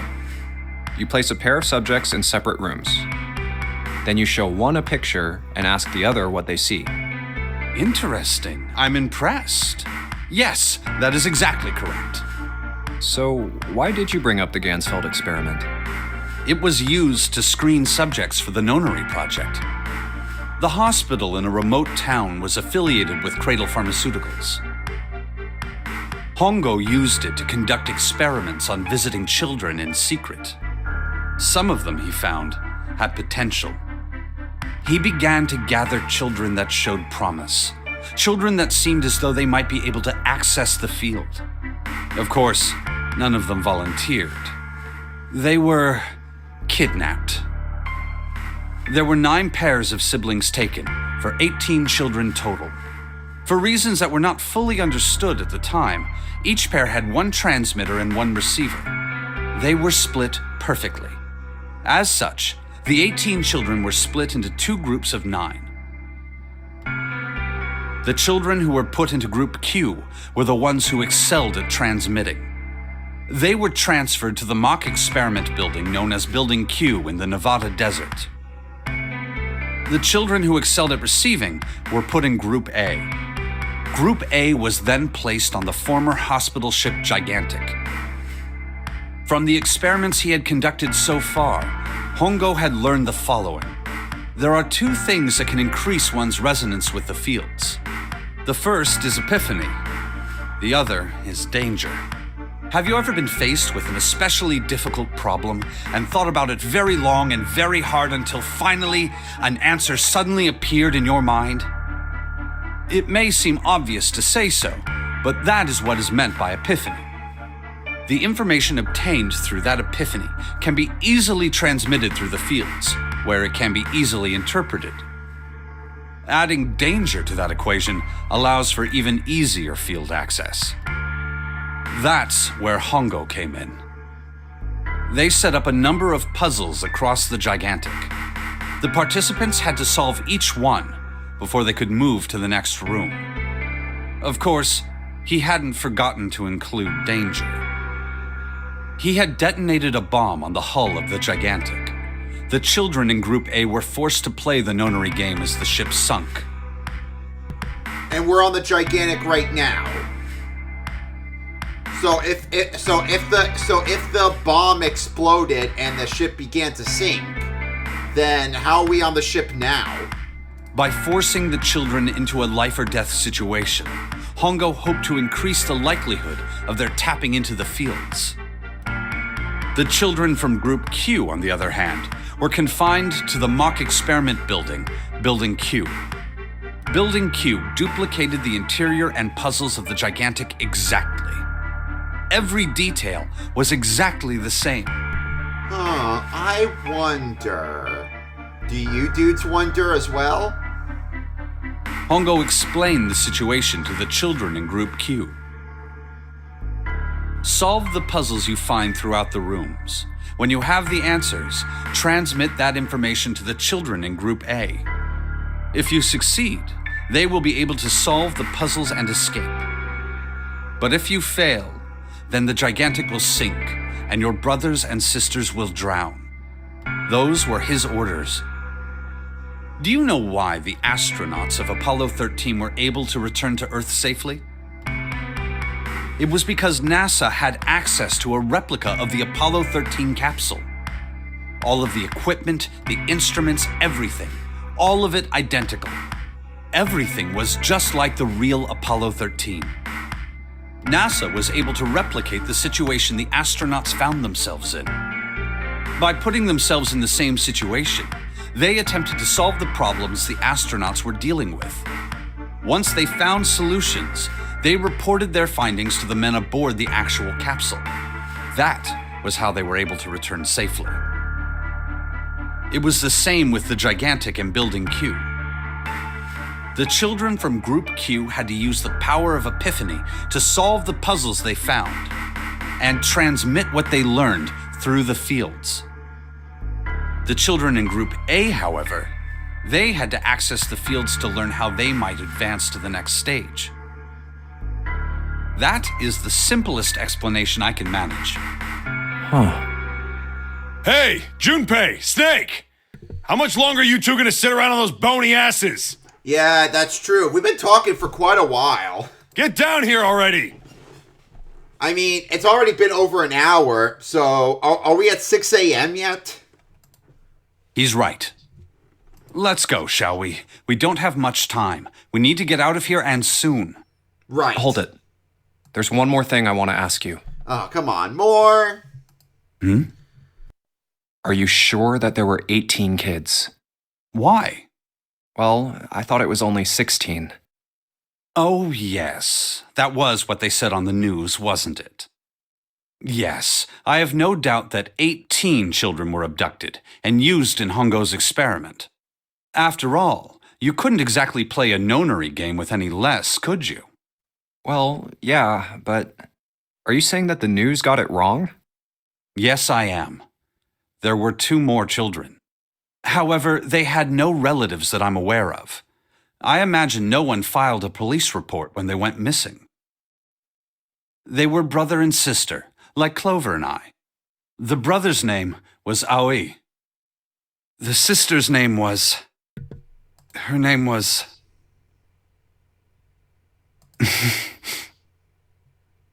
Her name was Akane.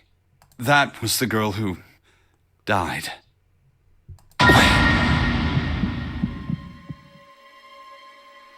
Akane Kurashiki died 9 years ago? Then, who is June? An imposter? No. That's impossible. It can't be true. Akane isn't that uncommon of a name. If Snake had known her last name, that's a different matter entirely. So they share a name. A lot of other people do too. It doesn't mean anything. It was someone else. Of course it was. It has to be.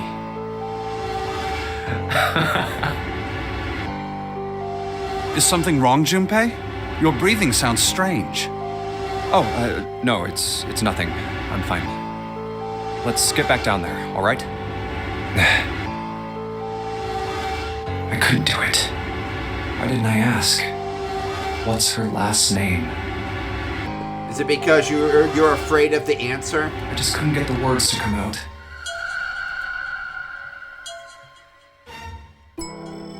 Damn, that was a lot. I better save it right there. Woo!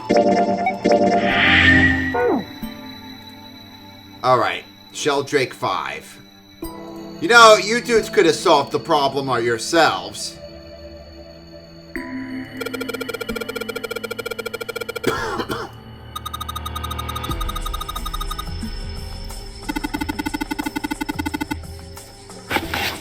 Oh, there we go. Why didn't the rest of you find that? That was so simple. You didn't have to wait for us. You could have pressed it. Snake, Clover, not Snake, 7, Clover. Either of you could have pressed it at any time. We were talking for like 20 minutes.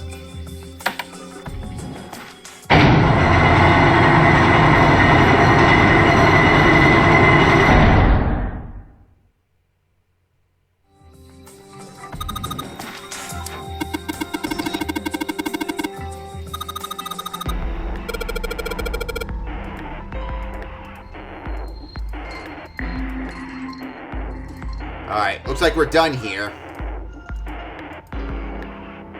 Oh, that's the place we came out at. Here we go.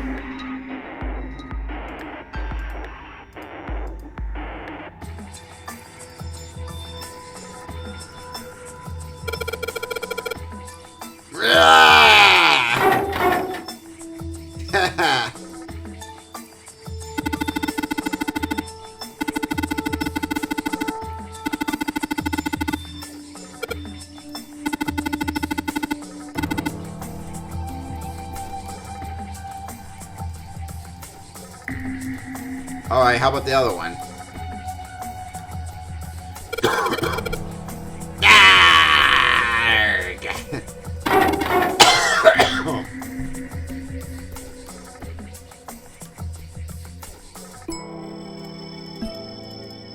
Alright, looks like it's this then. Wait.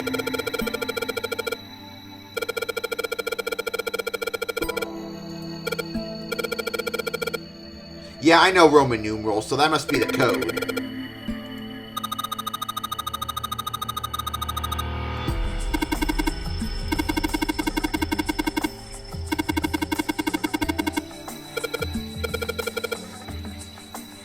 Does it mean we have to type the words?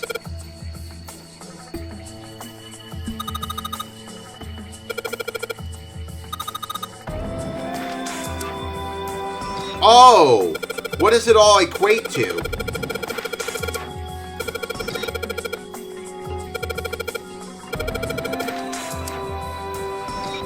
Hold on, go back. I need to... Oh, wait. I could have looked at the hint.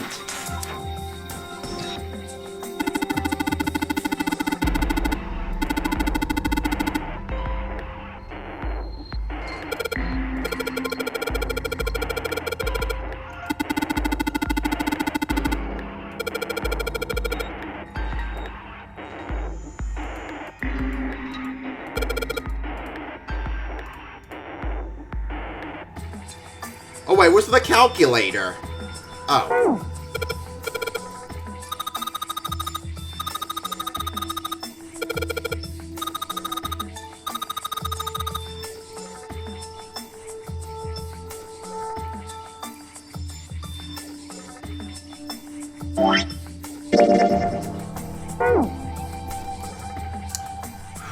Uh, 13, 14, 10, 13.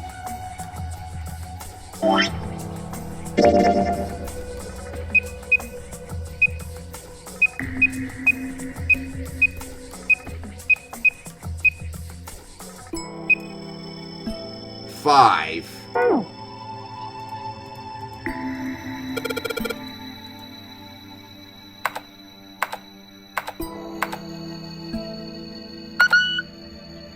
No.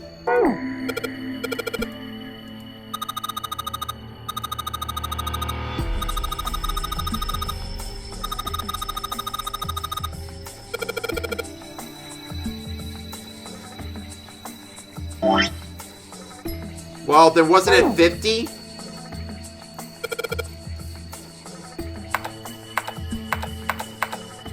I can't fit that much. All I can fit is 5. Well, wait. 0? No, it's not 0. Huh.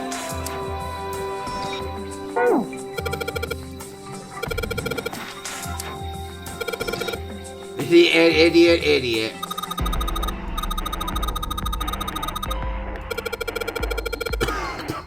Why don't you figure it out?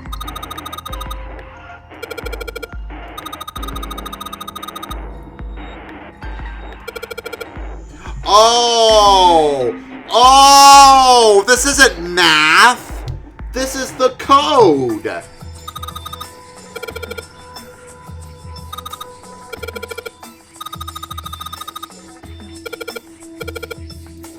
I get it now. It's the freaking base numbers. I got it. I got it now. Okay, so A, B, C, D, E, F, G, H, I, J. Okay, so that's J.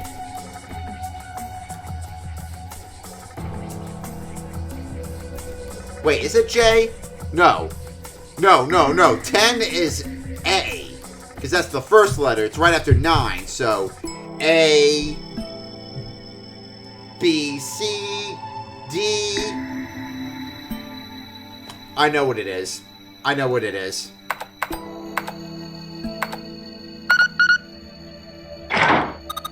got it. I fucking got it. Yes, I did. Thank you, Clover. That was great help. Thank you. You are an angel, Clover. Thank you.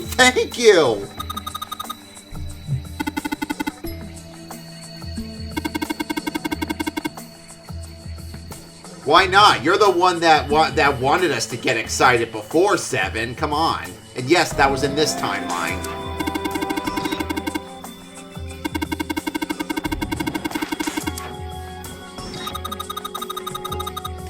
I don't think so. I think we're going to be okay, 7, because 0, I don't think, wants to kill us. He's trying to make a point.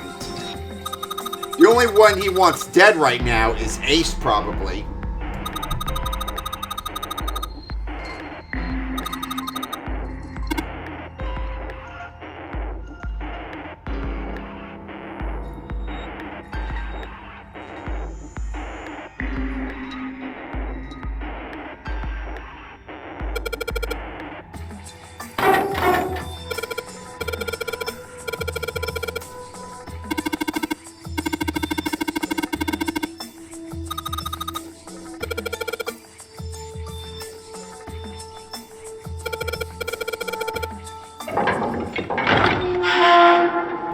Solved.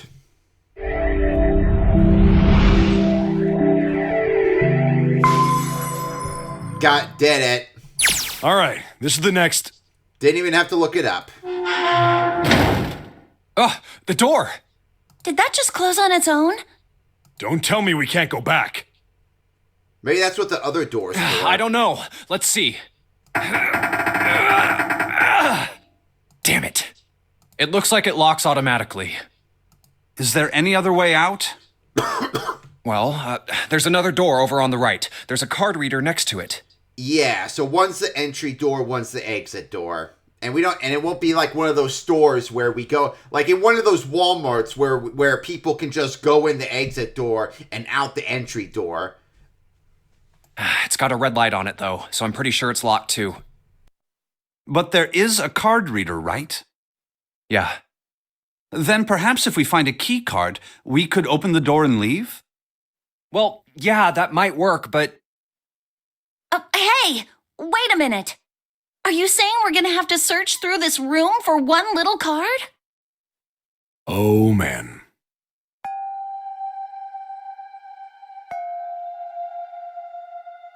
Looks that way. Well, it looks like someone doesn't know how to keep a tidy room. Oh yeah, I want to talk. No way! For real? Well, we can sit down and wait to die, if that's what you prefer. I rather doubt that, however, so it would be wise to start looking. We haven't much time. Let's find that key card. Oh, and the Neptune key as well. That might be the same thing. We won't be able to get through the hallway without it. It's probably the point. I think the Neptune key might get us out of here and get us into the hallway. All right then, let's begin. Yeah, let's.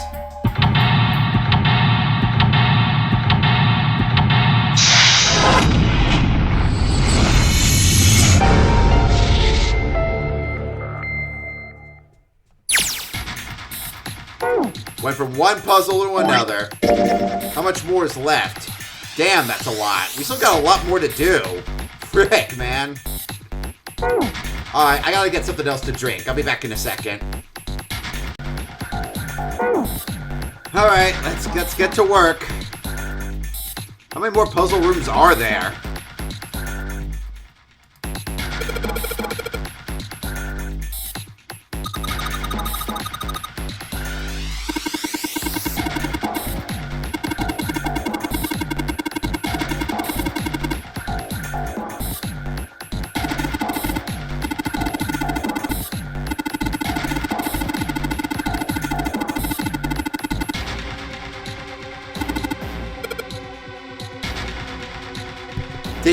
What, did he have anybody to test out the puzzles to make sure they worked? Because I'm pretty sure the puzzles would have to get tested just to make sure, you know?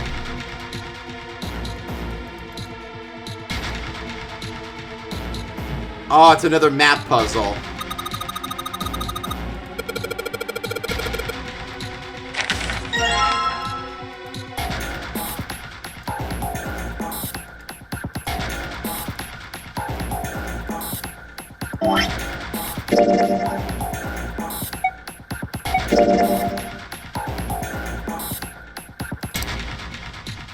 Alright, well this doesn't really tell me that much. Like, I'm sure we have to go in different directions. But which one's the starting area, and would we have to match speed, too?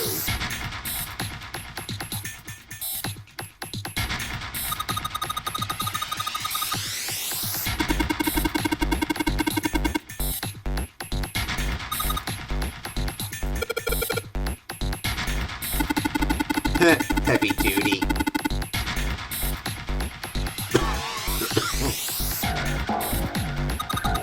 Ah, Clover jump. Really? Elvis's face?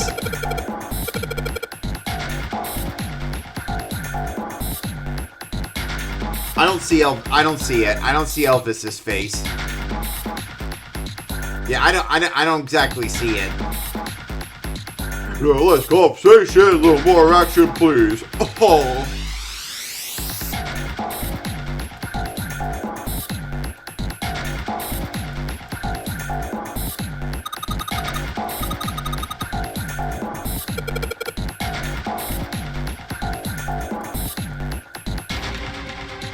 Well, it looks like if they're empty slots, they might be used for something. But I'm using a mouse right now and it's being used.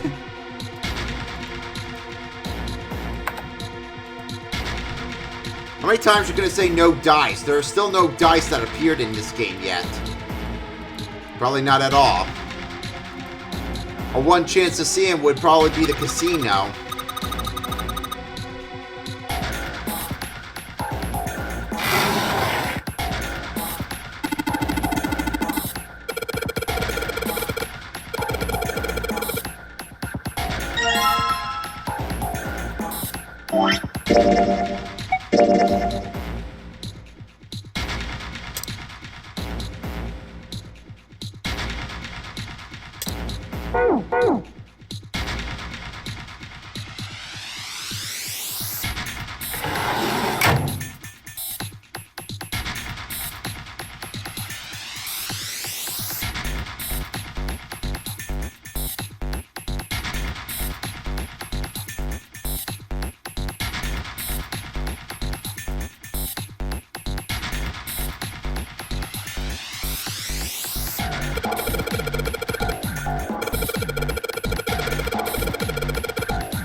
Oh, being so demanding, huh? Yeah, show me, now. Not even a please. I bet she's not even going to say thank you.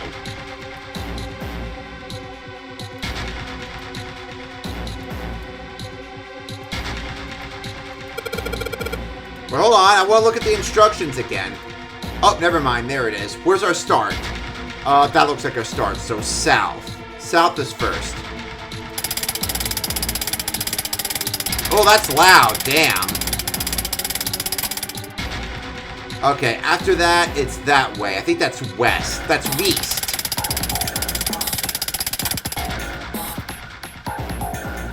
Southeast is next.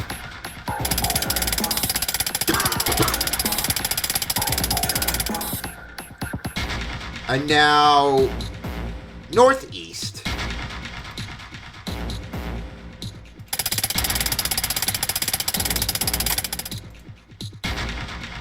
And now east again.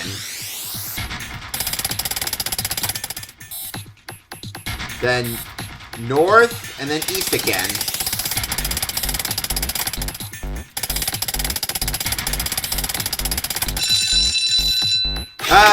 Time for class. Good boy. Who's a good boy? Honestly, I wouldn't mind Clover doing that to me. No, don't knock. No, yeah, knock it off. Don't do it to Junpei. Do it to me. I would love that.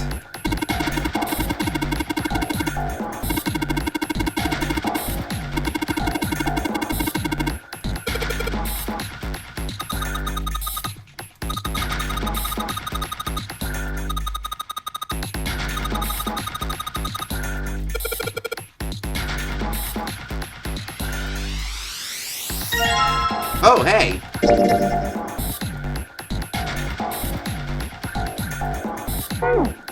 Alright, so I think that's one of the emblems needed for that computer puzzle over there. So it looks like we might have to try to collect them.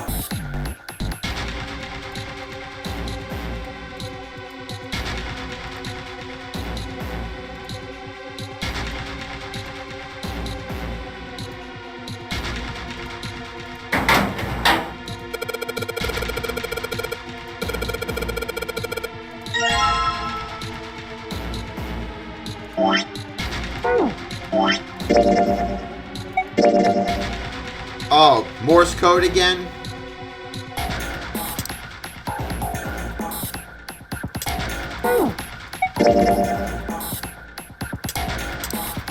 Oh, more letters. Alright, I see what I gotta do. Kinda.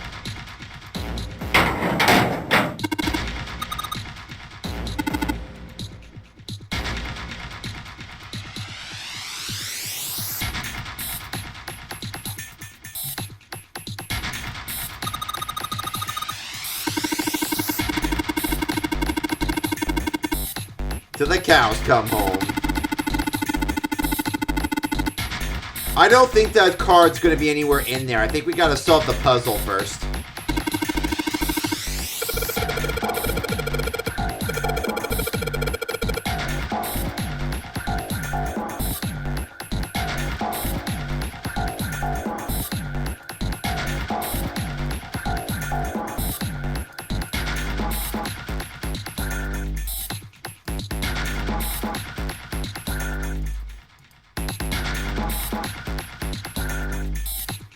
So it's another security room, huh? Interesting.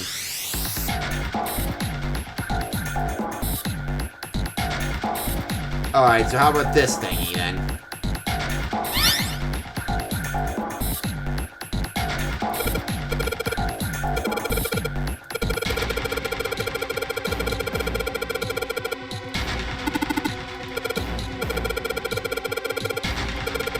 Yeah, I think he'd be an expert at this, Snake.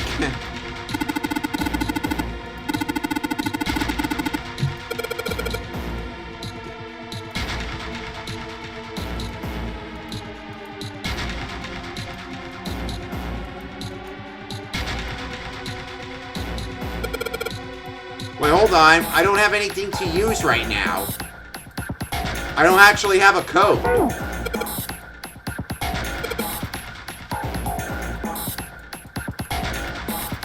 I know how the instructions go. We're missing clues here. Blues clues.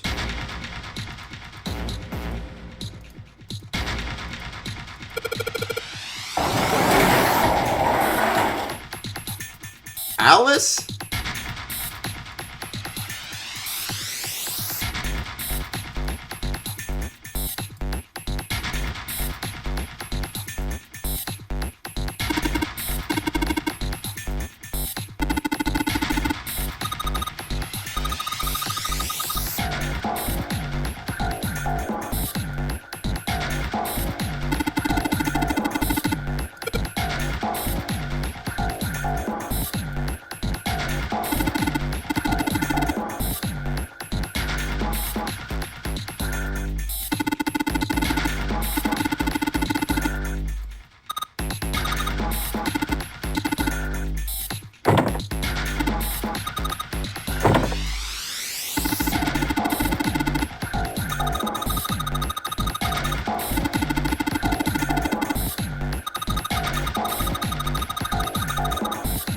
Superhuman strength.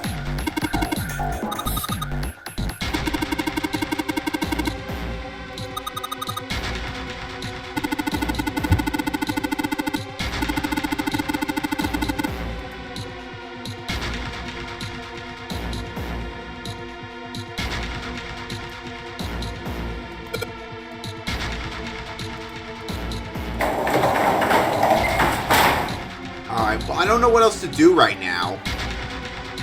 There are other puzzles we have to do, but I don't have any instructions on this right now. Have we used this yet? Oh, it's this thingy.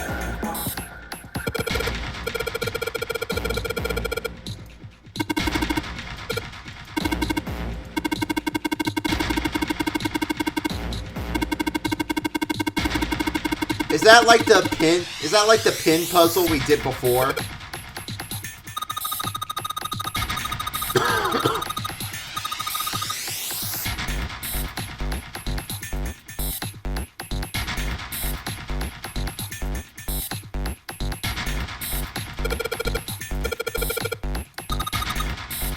She's so cute.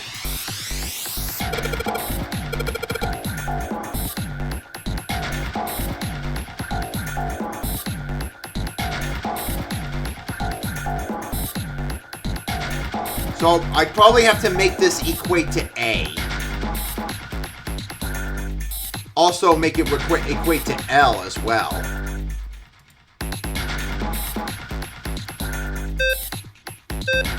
Oh, hold on a second. It's one of these puzzles.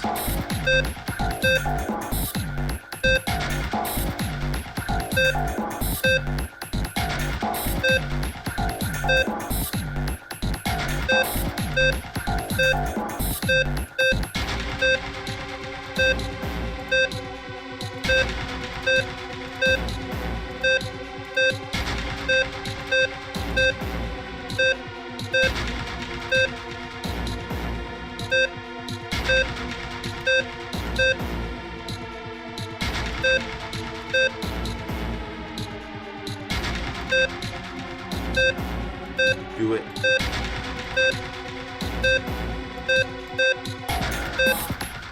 Come on, something's got to work here. Come on. Put them all in.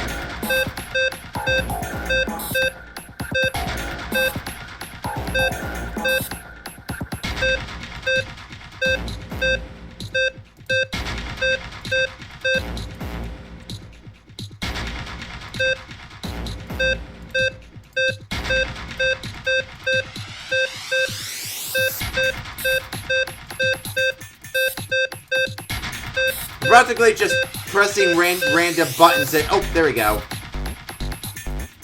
Oh, I can't do them all. It doesn't work that way.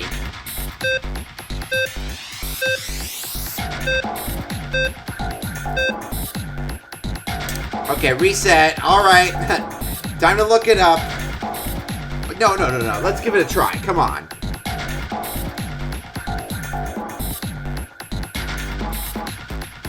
So D is 13.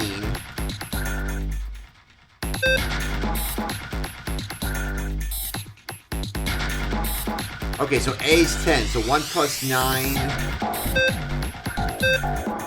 But you know what's hard about this is that I have to keep tapping it to try to, like, even if I figure out the answers, it's still going to give me that stupid code. All right, hold on a second.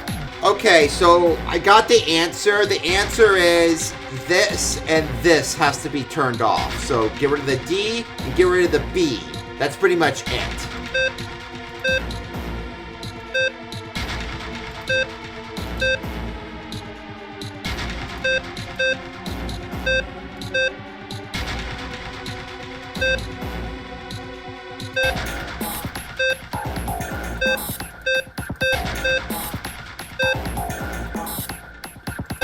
Price check. That's what it sounds like.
I mean, I know what I gotta do. I know what I gotta do. I got the answer. I just need to figure out how to do this. I mean, I could just look on YouTube for the best way to do it, but I'm not gonna waste my time with that. I already looked it up once. I'm not looking it up again.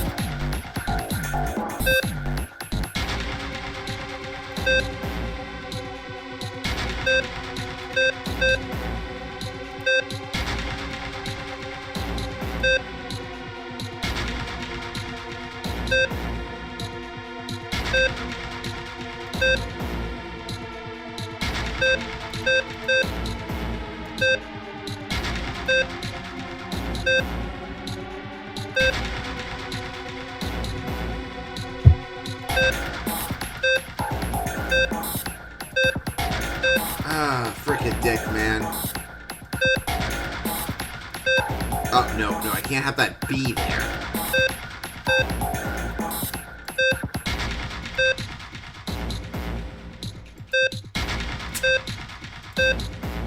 Gonna look it up again. Not gonna look it up again. Not gonna look it up again.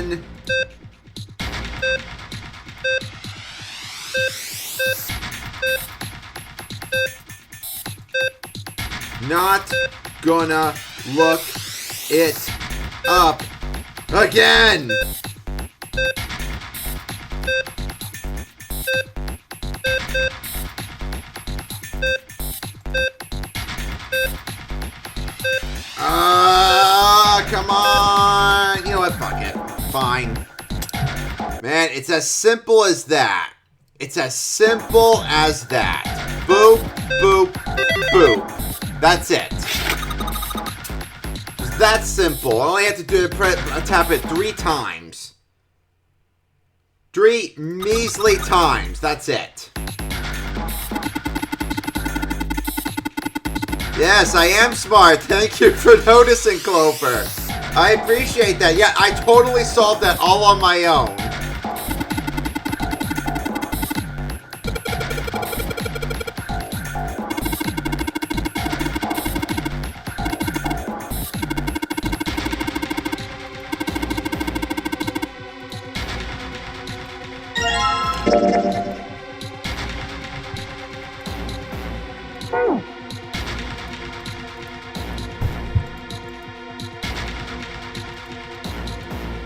Don't know how anyone can figure that puzzle out, but I guess you got the file for that.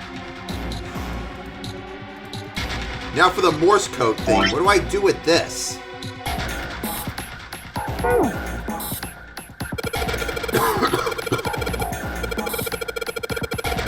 Yeah, there probably is. Ugh.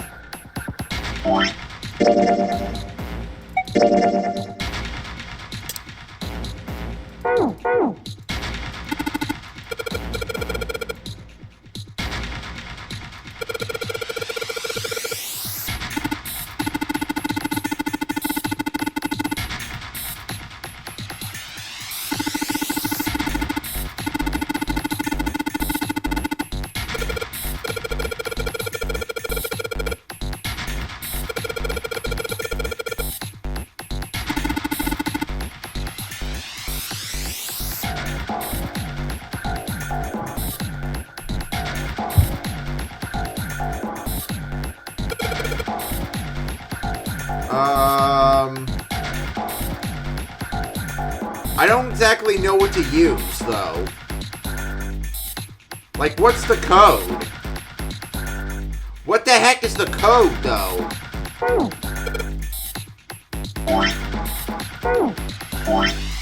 Am I missing something? No, not this. Alright.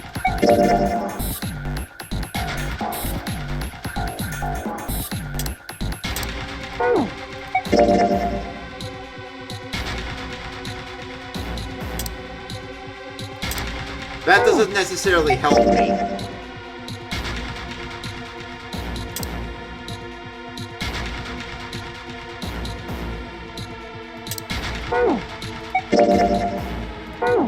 Yeah, this isn't helping me. How am I supposed to know what the word is? Am I missing something?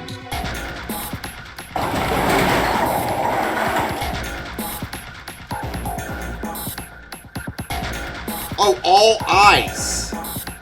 Wait, could the word be all or... Wait, if the other thing is all, then this might be ice.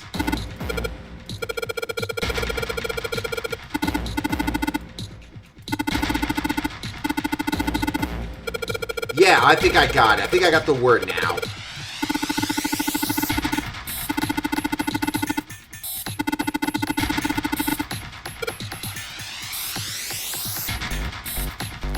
So yeah, it's ice. Okay.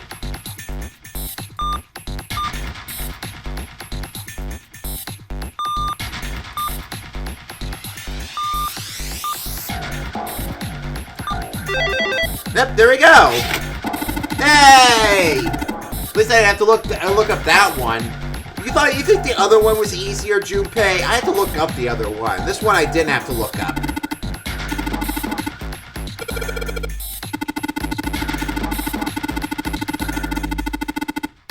Yeah, I figured he knew Morse code. Such an overachiever, bruh.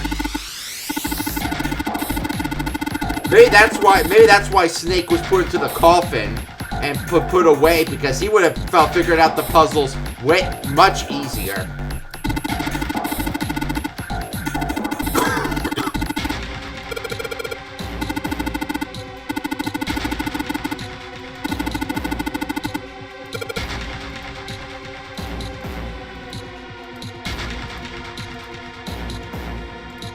Alright, here we go.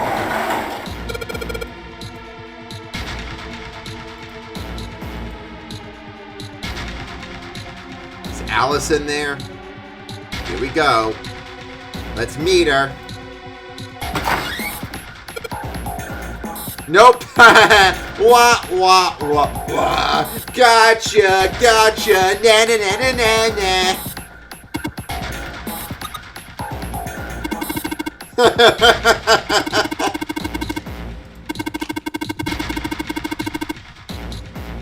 And here you thought Alice was on this ship.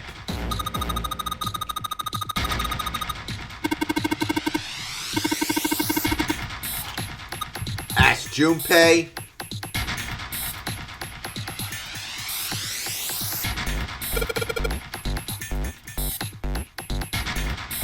Oh! Here's the Neptune key. Oh, so I do need a separate key card. So the key cards help let us out of here, but this key gets us through the hallway. Yes, it's the Neptune key!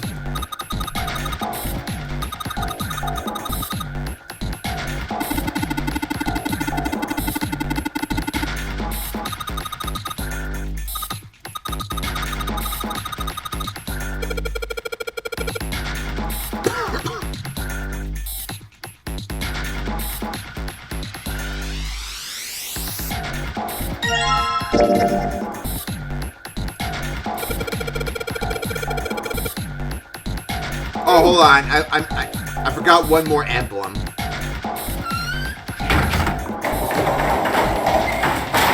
Yeah, I forgot this one.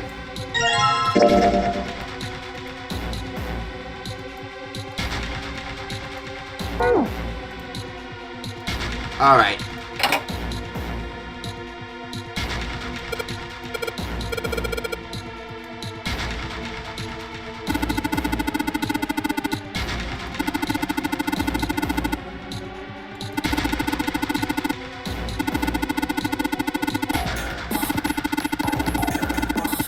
Oh, so I gotta do it in order.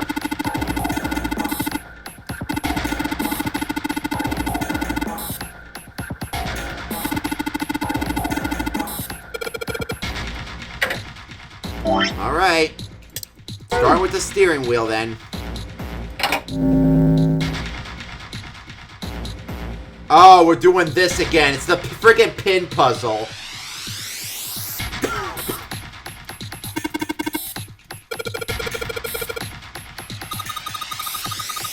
Yeah, it's the pin puzzle.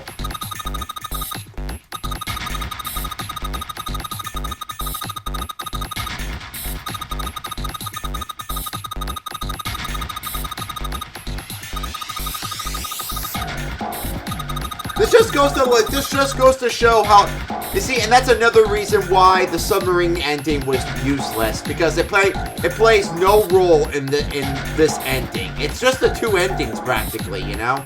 The other side is just a dead end, and then we get to learn a few things from the Lotus and Seven. Some extra stuff, you know.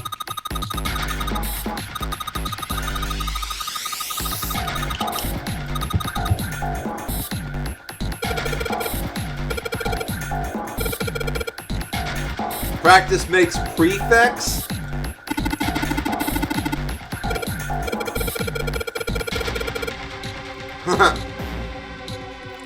Alright.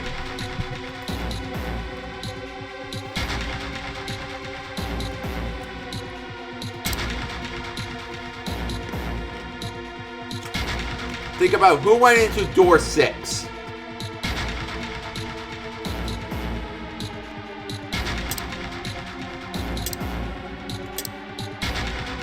And then door 3. Wait, nobody went into door 3.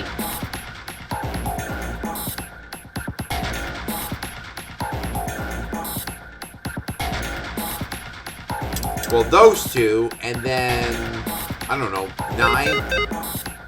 Nope. Oh, I can't use 9 because, oh, okay. No.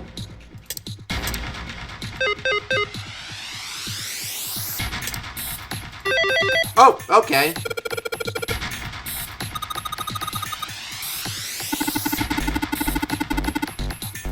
Well, I don't think anybody else went into the other doors. Oh wait, Clover went into one of the doors in one of her endings. That was, but no, that wasn't the same combination. And we can't use 9 because 9's a cheat number. Alright, you said the plus was next, right?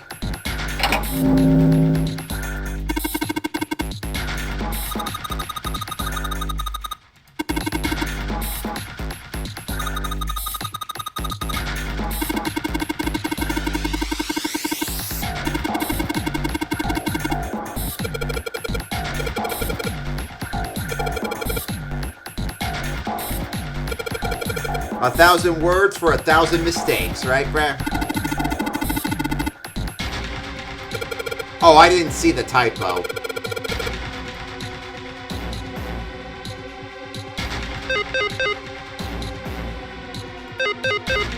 Oh, so we can't use 1 either this time.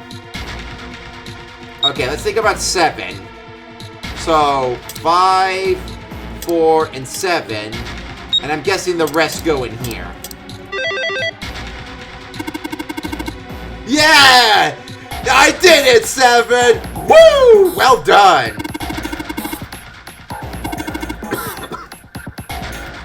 Don't worry, I believe in myself, Brad, but I'm glad I got you to root me on.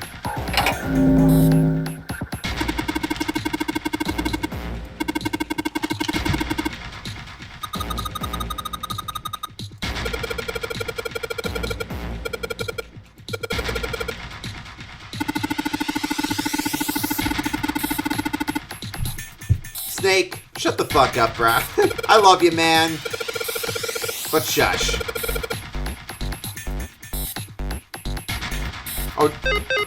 Oh, okay, now Santa's out of the way. So, no Grover, no Ace, and no Santa.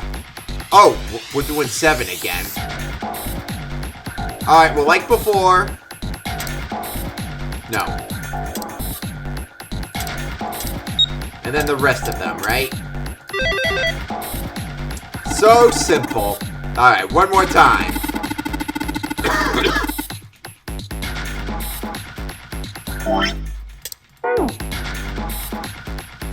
Man, it's gonna make me in the mood for waffles. I haven't had waffles in so long.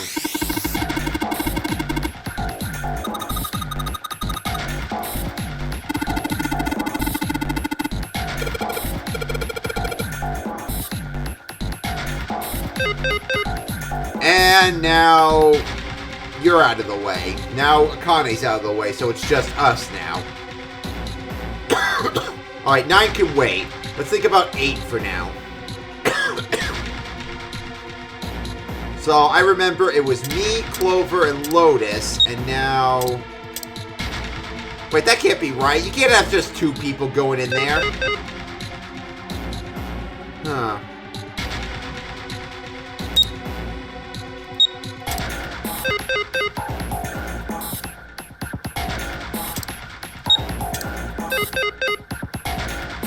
What am I missing here? I can't exactly use a calculator right now.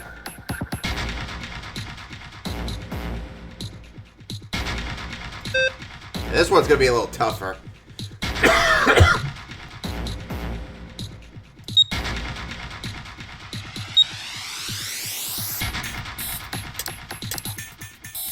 There's only so many combinations I can do here.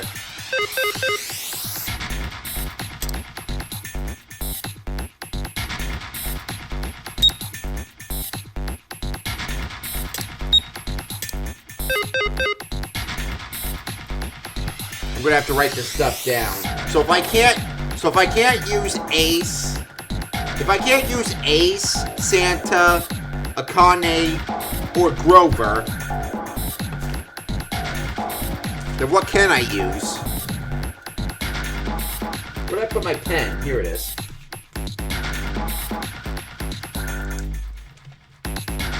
Alright.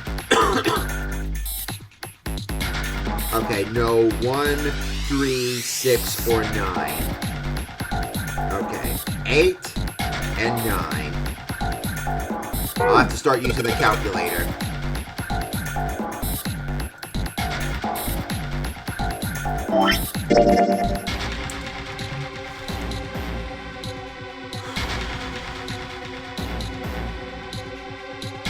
Alright, so if there's none of those, that means...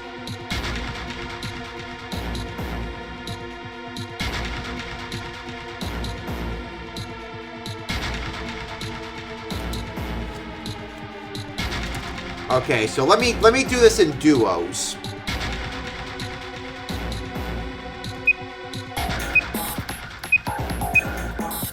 Okay, that's 6. Hold on.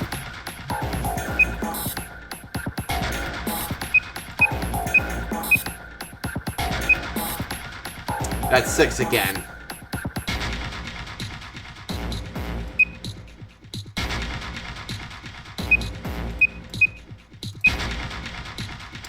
No. I'm going to use Lotus's number as a base for now.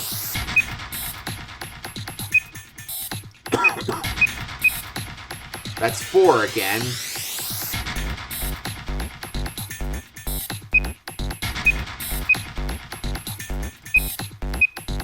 Oh no, that take us back to that again.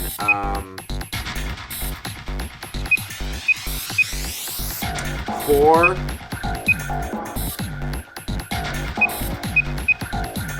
That gives us 1.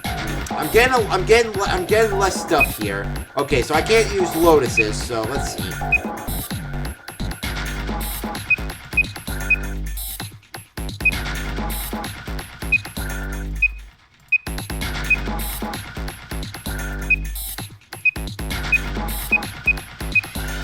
Nine. Okay, there you go. Now I have my answer. So if 7 and 2 go into 9, then everything else goes into 8.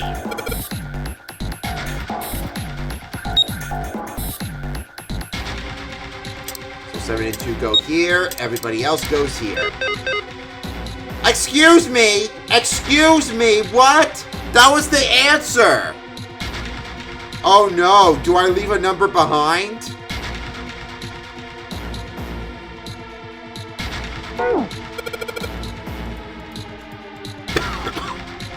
So maybe I don't even use all the numbers then. Alright. What two numbers give us 8?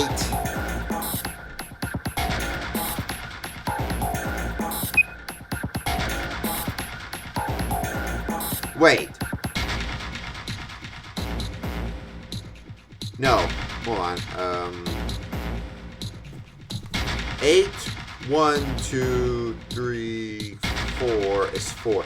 8, 1, 2, 3, 4, 5, 6. That's not an option.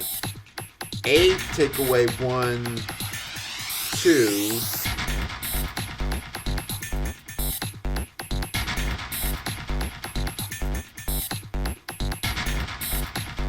Eight, take away 1, 2, 3, 4, 5. I think we said 3, 6.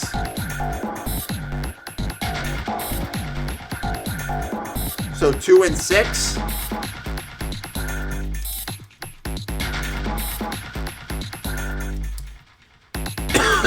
Wait, 6 ain't an option.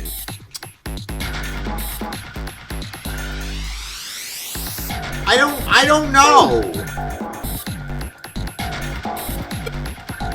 I don't know.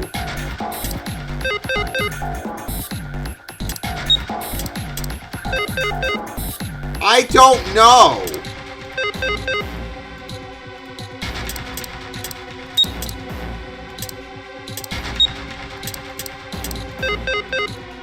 I'm not understanding this.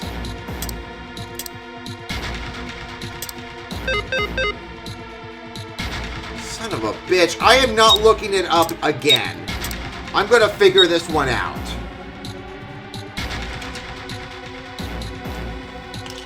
I figured out all the other ones.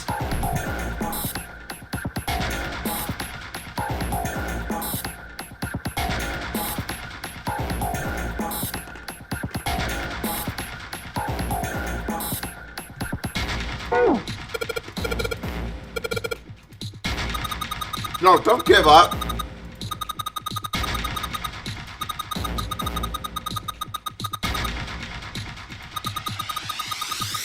Oh, really? So that means...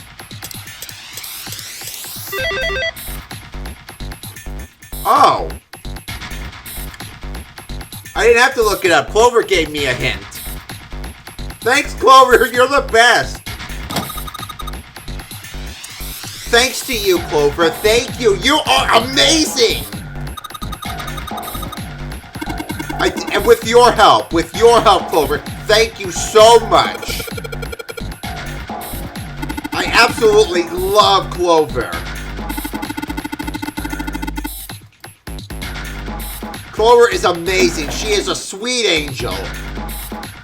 What a girl. What a girl. What the? Alright, well, time for some lore. What the hell is this? This man with a mustache on the right. He's the same guy we found murdered in the captain's quarters. Yep, that's Captain Price right there. Though I shouldn't probably comparing this asshole to some legend. He had the zero bracelet on his left arm. And this second man, with the glasses and a doctor's coat. He's the 9th man, the one with bracelet number 9. He died after he went into door 5. But this guy, the one in the striped suit... Oh man, that's Ace. Yeah, I guess it is. No doubt about it. But what does it mean? What is Ace doing in this picture? Haven't you figured it out yet? Not only Ace, the 9th man and Cap too. And they look happy, like they knew each other well. Why? How? How in the world are these 4 men connected? You say Ace is in that picture? Yeah, it doesn't look like it was taken recently though. Ace, the 9th man, and Cap all look about 10 years younger. Ah, So the ninth man and the man you found murdered in the captain's quarters are also in the picture? Yeah. Is there anyone else? Or are there only 3 people in the picture? I'm afraid I can't see it. No, there's one more guy. He's got kinda long hair, he looks smart but a little cold. He's the only one I don't recognize. What's the date of the photograph? It doesn't have one. Did you look on the back? Back? Yes, the reverse. The other side. Huh. Praying for the success of the Nonary project. With Nijisaki, Kubota, and Musashido. Huh. Then the 4 men in this picture were the organizers of the Nonary game 9 years ago. That means Ace, the 9th man, and Cap were all responsible for making it happen. But I feel like I should be more shocked about this. It's almost as if that's just how things were always supposed to be. Why? Why am I not surprised? Ace was the one in charge of the Nonary project, but... and why? Why am I so calm? Because you already discovered this, Junpei. You already figured it out a while ago. It's like I already knew. Ah, of course. I understand now. Ace was the CEO of Cradle Pharmaceuticals. He was the one who invented the game 9 years ago. He was Gentaro Hongo. Ace is... Hongo? I had my suspicions from the beginning. Their voices were similar. Too similar to be a coincidence. I could never forget his voice. It was the voice of the devil. I couldn't be sure, though.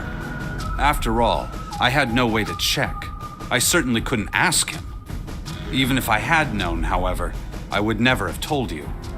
Zero made it quite clear what would have happened if I did. Oh my gosh, I had no idea. Huh? I didn't know that Ace was Hongo. Oh, yes. I suppose you wouldn't have. 9 years ago, you were in Building Q in Nevada. But Hongo was in the Gigantic with us. I know. That's why I didn't know what Hongo looked like. But why? Why didn't you tell me? I mean, I'm your sister, right? You could have told me. I'm sorry. I apologize for keeping this from you. But if I'd told you, Clover, you would have told everyone else. And if you did, then I would have been forced to tell them about what happened 9 years ago. I had to prevent that. Hey, Junpei. You think I could borrow that picture for a sec? Sure. Hongo, Kubota, Nijisaki, Musashido. Hongo, Kubota, Nijisaki, Musashido. Hongo, Kubota, Nijisaki, Musashido. Hey, Seven, do you... Shut it! Just be quiet. I'm this close to remembering. This close. Hongo, Kubota, Nijisaki, Musashido. Cradle Pharmaceuticals. Nonary Project. Shit. What? What's wrong? Holy shit, this is nuts. What's nuts? I remember Remember what? everything.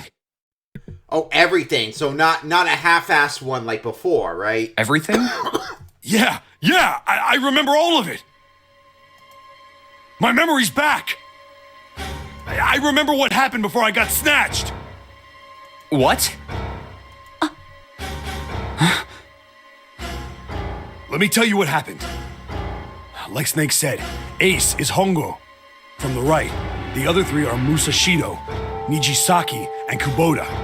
Musashido was the man with the cash. Nijisaki was Hongo's right-hand man, and Kubota developed the actual technical details of the experiments. How do you know all this? Come on, man, I told you, I finally got my memory back. No, that's not what I mean. I'm trying to ask you why you knew all this stuff in the first place, before you forgot it. You really want to know? Of course. Me too. This is gonna take a while. Hell, it'll probably take me a good 3 days to tell you everything. Well, we don't have 3 days. It's way after 6 now. I mean, come on. See, video game time. Just give us the short version, all right? Short version, huh? All right, fine. I'll give it a shot. No promises, though. I'm a detective. It's a little awkward to say this about myself, but you could probably consider me a lone wolf type. I hold to my own code, as I think doing what's right is more important than doing what you're told. That's why I followed my gut that night. A slim lead brought me to the wharf. It was 9 years ago. The wharf had been cold as fuck, and I could barely see squat. I was investigating a mess of kidnappings, all of them children. It all had one thing in common: a history of visits to one particular hospital. A hospital under the management of Cradle Pharmaceuticals.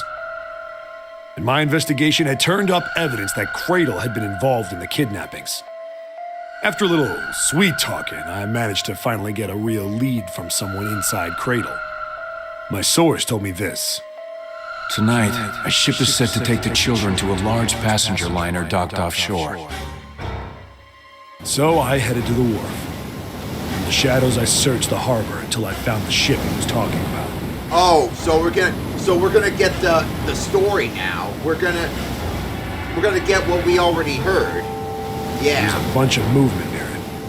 Yeah, so we got 7 with the gun again. So yeah, we're gonna get the same story again, but probably more now. Men in black suits, many of them carrying large bags. Bags. There was something about the way they moved as they were carried. No doubt about it. There were human beings in those bags. I moved before I realized it. I came out of hiding with my gun already in my hand. Don't move. I felt metal touch the back of my head. Drop the gun. I could kill you right now. It'd be easy to get away with it, too. Just tie an anchor to your feet. No one would find you for a week. That what you want? The fish here would love a meal. He kept digging the cold metal thing into my skull. There was nothing I could do. I did what he said and laid my gun on the ground. Then suddenly, there was a sharp pain in my neck. A needle. A drug. That was my last thought. My face hit cold concrete. I was out like a light after that.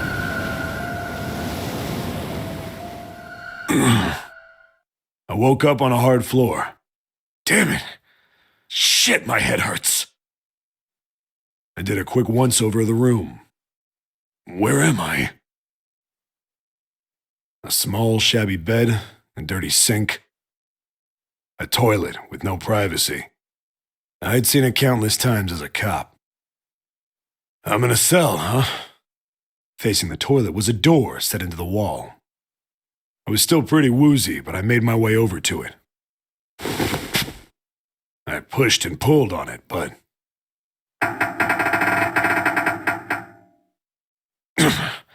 it won't open. Not like I expected much else.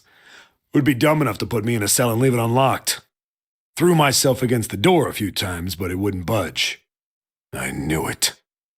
I gave up and made my way back to the bed and sat down. Huh. I sat there for a very, very long time. Who knows how long.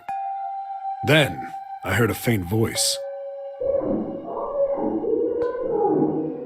The voice was far away. I couldn't understand what it was saying. But I could hear one. It was pretty high, probably a little kid. Huh? No, it was several. I hear 5 or 6, maybe more. Where?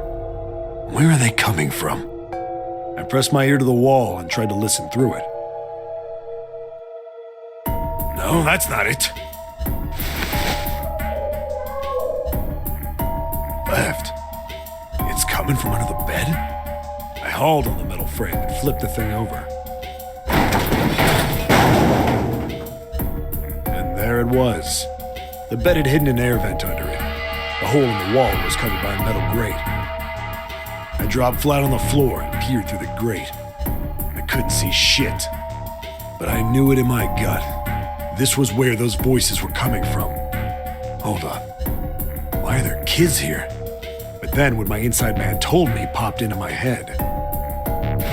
Tonight, a ship is set to take the children to a large passenger liner docked offshore. Whoa, whoa, whoa. Am I on that ship? It didn't matter. All I knew was I had to get to those kids. I checked out the metal grate. Could I fit? I stuck my fingers in and grabbed it. And then...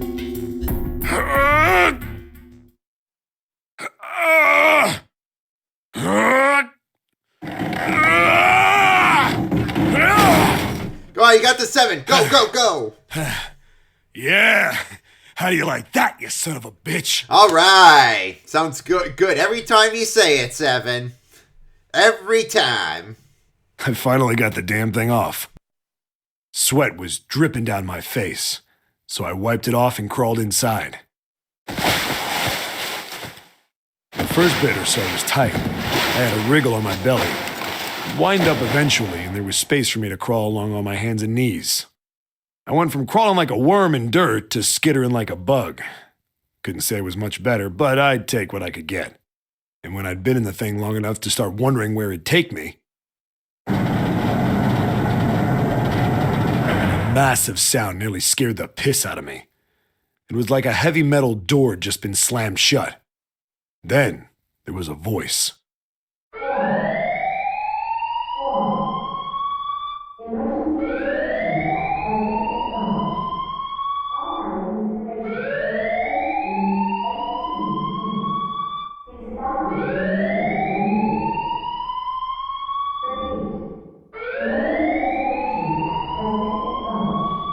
What? I wasn't sure what it meant, but anything with incinerator is bad news. Then, almost as if that was a cue, I heard a mess of young-sounding voices. A bunch of them were straight up screaming in terror, and all the sounds together made a howl that made the hair on my neck stand straight up. Damn it! What the hell is going on here? I scrambled through the duct as fast as I could. I made a giant racket, but I didn't care at that point. I soon found a metal door on the left side of the duct. The kids were screaming on the other side. I found it. I yanked the handle and threw the door open. I almost ripped the metal off its hinges. What the hell is this place? I couldn't believe what I saw. The room had a dome up top, and there had to be about 9 walls, all the same size. And the ceiling was an upside-down funnel, almost like a chimney. I looked down. There they were, the kids I'd been searching for. They all gawked up at me, suddenly silent, for the moment, from surprise and fear.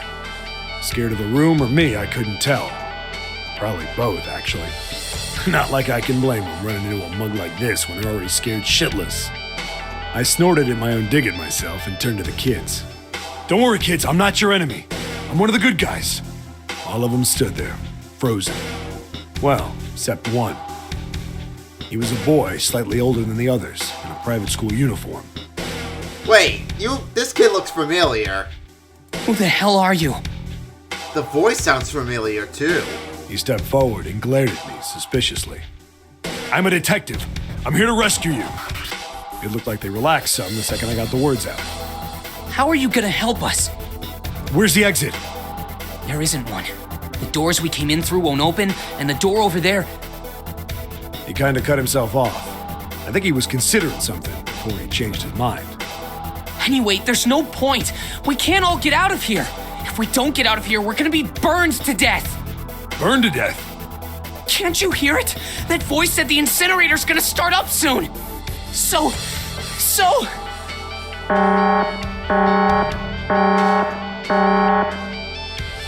The voice spoke again. Incineration will begin in 15 minutes. They only had 15 minutes. I looked back down at the kids. Looks like a good 20 or 30 feet to the floor. No way I could pull them up. Too big of a distance for any of us to reach. What the hell was I gonna do? But then I got an idea. Wait right there. I'm gonna be right back. What? Where is he going? Are you just gonna leave us here? They just got frightened again. I'm not the best at that kind of thing, but I tried to reassure them with a smile. Don't worry, all right? I'll be back, I promise. So just stay calm and wait right there. Got it? I didn't wait to hear them respond. There wasn't time. I had to hurry. Well, as fast as a guy could on his hands and knees.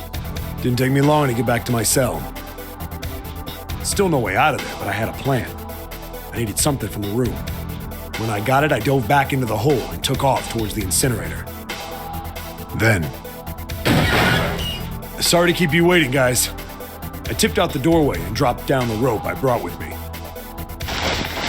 Back in the cell, I'd torn the bed sheets into strips and tied them together to make a rope. It was sloppy, but it got the job done. All right, just tie that around yourself, okay? I'll pull you up one at a time. Right! Huh. Wait a sec. Something was off. There were more of you before. Where'd the rest of you go? The boy in the uniform answered. I let them go on ahead. We opened the number 9 door and they left. What? You're telling me you opened that door? That's what I said. Then what the hell are you doing here? We couldn't go with them. Why not? Look, the only people who can go through the numbered door. He was in the middle of explaining when...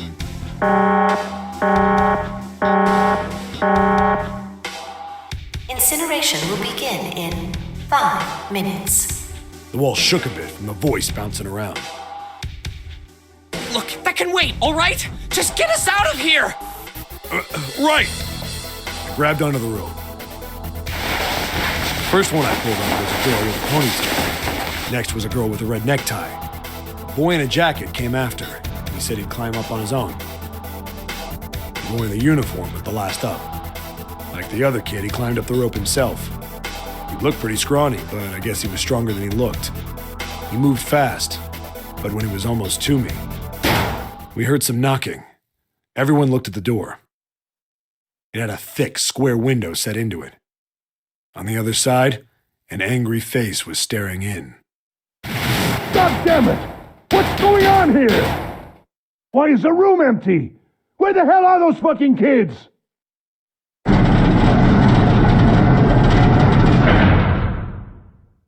The door opened, and a man stepped in looking half mad with fury. I recognized his face. I saw him many times in photos during my investigation. The man's name was Gintaro Hongo, the CEO of Cradle Pharmaceuticals. He's dressed like a mafia man. Hongo saw the boy hanging from the rope. Yeah!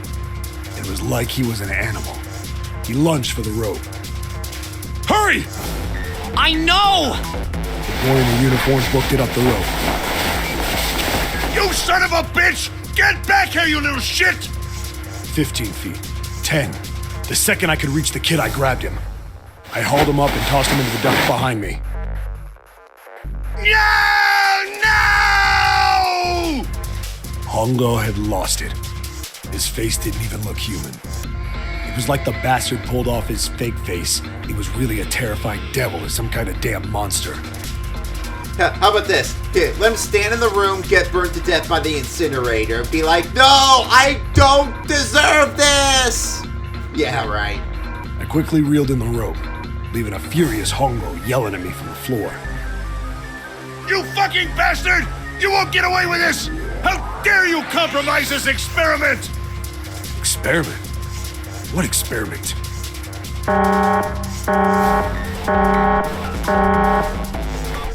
Incineration will begin in 1 minute. Hey, old man! What the hell are you doing? Hurry up! The boy in the uniform was trying to get my attention. I may have thrown a salute in the raging asshole's face before I closed the door behind me. point to going back to the cell, so we went down the other direction instead. After about 30 feet, we came across another duct on the left. This one was heading down. Everybody nodded and took turns sliding down it. The duct emptied us out into a narrow hallway. There was a door on either side. The one on the left was a normal double door. But the one on the right was familiar. It had black and yellow stripes, and a device next to it on the wall. A plate on it read, Incinerator. Incinerator?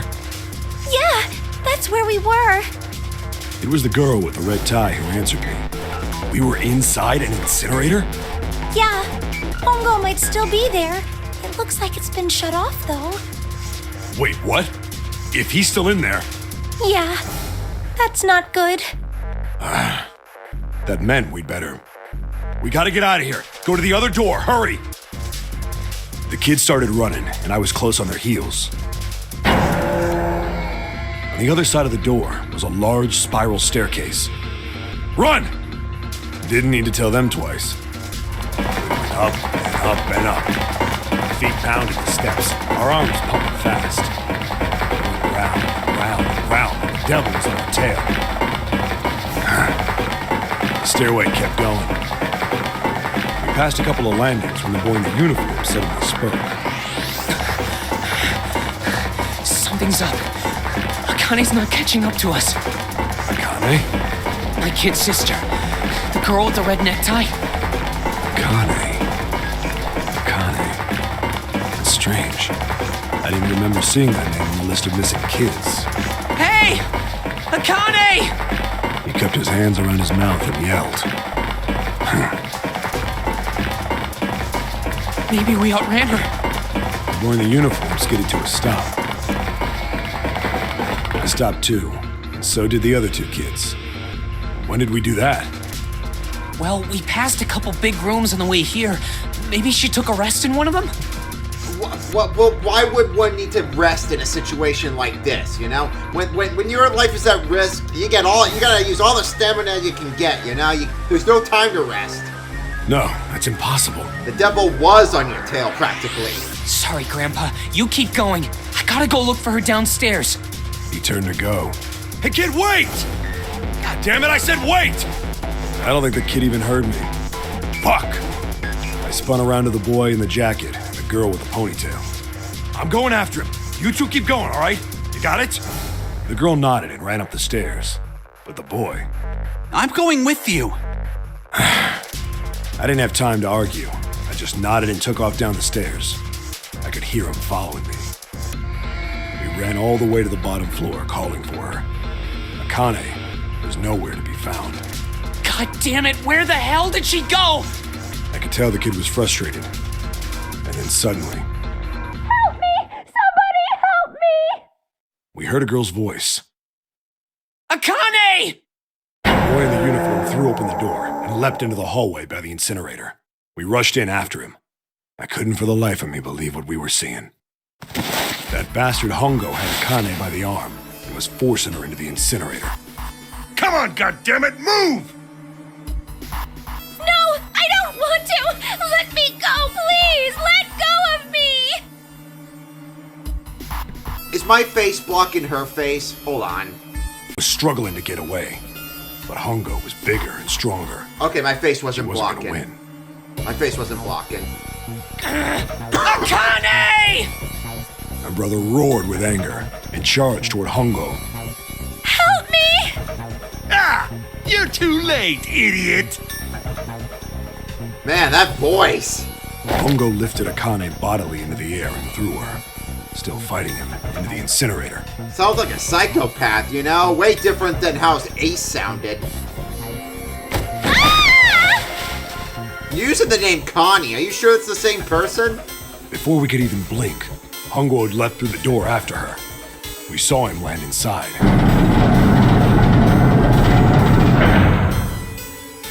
And then, the door slammed shut. We ran to the door. We did everything we could think of to get the thing open. But... Fuck! It's no use! The goddamn thing won't move an inch! started slamming his fists against the door. He was close to shattering his knuckles with how hard he pounded on it. Akane! Akane! Are you okay? Go climb back up to the vent, get the sheet rope, and go back around. You came back! Her voice was muffled, but all of us could hear the sheer terror in it. What should I do? I think I'm trapped in here. Where's Hongo? He went out the other door. What? Warning. Emergency incineration command has been acknowledged. Automatic incineration will take place in 18 minutes. Please evacuate the incinerator immediately. Repeat. Emergency incineration command has been acknowledged. Are you fucking kidding me? It's the same damn thing! Are you there? Yeah, we're here. Just hang on, all right? We're gonna figure out a way to save you. His words would have seemed like a sick joke to her if she'd been able to see how white and bloodless his face was right then.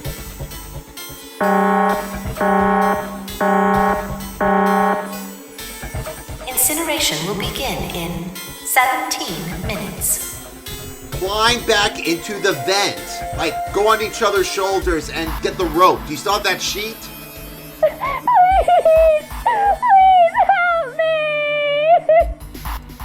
I'm really scared. I don't want to die, please. I don't want to die. It's gonna be all right. I'll figure something out. I promise. I promise, okay? You hear me? I promise. It was torture listening to her sobbing on the other side of the door. Her brother was nearly crying himself. He could only stand there, fists clenched so tight his knuckles were white. Vent. How? What? You do not know how to go into a vent like Seven just did? Or how you did before?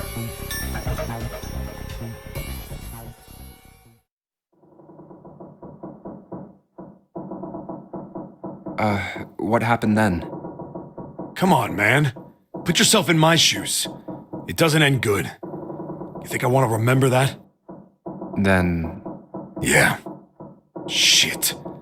If I'd known it was going to be like this, I almost wish I hadn't remembered. That can't be the actual Akane, can it? Then what was this? Then who's this Akane? Hey, are you sure? Huh? Look, I don't want to ask this either, but there's something I don't get. So if you could just tell me, did that girl, Akane, really... Yeah, I'm sure.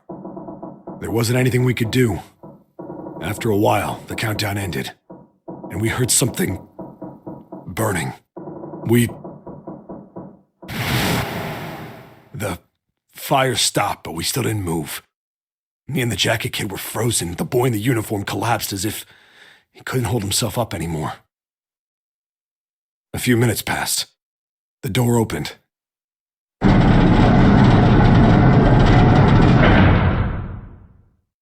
The boy in the uniform tripped over his own feet running in. We followed, too numb to speak. The air in the incinerator was hot. Every breath made my lungs feel like they were on fire. It was like standing on hot asphalt. The air was wavering and in the middle of the room, there it lay. The kid's legs were shaking so bad, I don't know how he managed to walk. I couldn't see his face, but his body somehow looked empty. Finally, he reached it. He fell to his knees as his legs gave out on him. And then...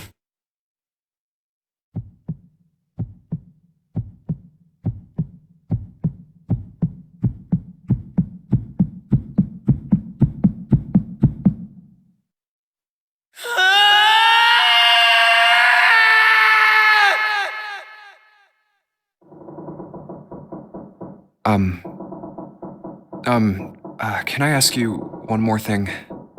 What's that? The girl, Akane. What was her last name? What does it matter to you? Just tell me, okay? Please? Kurashiki. How does this make... Her name was Akane Kurashiki.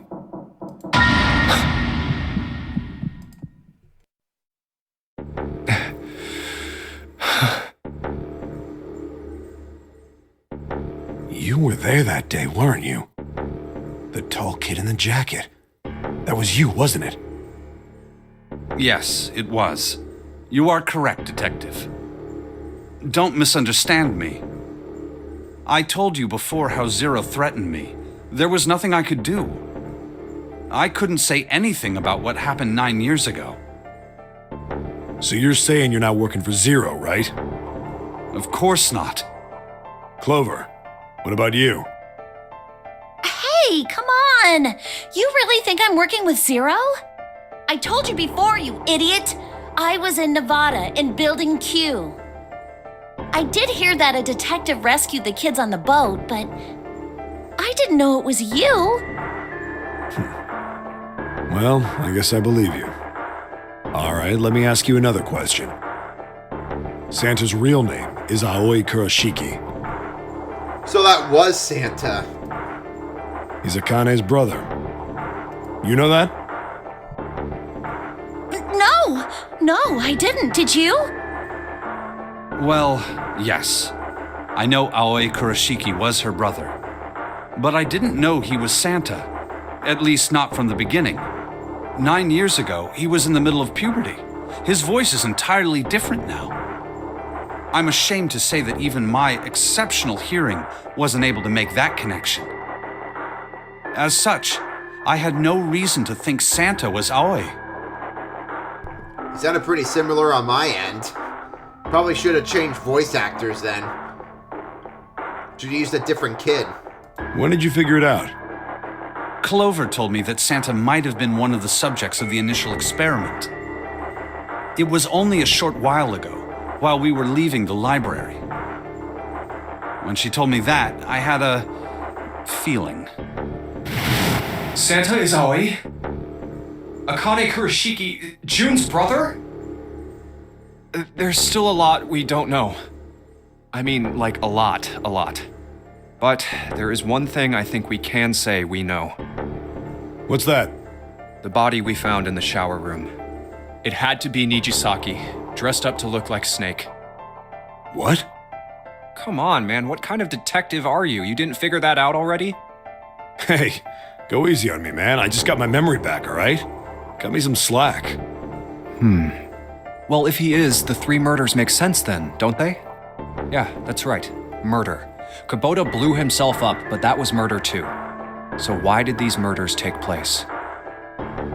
If Junpei is correct, and the body in the shower room was Nijisaki's, that means all of the people who were murdered were involved with the creation of the Nonari project. Kubota, the person who conducted the actual experiments. Nijisaki, Hongo's assistant. Musashido, the man who financed the project. You mean this was all just revenge? Santa is Zero. He's getting revenge for the death of his sister. That's why he killed them. No, I don't think Santa actually murdered anyone. If I'm right, then it's not hard to figure out who the next victim's gonna be, is it? I'm pretty sure I don't have to tell you. Yes. Yep. Right. The next target will be Gentaro Hongo. The person who planned the Nonari project. In other words, Ace. What? Wait, it just became 6 right now? Whoa, what the hell's going on here? It must be 6 a.m. Our time is up. That was not 6 a.m. It took so long for 6 a.m. You know, some of those other times, time went so short. Now time went so fast. Well, it went fast before. Now it went super slow this time. You know? Shit! Come on, we need to get out of here. How? That's video game or movie media time for you. I'm betting this sucker opens the exit. Come on, let's go.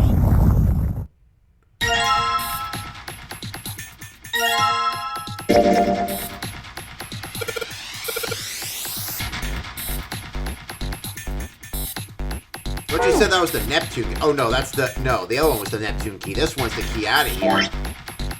Damn, that was a lot. I'm saving.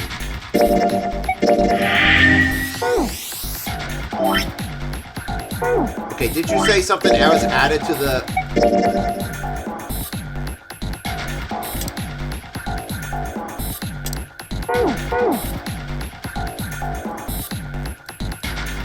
So, who is this lady then that we were just fighting? Alright, hold on.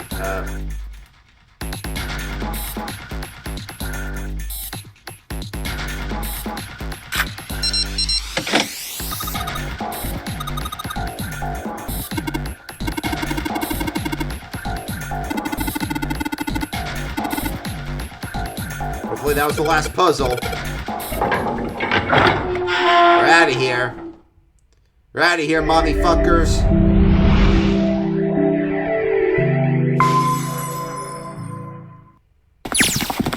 Huh. I think the shaking stopped. It would seem so, but we are yet to be out of danger. You're right. Let's hurry. This exit needs the Uranus card, too. Hey, Junpei. Yeah, I know.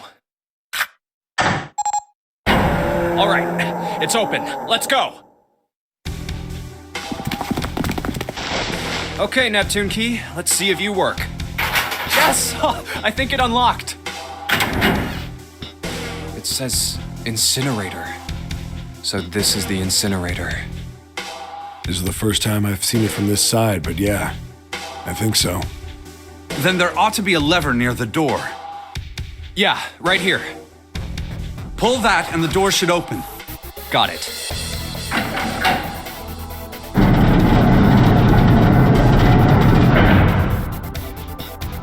Let's go.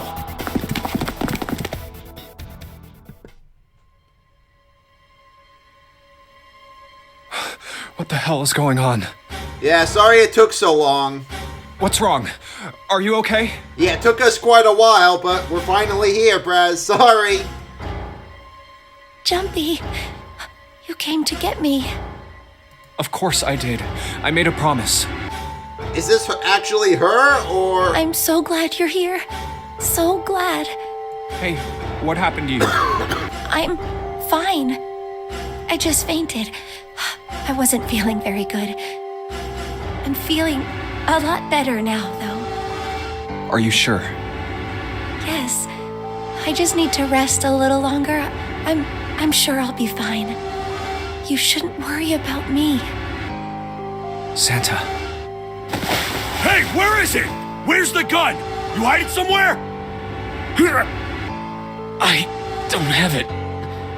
I got sucker punched and they took the gun. What? Who took it? What? Isn't that obvious? I took the gun.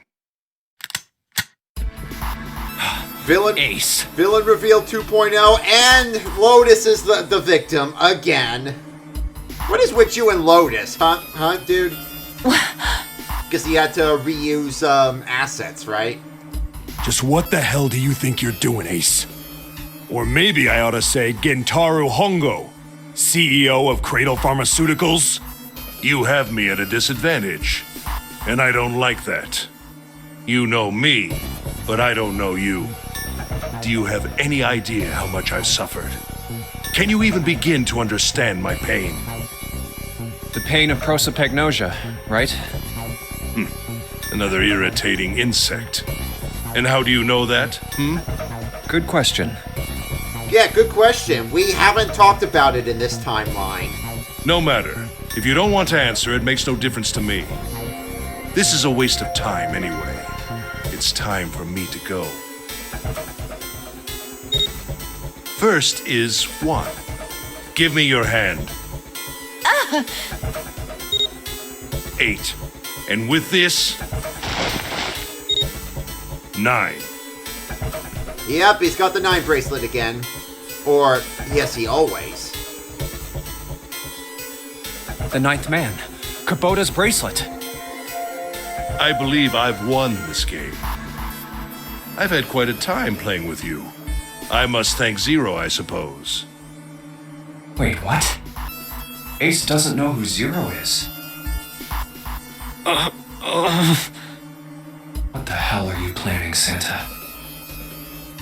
At any rate, This game ends now.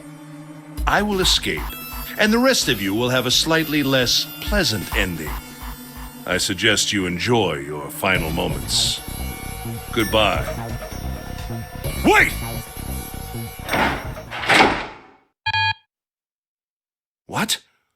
Why isn't it opening? One more time. Now open!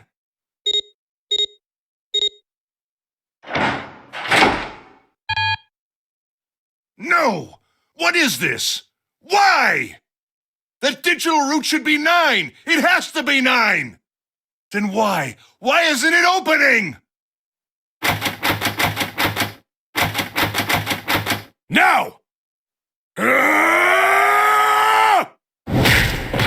Oh, 7! Yes!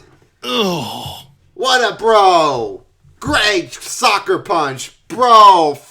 You just falcon punched that ass. Oh, that was close. Too close. Thank you, 7. Oh, I have to use the bathroom, but I can't yet because this is so interesting. And this is only my 3rd time going through this. Don't mention it. Just one punch ain't enough for this piece of shit. After what he did 9 years ago, I ought to rip him to pieces. But if a suspect can't talk, they ain't much good. Once he's locked up in a cell, we're gonna have a little chat. 9 years ago? Then you must be... Yeah, you finally figured it out, dumbass. Oh.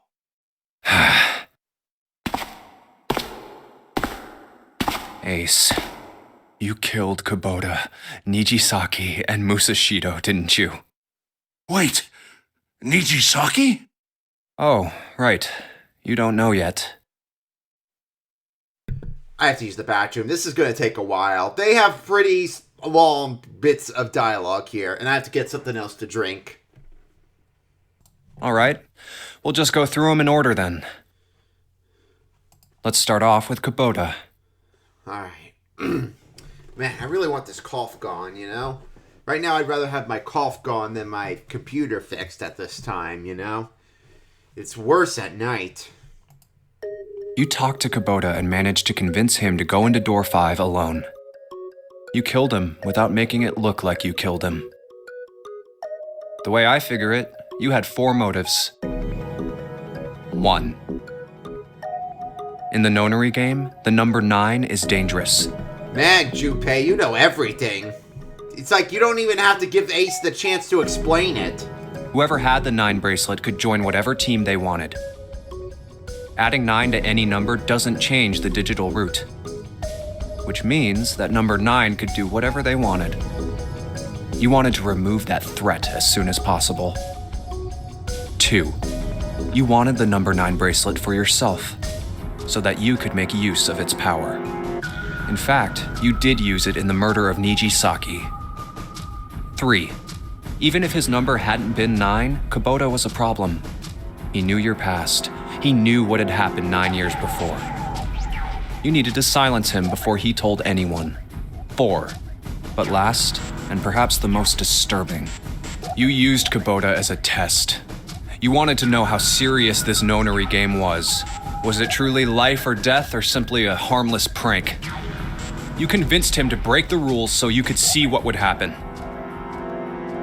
That was why you killed Kubota, but he was only the first. Next was Nijisaki. While everyone was off looking for the missing parts for the Reds, you ran into Nijisaki near the big hospital room. However, because of your prosopagnosia, you didn't realize he was Nijisaki. Chiefly because, when you met him, he was dressed like Snake. That was why you thought Nijisaki was Snake. No, that's not... That was Nijisaki? Why? How did... I'm guessing Ace didn't want him to die because that was his assistant. That's probably his most trusted associate and probably best friend. I don't think Ace would dare kill him if he actually knew that was him. Yeah, so that explains it, because that explains his shock. So, I guess he still has love for some people, huh? He didn't really have love for the other two, but him. I'll get to that. Anyway, you thought he was Snake. Snake was one of the kids in your experiment 9 years ago. You remembered him because he was the blind kid. But his presence made you think. Snake was one of my subjects 9 years ago. He probably hates me. But if that's true, why isn't he saying anything? Is he keeping quiet because he can't see? Or perhaps he's working with Zero to get revenge on me. Whatever the reason, anyone who knows my past is a threat. Before he tries anything, I need to get rid of him. That was when you decided you had to kill him. The murder weapon was Kubota's bracelet. You just waved it over the red. Verified your own number and then grabbed Nijisaki's arm and forced it over the scanner panel. So that means there were two number 2 bracelets, right? One for Snake and one for Nijisaki, unless the Snake bracelet was removed and put into Nijisaki's. Yeah, that's probably it, because in the bathroom, in the shower room, there was no bracelet. Then, when the door opened, you kicked him in. 9 seconds later, the door closed.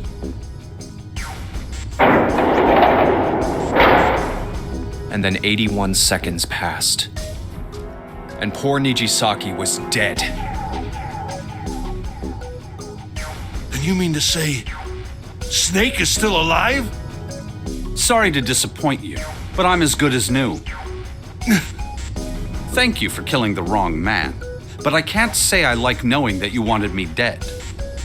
Although, to be honest, even if you hadn't tried to kill me, I would still hate you very much. Well, I wouldn't blame you. Last but not least, let's talk about Musashido's death. When Clover and I were investigating the chart room, you came over to talk to me. Do you remember what you said? What happened to him during the other ending, though, when we went to door 6? Did Clover kill him and hide him, or was he just simply not there? Because he wasn't needed for that timeline. Oh, a pocket watch. Might I take a look at it? I handed it to you, and you left the room. You had been in charge of the Nonary project. Of course, you would have known the solution to every puzzle. Which would mean that you also knew how to get out of the wheelhouse. All you had to do was place the watch in the indentation on the door to unlock it. With the door open, you could enter the captain's quarters. Musashido was there. Conveniently placed next to him was an axe that practically begged you to kill him with it. You picked up that axe and buried the blade deep in the other man's chest. One blow was all it took. And then you returned to the chart room as if nothing had happened. There was something I wanted to speak with you about, Junpei. Could you come with me for a moment? I had no reason to say no, so I followed you to the wheelhouse. When we stepped inside, remember how you slipped your hand into my vest? You pulled out a piece of paper, the one I used to cheat during the vote. But that wasn't really what you were after. Your true purpose had been to slip the watch into my pocket. It wasn't a very good plan. Had way too many holes, and someone saying the wrong thing could have brought it all down around you. You must have been desperate. But what made you willing to risk it all to do it? Ace, Musashido's murder is the only one I don't understand. You obviously did it. But why? Because of this. What's with the paper? Just read it. Let's see. Number 1. There are 2 ways you might survive this ordeal. The first is to win the Nonary game. The second is for you to confess your sins of 9 years past. I have prepared a camera in the captain's quarters. The images captured by that camera will be streamed through a satellite and distributed across the world. Simply look into the camera and repent. Once you have confessed everything, I will release you from this ship. To make your confession more credible, I have left you a witness in the captain's quarters. Perhaps he will confess with you. The decision is yours, Do as you please. 0. When I awoke in that room on D-Deck, I found that in my pocket. That was why I chose door 1 when we voted. If I went through that door, I knew I could get to the captain's quarters. As you said, I knew how to enter the wheelhouse. My plan was to find the pocket watch before anyone else. If I could, then my alibi would be set. At least, that was the plan. Unfortunately for me, you got to it first. That sleight of hand was the best I could manage on short notice. You meant to kill him from the beginning then? Musashido, I mean. I only knew Musashido was the witness after I reached the captain's quarters. I asked him, and he answered. He seemed groggy. Perhaps he had only just awoken from sedation. I suppose Nijisaki was in much the same state. He seemed confused and disoriented when I encountered him. But yes, you are correct. I intended to kill him from the beginning, even though I didn't know who he was. I proceeded to the captain's quarters in order to remove this so-called witness. Ace, you figured it out, haven't you? You were being manipulated. Yes, so it would seem. I was little more than a puppet, in many ways. Everywhere I went, everything was already prepared. The Reds in the large hospital room were dismantled. Nijisaki was dressed like Snake. There was an axe in the captain's quarters.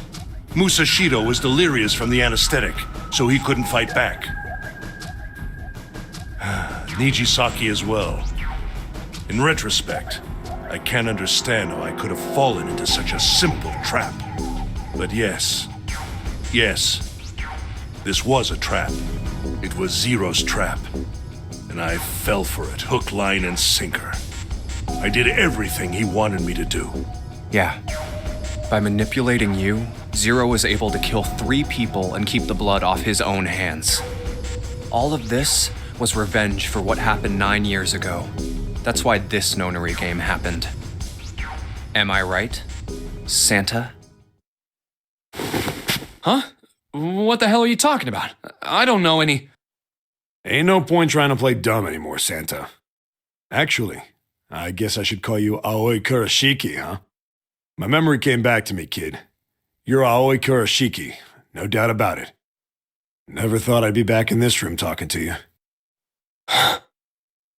But hey, I guess this was all part of your plan, right? After all, the person who planned the nonary game this time around was Zero. And Zero's you. Looks like you really do have your memories back, huh? Well, I guess there's no point in hiding it then, huh? Yeah, you got me. I'm Aoi Kurashiki. And he said it so pridefully. I'm Aoi Kawashiki. Nice to meet you. Thank you. Thank you. Yes. Thank you. Pleasure to make your acquaintance. I was one of the kids in the nonary game 9 years ago. I made it out. So did Snake over there. But there's one thing... No, I guess there's 2 things you got wrong. Number 1, I ain't Zero. What? Wait, what?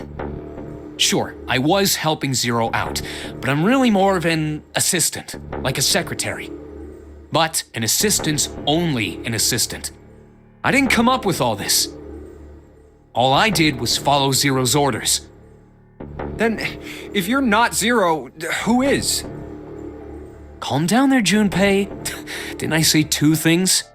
You made one more mistake. Junpei, you just said, all of this was revenge for what happened 9 years ago. That's why this nonary game happened.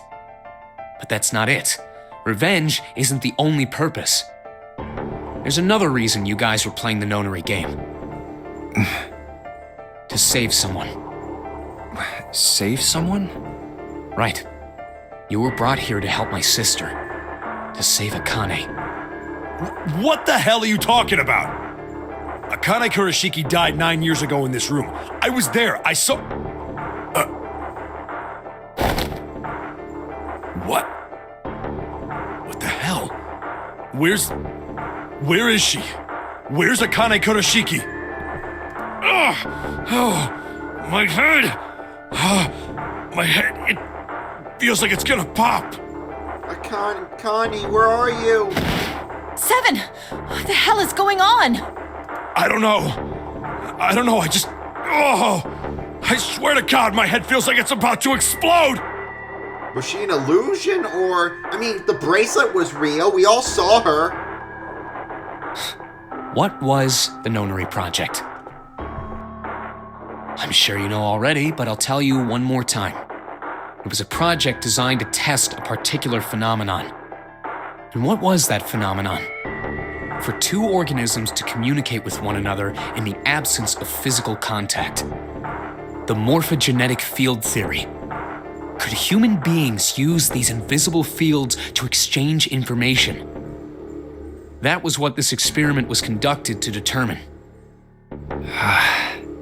There were two separate locations. One was the Gigantic, and the other was a building in Nevada called Building Q. The 9 children trapped in Building Q were faced with numerous puzzles, copies of identical ones on the Gigantic. They were told to send their answers into the morphic field set and transmit them to their brothers and sisters on the Gigantic. The transmitters were put in Building Q, and the receivers were put on the Gigantic. Each sibling pair was supposed to be split up, but there was a mistake. Akane was a transmitter. She should have been in Building Q. However... So that means she had to switch with another one. That means there had to be two... That means there had to be a receiver in the other one too, so which kid was it? For some reason, she was placed on the Gigantic with the receivers, like me. Perhaps she was mistaken for someone who was supposed to be in Group A. Whatever the case, Akane ended up on the Gigantic. I think I've told you enough. You get it, don't you? I'm pretty sure you know where this is going, Junpei. Where what is going? Don't play dumb. You know things you shouldn't. Things you couldn't. How did you know Ace had prosopagnosia? How did you know why Ace wanted to kill Kubota and how Nichisaki was killed? Were you surprised when you found out Ace was Hongo? And what about the coffin Snake was trapped in? How the hell did you open it? Well, that's...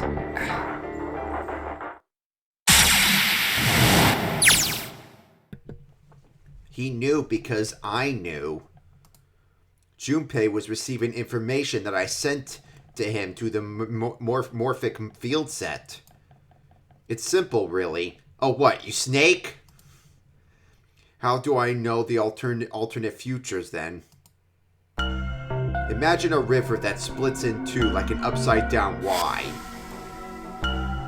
The river flows from the top to the bottom from a single stream into 2 branches. It only flows in one direction. It can never flow backward. Information is the same way. It moves from the past to the future, but never flows backwards. That's why people in the river's source in the past will never know about those downstream in the future. But people downstream will never know about another either. Multiverse! Wow, they bring back the multiverse in here, huh? Except this multiverse is interesting. It's better than how Marvel did it. Information only flows along the path of the river. But I am different. I can manipulate the morphic field set to pluck knowledge from the future. I know what happens on either fork of the river, even though the people on either fork know nothing about one another. Now, who am I? I am I, the 9th letter of the alphabet. But I am also 0. No, that's not true. I'm not really 0. Not yet. Perhaps you could say I am less than 0. 0's my future. In 9 years, I will be 0.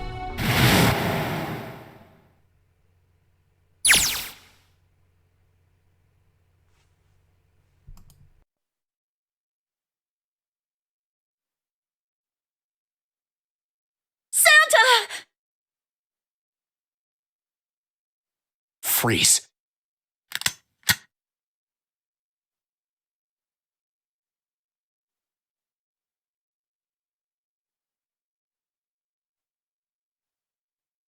Get up.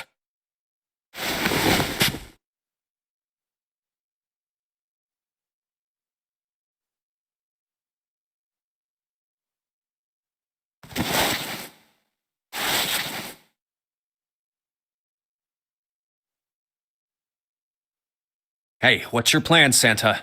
What are you doing? Didn't I tell you? I'm Santa Claus. It's time for me to go make a wish come true. Yeah, you told me in a different timeline.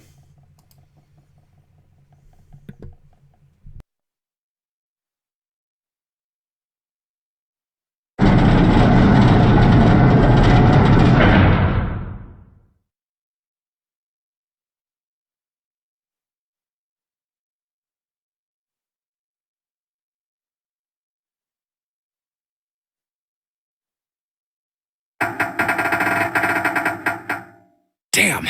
Well, it looks like this door isn't opening anytime soon. Oh, you mean we're trapped? So it would seem. What the hell is Santa trying to do? Oh my gosh. Oh my gosh, what? Have you considered where we are? There can really only be one thing Santa would do now. No. No, you can't be serious.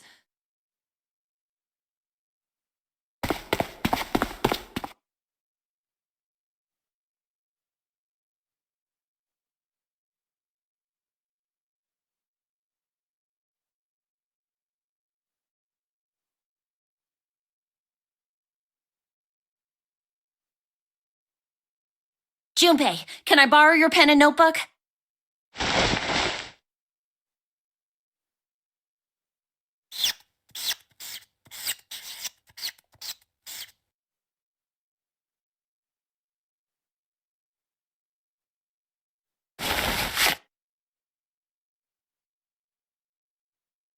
What the hell are you doing, Clover? Give me that!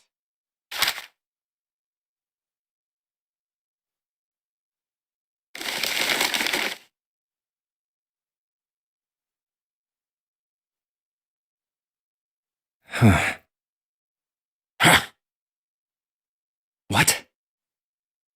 And there's no other way?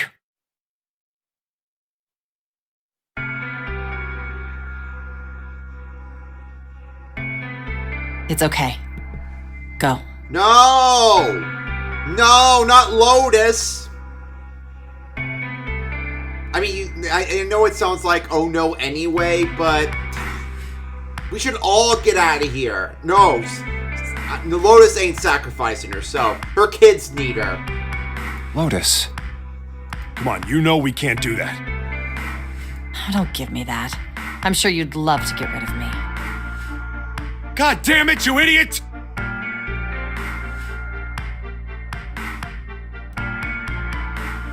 Without,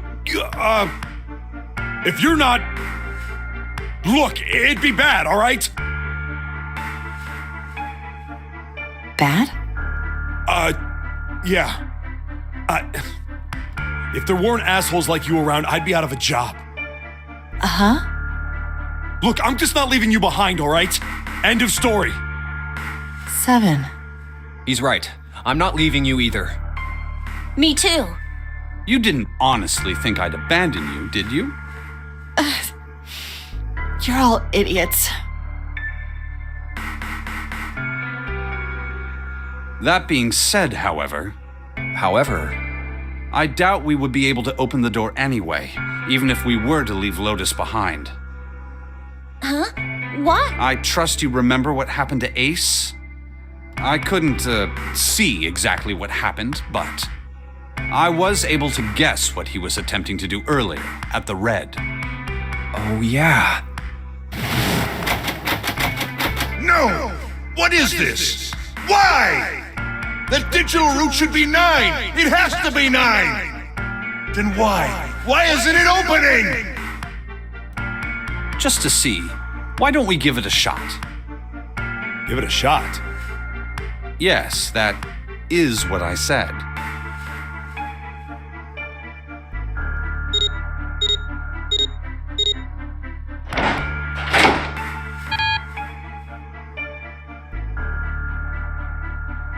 You were right. It ain't opening. But it did open 9 years ago. The digital route was 9 then, I'm sure of it. You think maybe they changed the settings? Perhaps.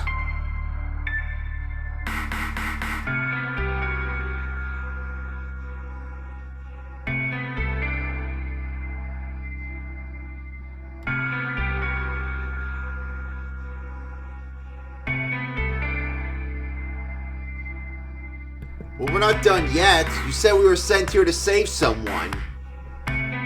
We were gonna save Akane, right?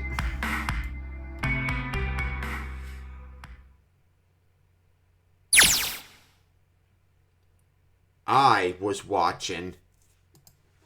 I had watched everything that was reflected in his eyes.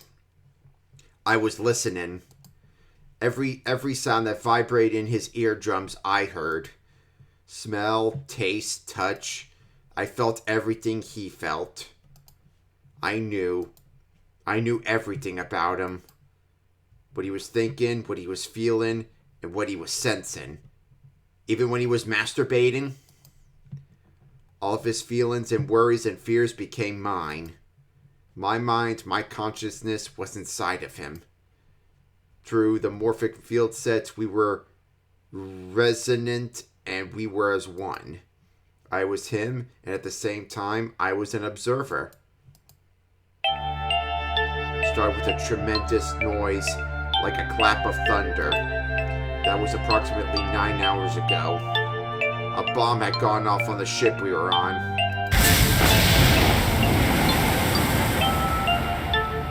That was when my resonance with him began. My resonant event melted into him, and we became one inside of Junpei. Somehow I found myself in Junpei's mind 9 years into the future. But I didn't lose myself. I was living in 2 realities at once. One was the present, the other was the future. Perhaps you could think of it as 2 movies shown in the same screen at the same time. Eventually, it becomes difficult to separate them and determine which movie is which. However, if I concentrated, I was able to focus on one or the other. That was why I was able to grasp on what was happening in front of me. Come on, over here! Hey! I think that one might be Lotus's daughter right there. See the one with the black hair? Not that kid. The girl with the green apron. It looks just like her. Was that Nona? And then I'm guessing her sister's at Building Q. Because there was a twin. Okay, that was my brother, Oi. He was yelling. I followed him. Around me were 700 other children. They all looked like they were about my age. Come on, hurry up! We ran down a long straight hallway and burst into a large hospital room.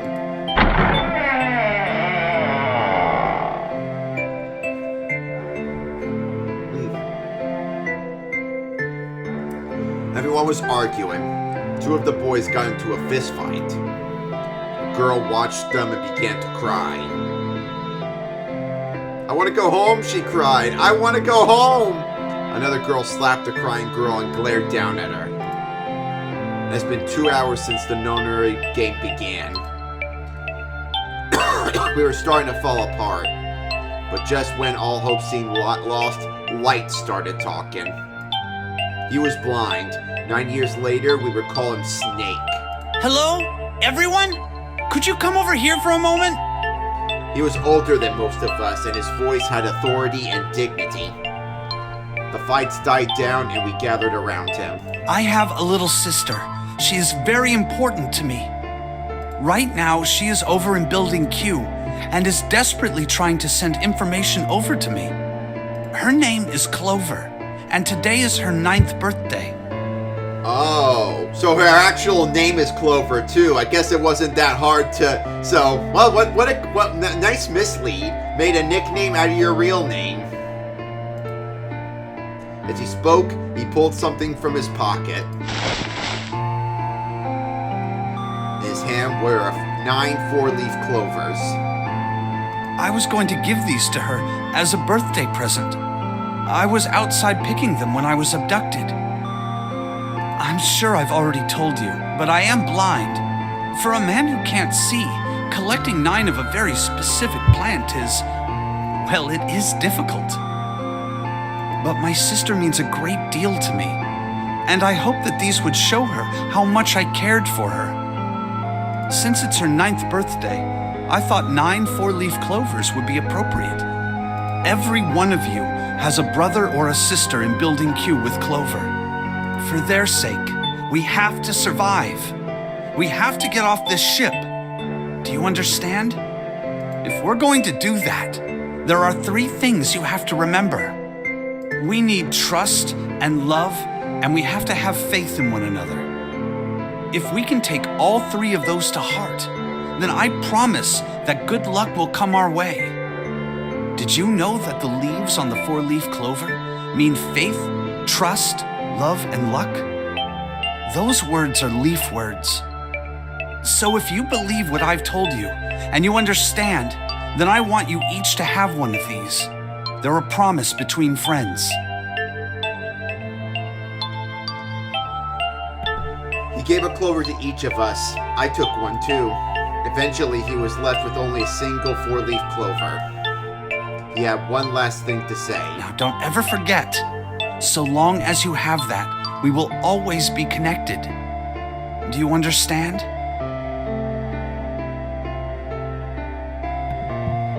When he finished, the tension of only a few minutes before was gone. We were calm. ...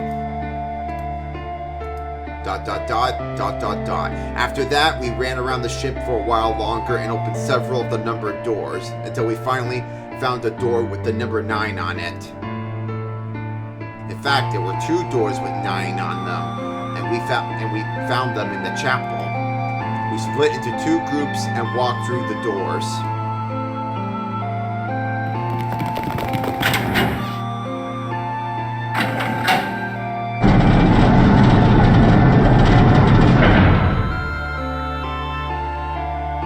Before long, we all found ourselves in a room with a ceiling that looked like an upside-down funnel.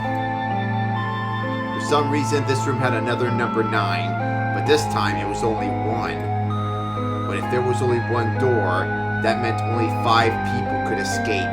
What are we gonna do? There aren't any other doors! We began to panic. Then, as if things hadn't gotten bad enough already,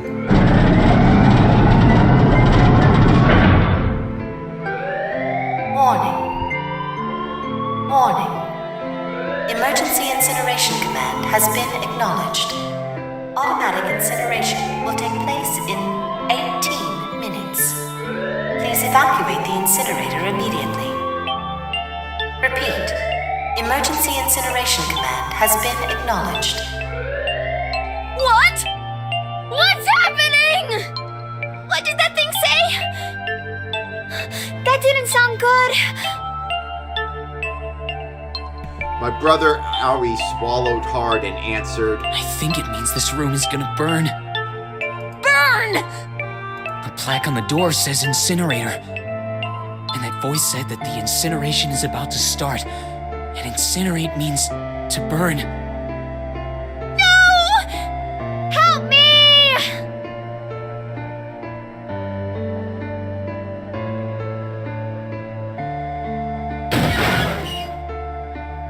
Oh, that's right, I was supposed to read it. High up on the wall, a door opened, and a man appeared. He was huge, frightening mountain of a man, as large as a bear. 9 years later, we would call him Seven. Don't worry, kids, I'm not your enemy. I'm one of the good guys. I'm a detective. I'm here to rescue you. The rest happened just like Seven had said it did. The four of us who stayed behind were saved by Seven. crawled through the vent away from the incinerator and slid down into the hall. We came out to the other side of door 9. On the wall opposite the door was a set of double doors. We went through those and began to run up the spiral stairs. As we ran, I led the way. Behind me were Nona, my brother Ollie, Snake, and Seven. The other children, the ones who'd gone through door 9 before us, were up ahead. I could hear them cheering each other on. We ran and ran and ran. We leapt across as many stairs as we could and kept running. The stairs spiraled upward like a tornado. Eventually, I pulled ahead of the rest.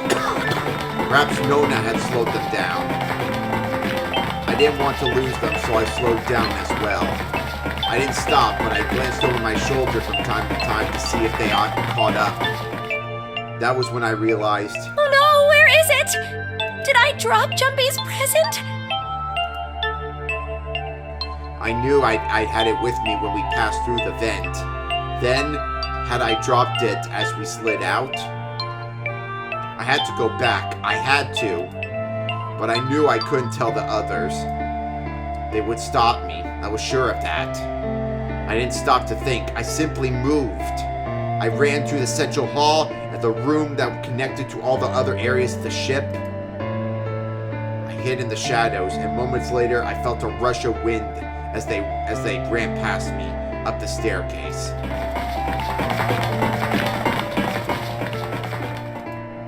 I waited until they were out of sight, and then I ran. I moved as quietly as I could, down and down and down. Finally, I reached the bottom deck. I ran into the hallway and looked around frantically. There it is! It was just where I thought it'd be, sitting under the opening of the vent. I ran over and snatched it from the floor, but as I ran back towards the stairs and freedom...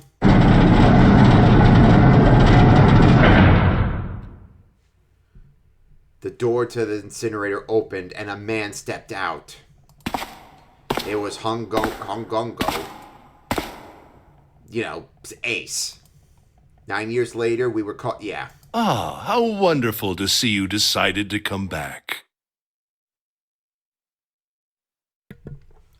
His smile made my blood run cold. It looked mechanical, as if someone had simply pulled the corners of his mouth. Come with me. We must continue the experiment. I shook my head, eyes wide. Slowly, I began to walk backwards. 1 step, 2 steps, 3 steps, red step, blue step. Then I spun around and broke into a run. I felt Ace's hand close over my left wrist. I said, come with me. There was an edge of insanity to his voice now. I pulled as hard as I could. No! Stop! Let go of me! Let go! I shook my body and flailed my arms, trying desperately to get him to let go of me. Oh hey! Her bracelet's number 5. Isn't that what Junpei's bracelet is? But I was still only a child. I had no match for a man like him. Stop struggling, goddammit! Do as I tell you! He heaved on my arm, trying to pull me into the incinerator. I screamed. Help me! Somebody help me! Then suddenly... Akane! The door to the stairs flew open. My brother Ollie burst out of it. Behind him came Seven and Snake. Akane! He cried my name again as he leapt forward to Ace. You came back! I cried out. But then... Ha! You're too late, idiot!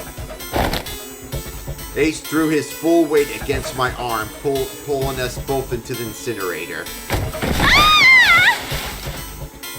The force of it threw me to the floor. I scrambled to my feet and looked towards the open number 9 door. Ace stood between it and me, but behind him I could see my brother, his fists clenched. But those fists never reached Ace.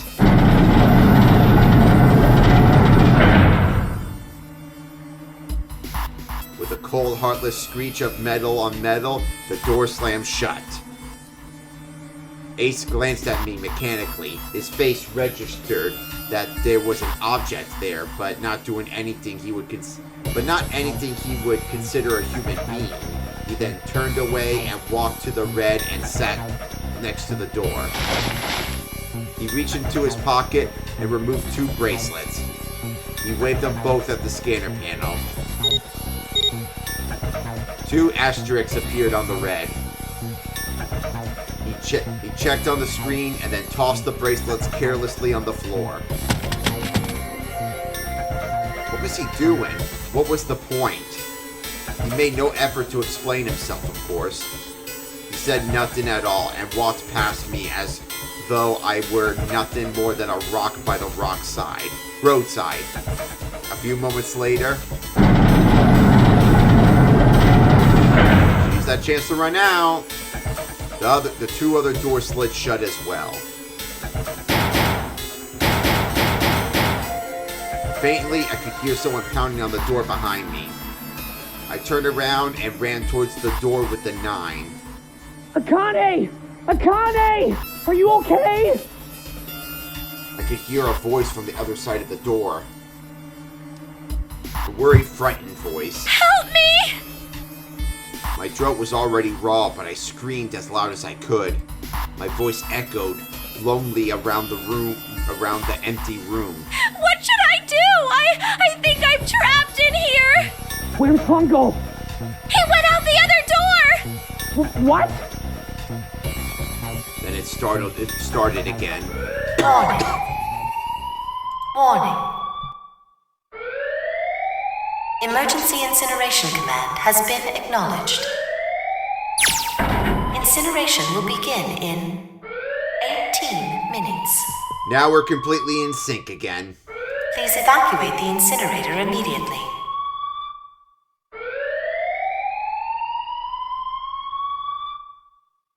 I knew it! It's starting. Santa started the incinerator.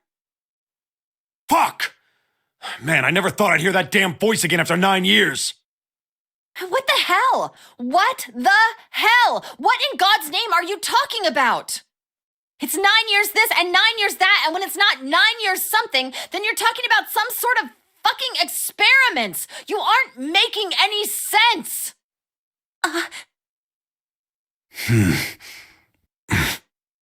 I'm sorry, Lotus, but we really don't have time to explain it right now. I promise, I'll tell you everything once we get out of here. But... Incineration will begin in 17 minutes. You know what that means, right? Incinerate means burn! What kind of idiot do you think I am? I know what incinerate means. Well... God damn it! Okay, fine. I won't ask anything else. Talk about whatever you want.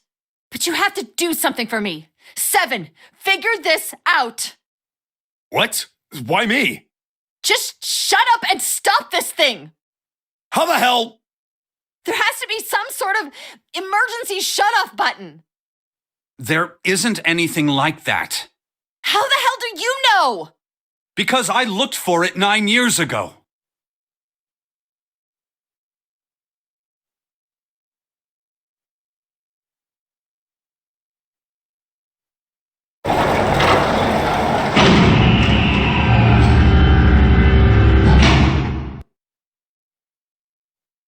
What the hell is that?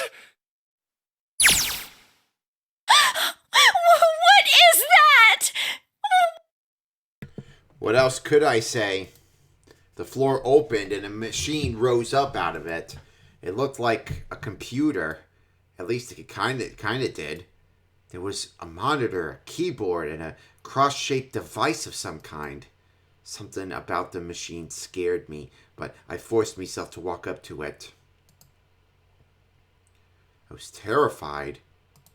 Tears pouring down my face. I wiped them off, even as more took their place, and forced myself forward.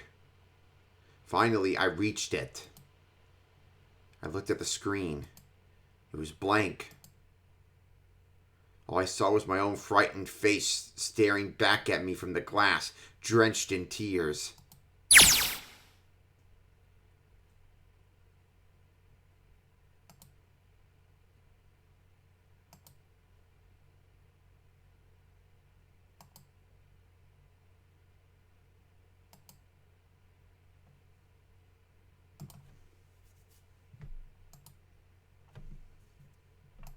Incineration will begin in 15 minutes.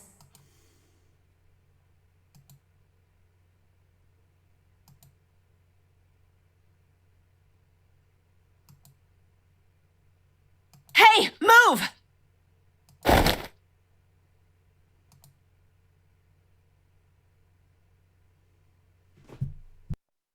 Okay, it's turned on. There's nothing on the screen, though.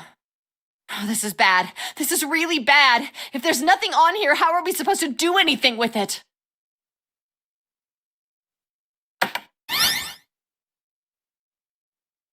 What's that game again? Shakoso? I don't know what that's called. What is this? Oh, frick, the light turned off. Damn it. Hold on. What's up? It looks like some sort of puzzle. Yeah, Sudoku, I think it's called.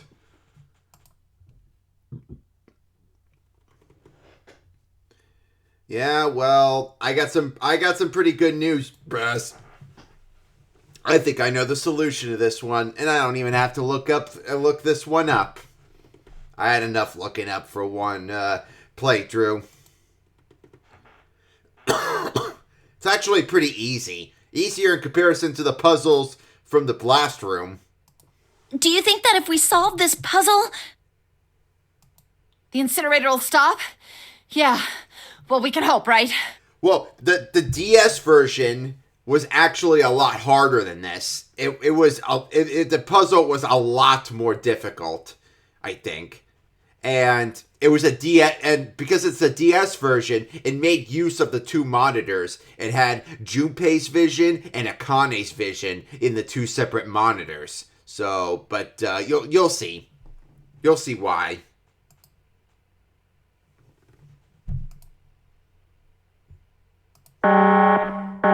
Incineration will begin in 13 minutes. We're not gonna screw this up. We are gonna save Akane.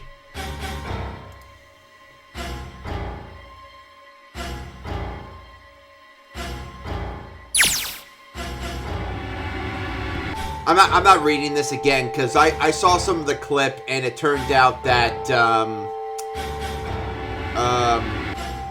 it wasn't blocking any of the letters, so we're okay. So you read it. My throat can't handle all that.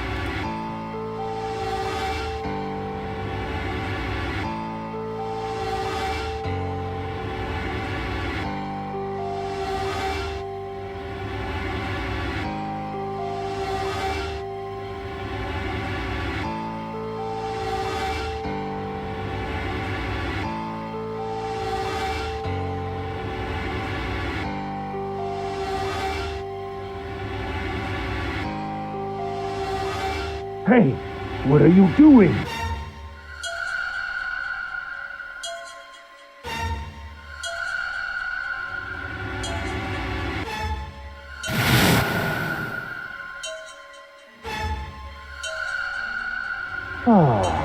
Don't know what to do. It's simple, really. But I suppose I might as well tell you. Just solve the puzzle on that machine.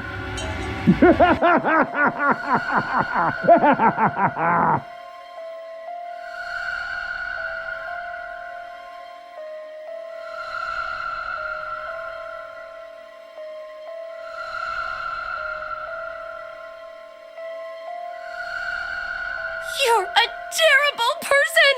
I hate you! Oh my! How could you call a gentleman such as myself a terrible person? That's not very nice. I'm quite fair. I don't use tricks or play dirty. You see? I've even left you a way out. A way out? Didn't you hear me? All you have to do is solve that puzzle. Do that, and you can stop the incinerator. What's the point of stopping it? You'll only capture me and make me do this all again. I'm not going to listen to you. If you're just going to throw me back in here, I might as well just die now. My goodness, haven't you listened to anything I've said? I told you, I'm a fair man. Huh? If you solve the puzzle, the verification function of the red will in turn activate. If this experiment is to deliver valid results, there must be a chance of success. If you succeed, you will escape. The verification function of the red?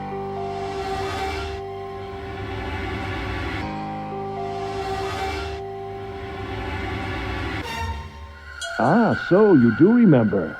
Right now there are 2 numbers in the red. The first is 1, and the second is 3.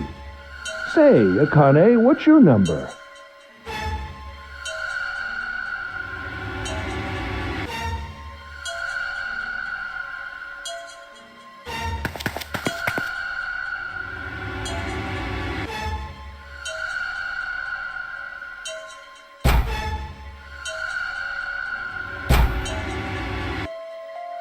You really aren't one for listening, are you?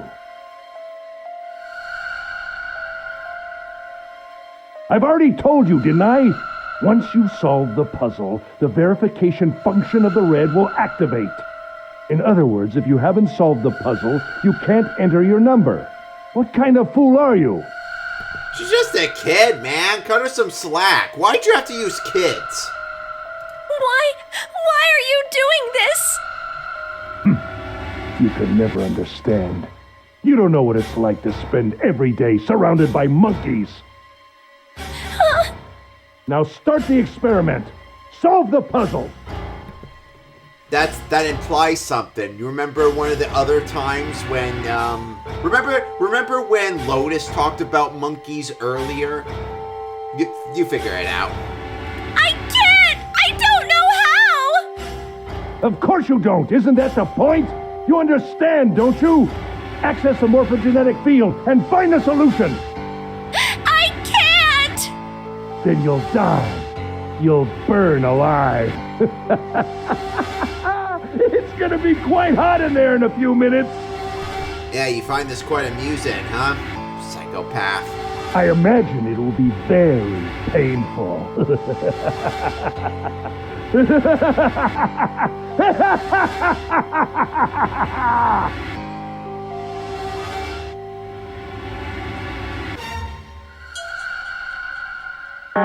Incineration will begin in 10 minutes.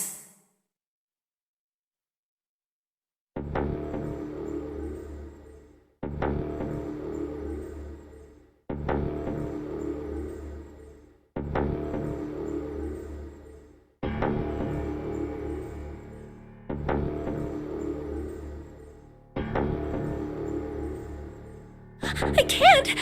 I just can't! There's no way! I can't figure this out!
Akane?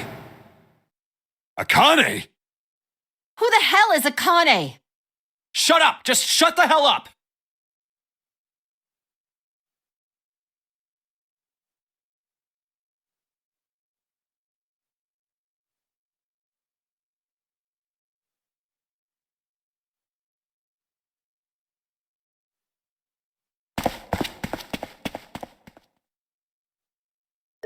Akane! Akane! Can you hear me? Akane! Say something!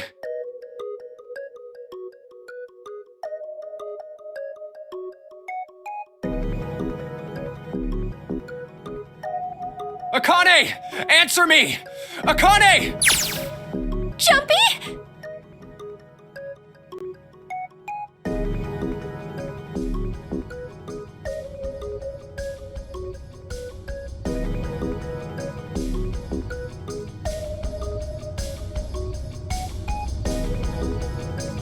Jumpy!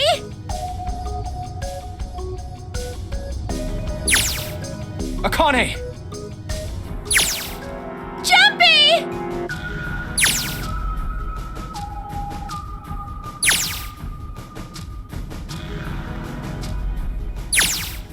Akane! Akane!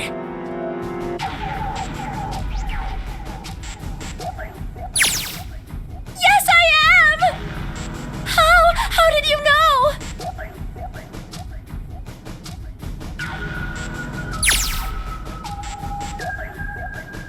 Right. There's only one way to help her. You were brought here to help my sister, to save Akane. Incineration will begin in 7 minutes. Jumpy, we don't have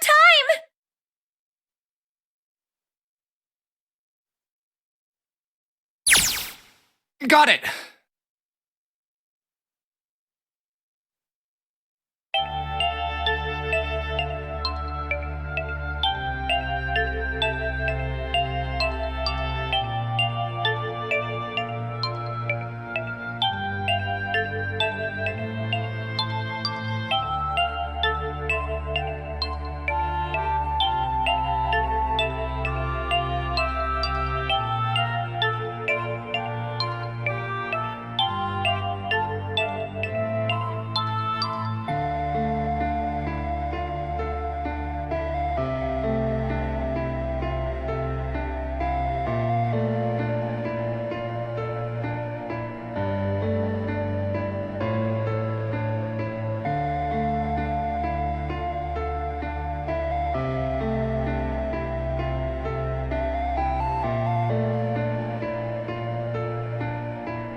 Incineration will begin in 6 minutes. Jumpy! Yeah, I know. Just hang on, all right? I promise I'll get you out of there. I'm not gonna let you die. I promise. So don't worry, all right? Just give me a few minutes, okay? Okay.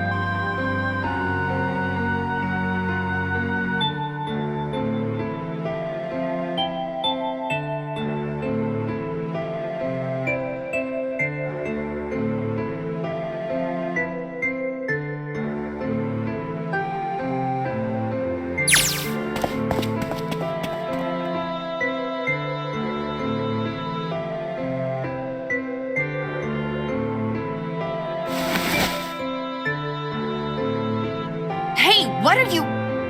Just trust me, okay?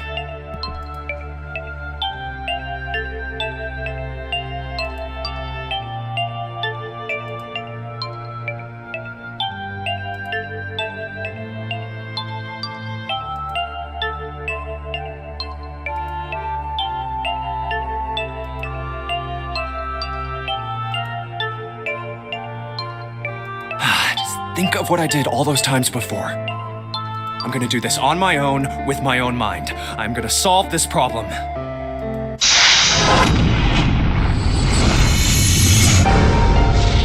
Last puzzle, let's do it, come on. For Akane, I already know what the answer is. It's actually pretty obvious. Look, take that one, and then put the P there. You see, look down there. Oh. Okay, well, I'm guessing this is a bunch of math stuff, but I'm not doing this for the math.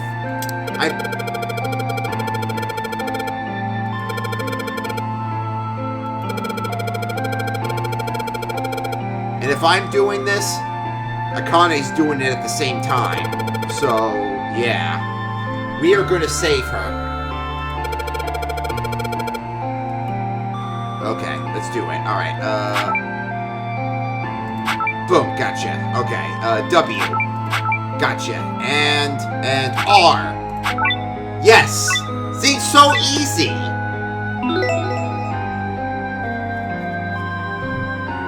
Please enter the password. Wow, really? Here, can I use my own keyboard? No, I cannot. Oh, wow. Oh, I didn't know that was there. My WASD does that. I didn't know that was there. Okay, well, whatever. Wait, huh?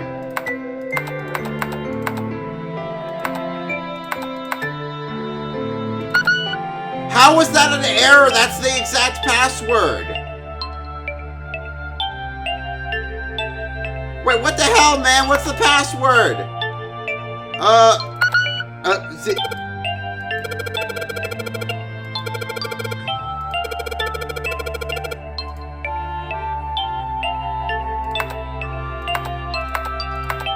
No, why would the password be Akane? 0? No, it can't be.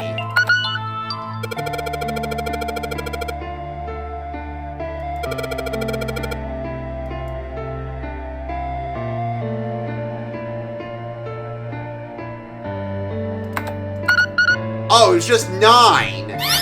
9. Yes, that's it. Because of all the numbers there. It was 9, because nonary game. Yeah, okay. Alright. Can't believe I've forgotten it. I played this recently. There's so many puzzles to keep up with. Akane, did you get it? Yes, I did! I solved it! I mean, really, you solved it for me, but I copied everything you did! Yeah, they call that plagiarism, sister. You know you're gonna fail the class for it, right? Now I just have to press enter! Then what the hell are you waiting for? Push it! Okay, I will!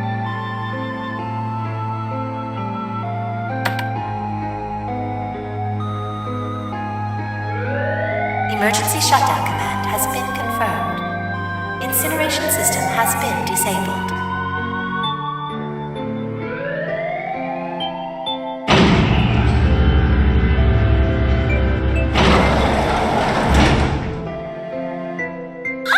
Jumpy! It worked! It worked! The incinerator shut down! It worked!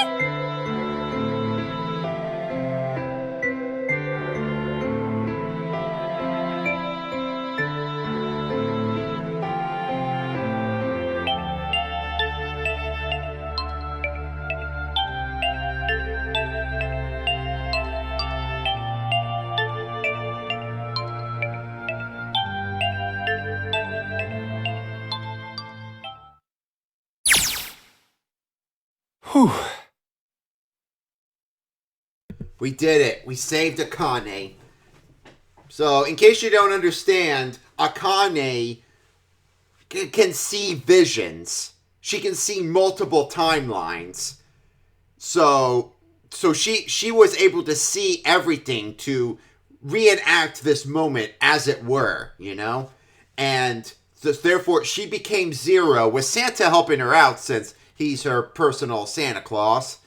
And then they both, thanks to the stocks that Santa was able to get from Cradle Pharmaceuticals, and Akane saw those stocks, which is how Santa was able to get all that money. And therefore, they funded this project and made sure that everything happened as it were, so Akane could save herself from the past and stop whatever potential timelines there were where she burned alive. And you want to know something else that's interesting? You know that fever she had? She only gets those fevers whenever we go into the wrong paths. That's her burning alive from the incinerator. Yeah, the game doesn't tell us that, but everything makes sense now. There's still a little more, but that's practically why Akane did this. That's why she was Zero. Zero was never the bad guy here.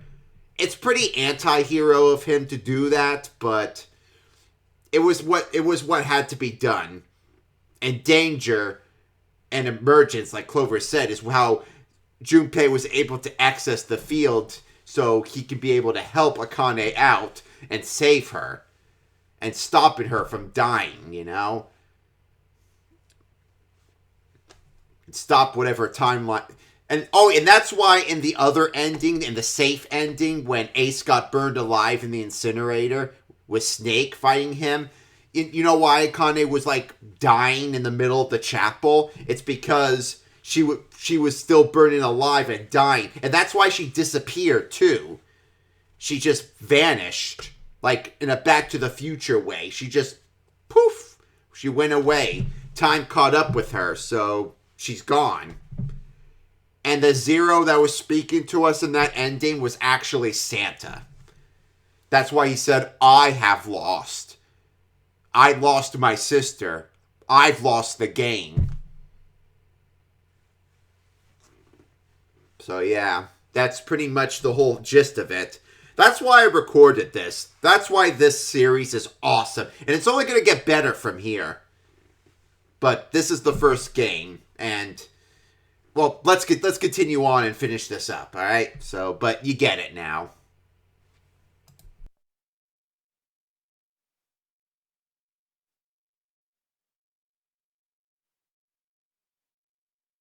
So yeah, the Akane that we see was actually Akane because this is the timeline where she survived and we have to make sure it actually happens, you know? Otherwise she'll disappear. It's like two moments at the same time, you know? Different years, but same days, kinda. You know those time travel shows or movies that show time travel? And, like, no matter what, a character goes back to the future or the past, but that moment was happening at that exact moment. I think that's kind of like the season finale of the first season of the rebooted Doctor Who. But, yeah. So, Akane was there and in the past, in the present and the past.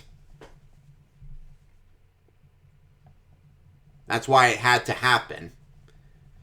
Kane was the mastermind this whole time. And not for bad reasons, for good reasons.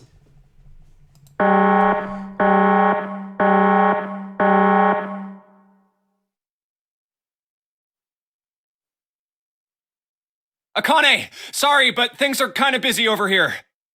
I'm gonna have to hang up now, okay? Oh, of course, that's fine.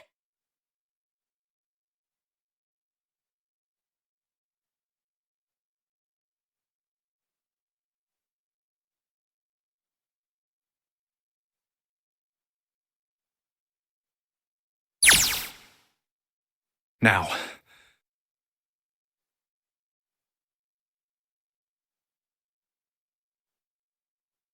Junpei, are you... Okay. Ah, shut it!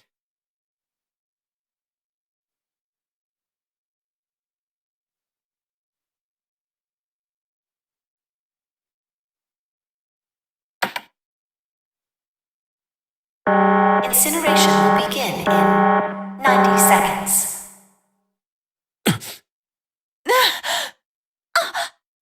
It doesn't sound like it's stopping. What the shit? Why isn't it stopping?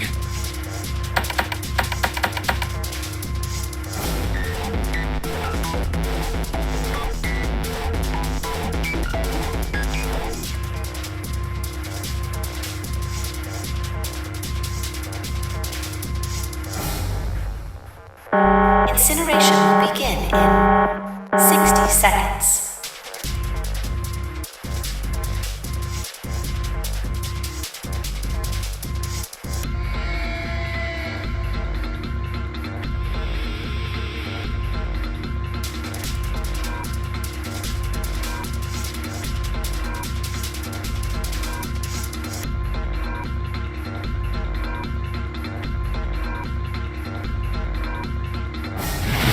It is hidden, but an exit can be found. Seek a way out. Seek a door that...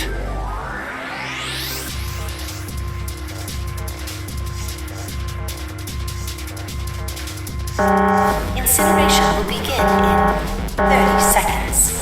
Run, guys! Get to the door! Run!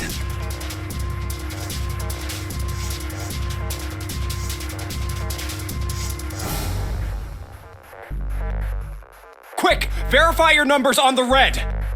Verify? Who? What combination? All of us! We all need to verify! Why? You really think this is a good time to ask questions? Just do it!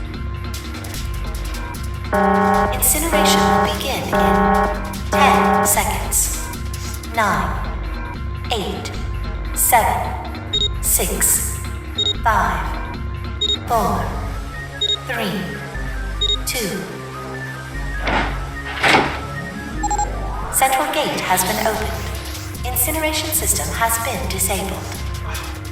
Way to cut it last minute, Raz.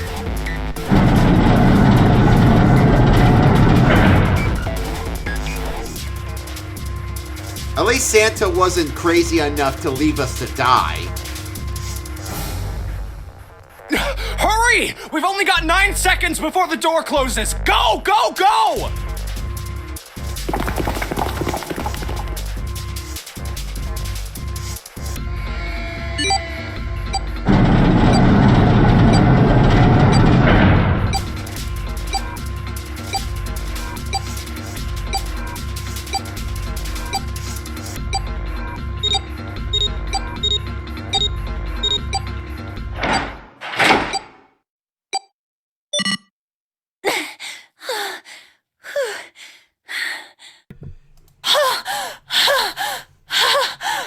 Oh, you made it, Brez. You made it.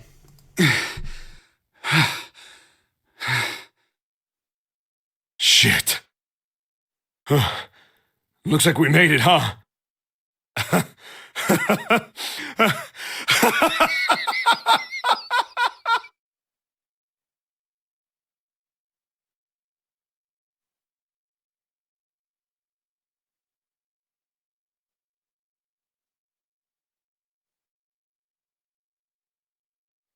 Akane?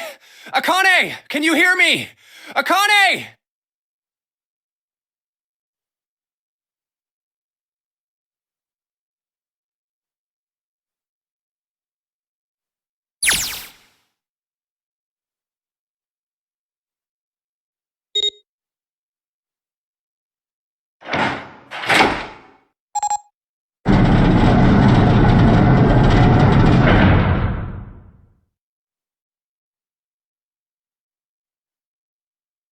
Akane! Don't forget the other bracelets. Oi!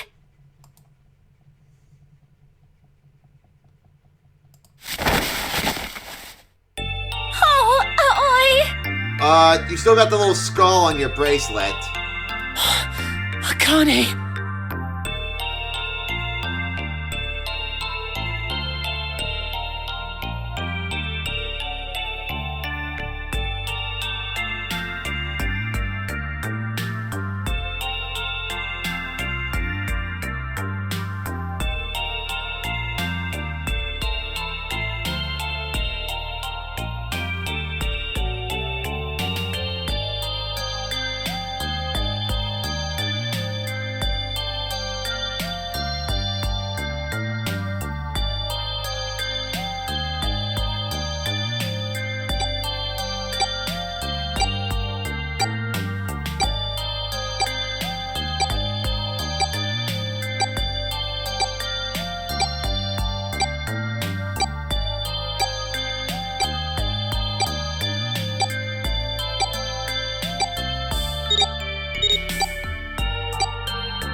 get out of here.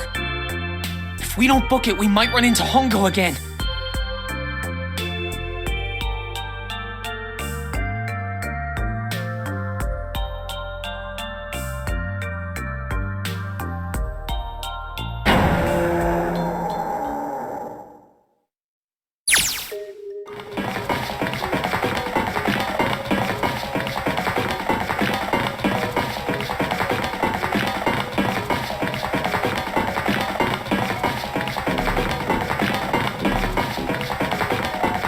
Hey, Junpei, can I ask you something? What's up? That door, the one with the 9 on it. Why'd it open? Yeah, all 5 of us verified our numbers on the red. Look at the little jiggle on her titties. 2 plus 4 plus 5 plus 7 plus 8 is 26. That makes our digital route 8. It shouldn't have opened. That's not like you, Lotus. I thought you would have figured it out already. Huh? Why? Because you were the person who taught me about the idea of bases. Bases? Yeah. What are the 2 numbers in base 2? 0 and 1. How about base 10? That goes from 0 to 9, right? Then how about base 16? 0 through F. After 9, it starts at A and goes from there. B, C, D, etc. You're right. In other words, A in base 16 is 10 in base 10. B is 11, C is 12, D is 13, and so on. You can really talk about this and run up the stairs at the same time. So, what about it? You don't get it? What if we keep going with that pattern? What if you go way past base 16 all the way to base 27? Base 27? Yeah. Well, the numerical digits are the same. So, I guess you'd add alphabetical digits. E is 14, F is 15, G is 16. H is 17, I is 18, J is 19. K is 20, L is 21, M is 22. N is 23, O is 24, P is 25. Yeah, and? What comes after that?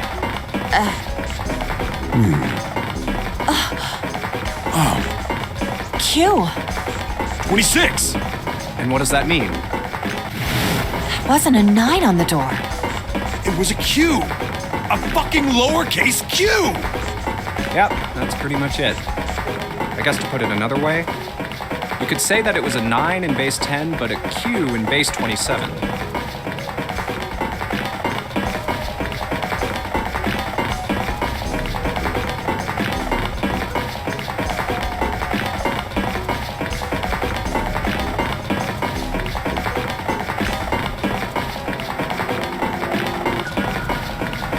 Well, maybe you should have talked and ran at the same time.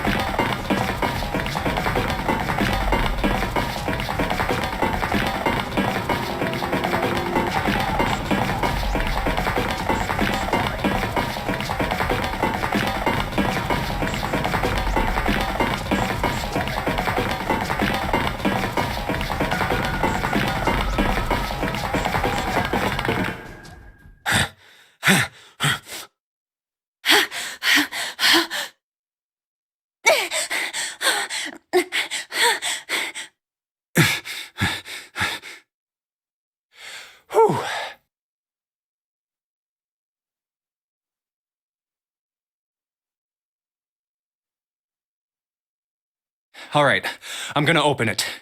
Yeah. Yes. We're finally here. Please do.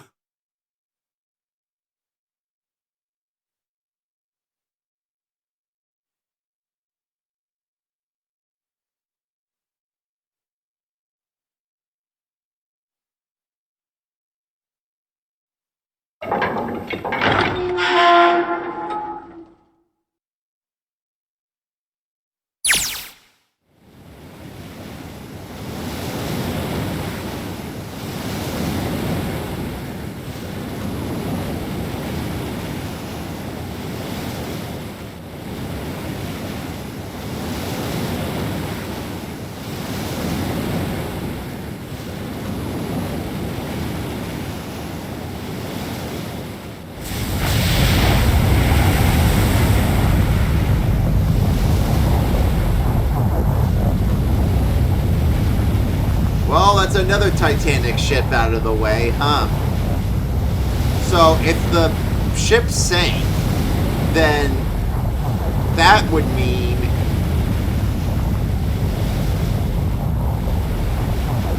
And I'm pretty sure Ace and his associates were able to get out of there. Probably by helicopter.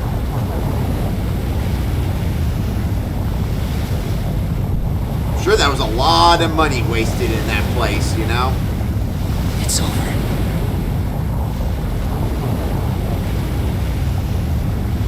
Yeah.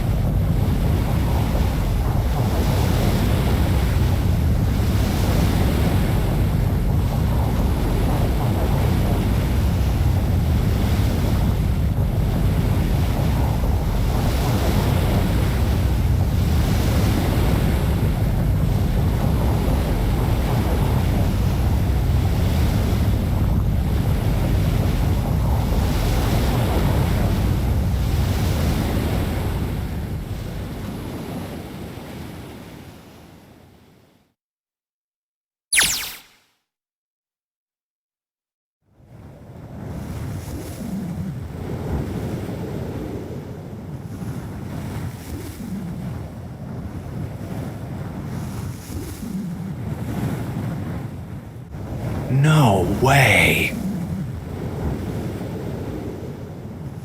What? It can't be. This is...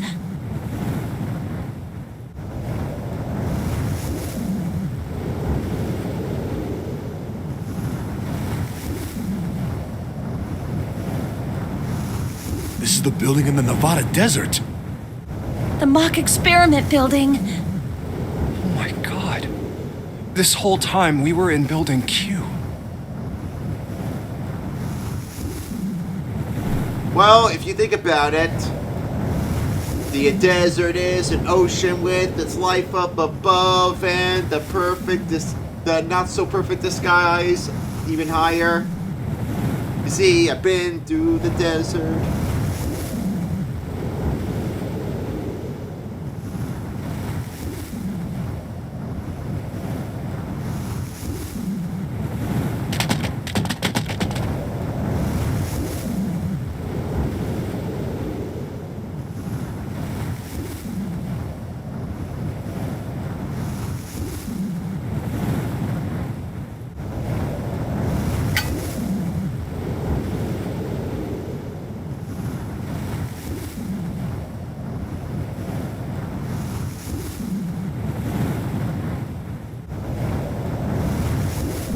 If there's no detonator in there, then there's probably not. You probably don't even have a bomb in your system. It was the illusion of danger. Other than the incinerator room, you were never in danger in the first place. And how could the ship sink? I mean, it was already way past 6 a.m. Water should have came in a long time ago.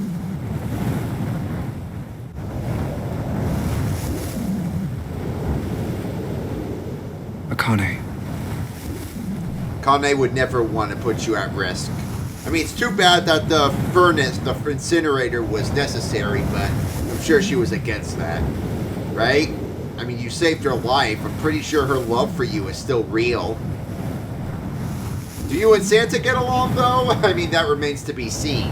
You're that in-law, you know? Or future in-law, whatever.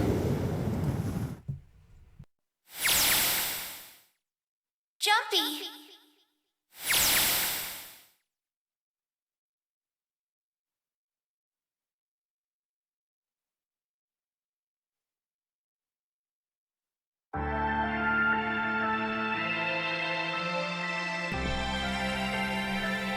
And that's the end.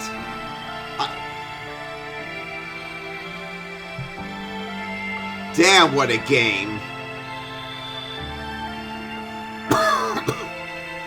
That's it, Brez. It's over. What a game. What a game. That was genius. Alright, well, here's the true end credits. Go ahead, enjoy it. I still gotta get some water. So go ahead, enjoy it. Skip ahead if you wish.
Are you okay?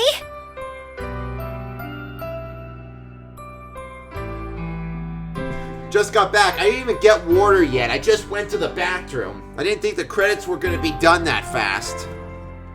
But yeah, we still got a post-credit scene. Oh, come on. This is nothing. Really? Yeah. You don't look okay.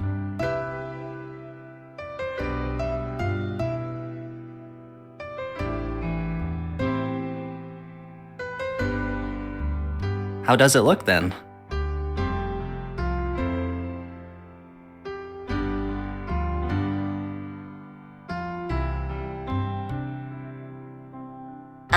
Well, let's see. It looks like you kissed a toad and got warts, but then they just kept growing and growing and growing. What does that even mean?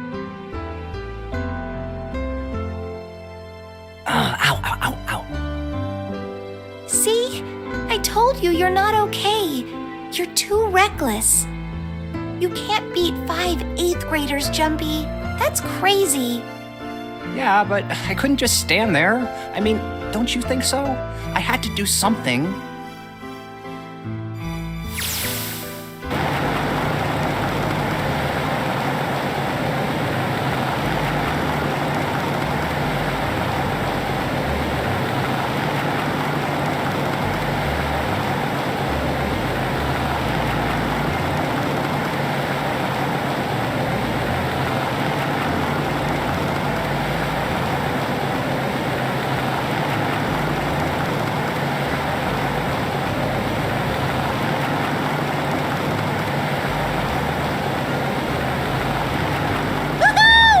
This is so fun! This is so awesome! Driving is so great when there's nothing around, and there's no speed limit. Hey, Clover, watch those bumps, all right?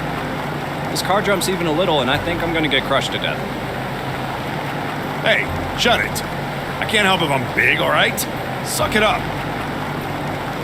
Why don't you drive, Seven? I'm a cop. I ain't gonna break the law. He doesn't have an international license. Yeah, but you could have sat in the passenger seat. Oh, hell no. There's no way I'm giving this seat up. Is Lotus going to talk about her kids at all? How her twins were part of the project? Or was that the only reason that other ending was a thing?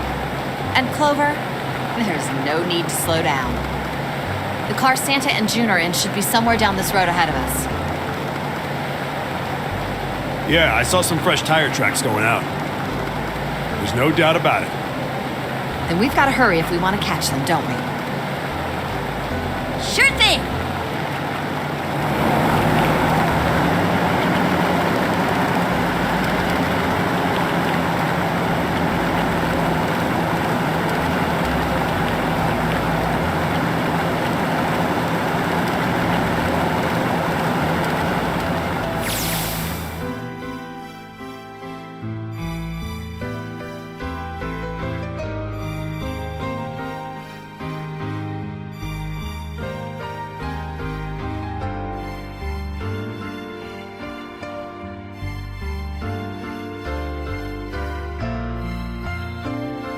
Hey, what the hell are you doing?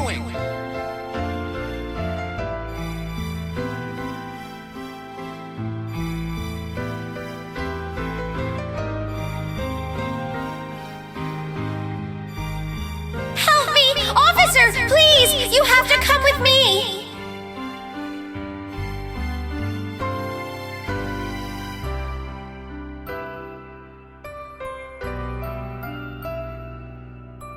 You couldn't run away after you threw the kitty to me? Those must be the students that were killing the rabbits too from that other story. Yeah, I guess I coulda. Then why didn't you? I didn't want to. I wanted to beat him up. Beat him up real good. Because of what they were doing to the kitty. Yeah, that too, but I think they were the ones behind those murders our first semester. Remember? Oh, you mean the bunnies? Yeah, the bunnies. Oh, I guess I didn't have to mention that.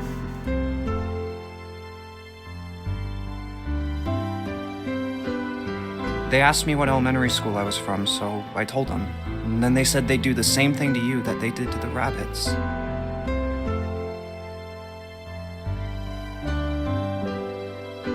I couldn't forgive them for that, so I...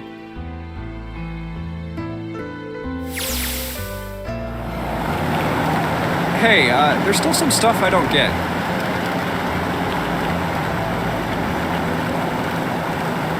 Like Ace. Well, guess I should say Gitaro Hongo. Why did he create the Nonary project? Anybody? Any ideas? Why don't you ask him yourself? He's still in the trunk, I assume?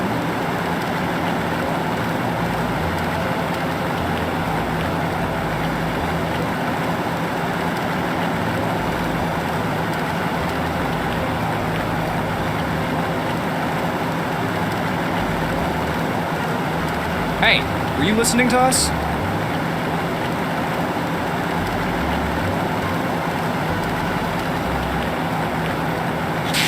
Come on, I know you were. Answer me.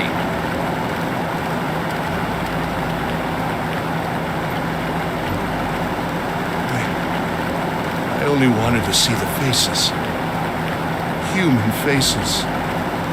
I thought if I could gain the ability to access the morphic field set, then perhaps I could see faces. By peering into people's minds, you could understand how they were processing the expressions of others. That's it? Yes, if you want to put it simply. But if you are looking for a more philosophical answer, I can supply that as well. You see, the human collective consciousness... Yeah, no more lectures, please.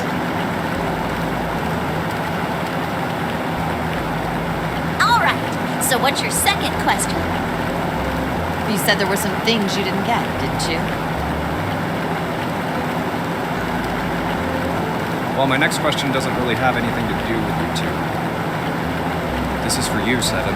It's about the whole Alice thing. What's the deal with that? Well, see, 9 years ago, after I escaped from the Gigantic, I kept going after Hongo on my own, hoping I'd catch him when he finally slipped up.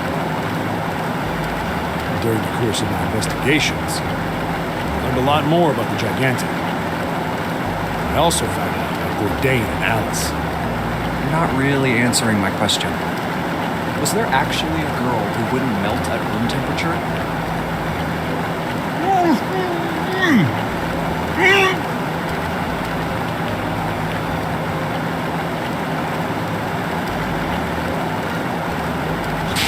What? Alice doesn't exist. 9 years ago, I found Alice's coffin behind the library on the bottom deck. There was nothing in it but the root of a peculiar plant. My research determined that it was a member of the genus Mandragora, of the family Solanaceae. I was able to extract a particular alkaloid from it. I used that extract to create Soparu. Its creation was a tremendous boon to my firm, and we grew rapidly.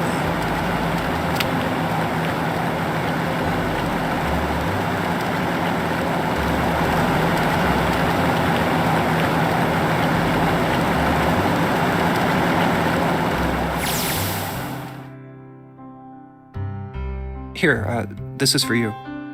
What's this? This is, for you, doll. His name is Junpei.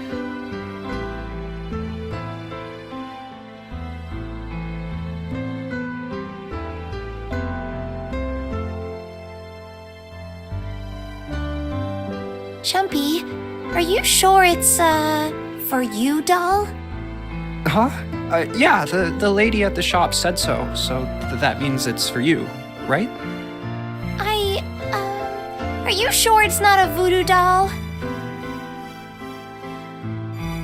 Wait, what? That's... Oh, man. Oh, man. Well, it sure looks like a voodoo doll. I mean, you do know what a voodoo doll is used for, right? Yeah, I guess calling it Junpei isn't a very good idea then. Why are you giving me this anyway? It just seems really sudden. Well, you know how after June, we aren't gonna get to see each other too much?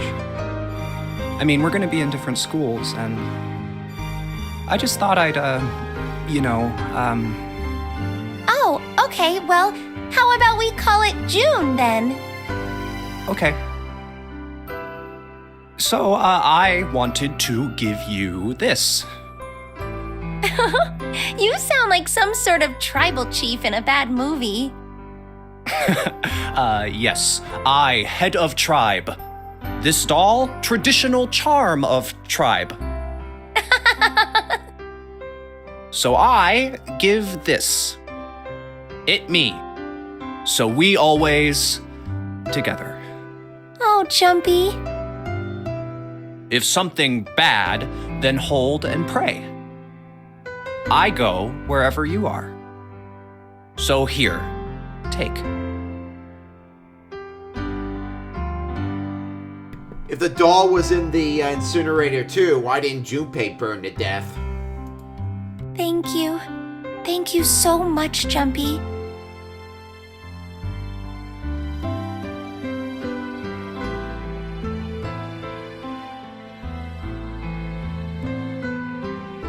Oh, Jumpy, I'll never forget you.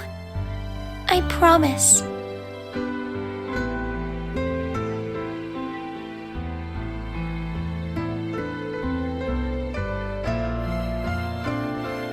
I'll never forget you either.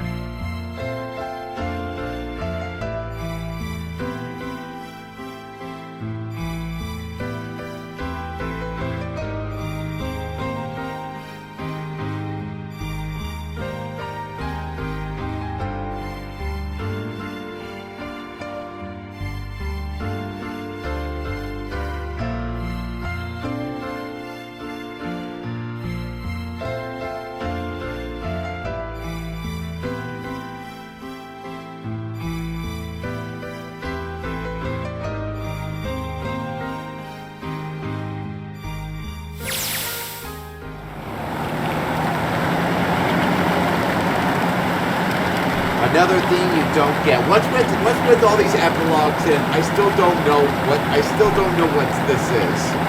Or something like that.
To the road. Huh? What?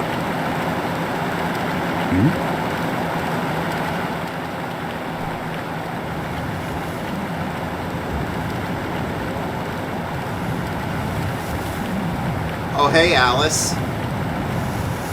I think you should be wearing shoes. That is some hot sand.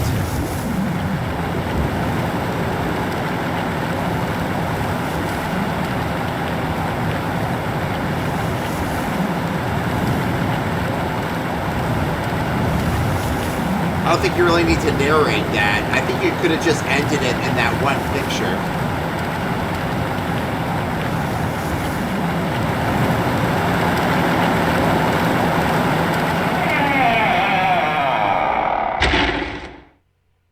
And that's the end.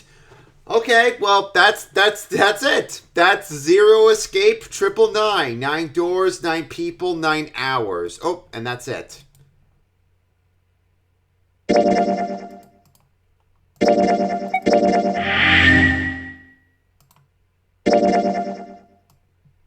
Man, look at all this novel stuff. Oh yeah, I guess one of them was an escape room too.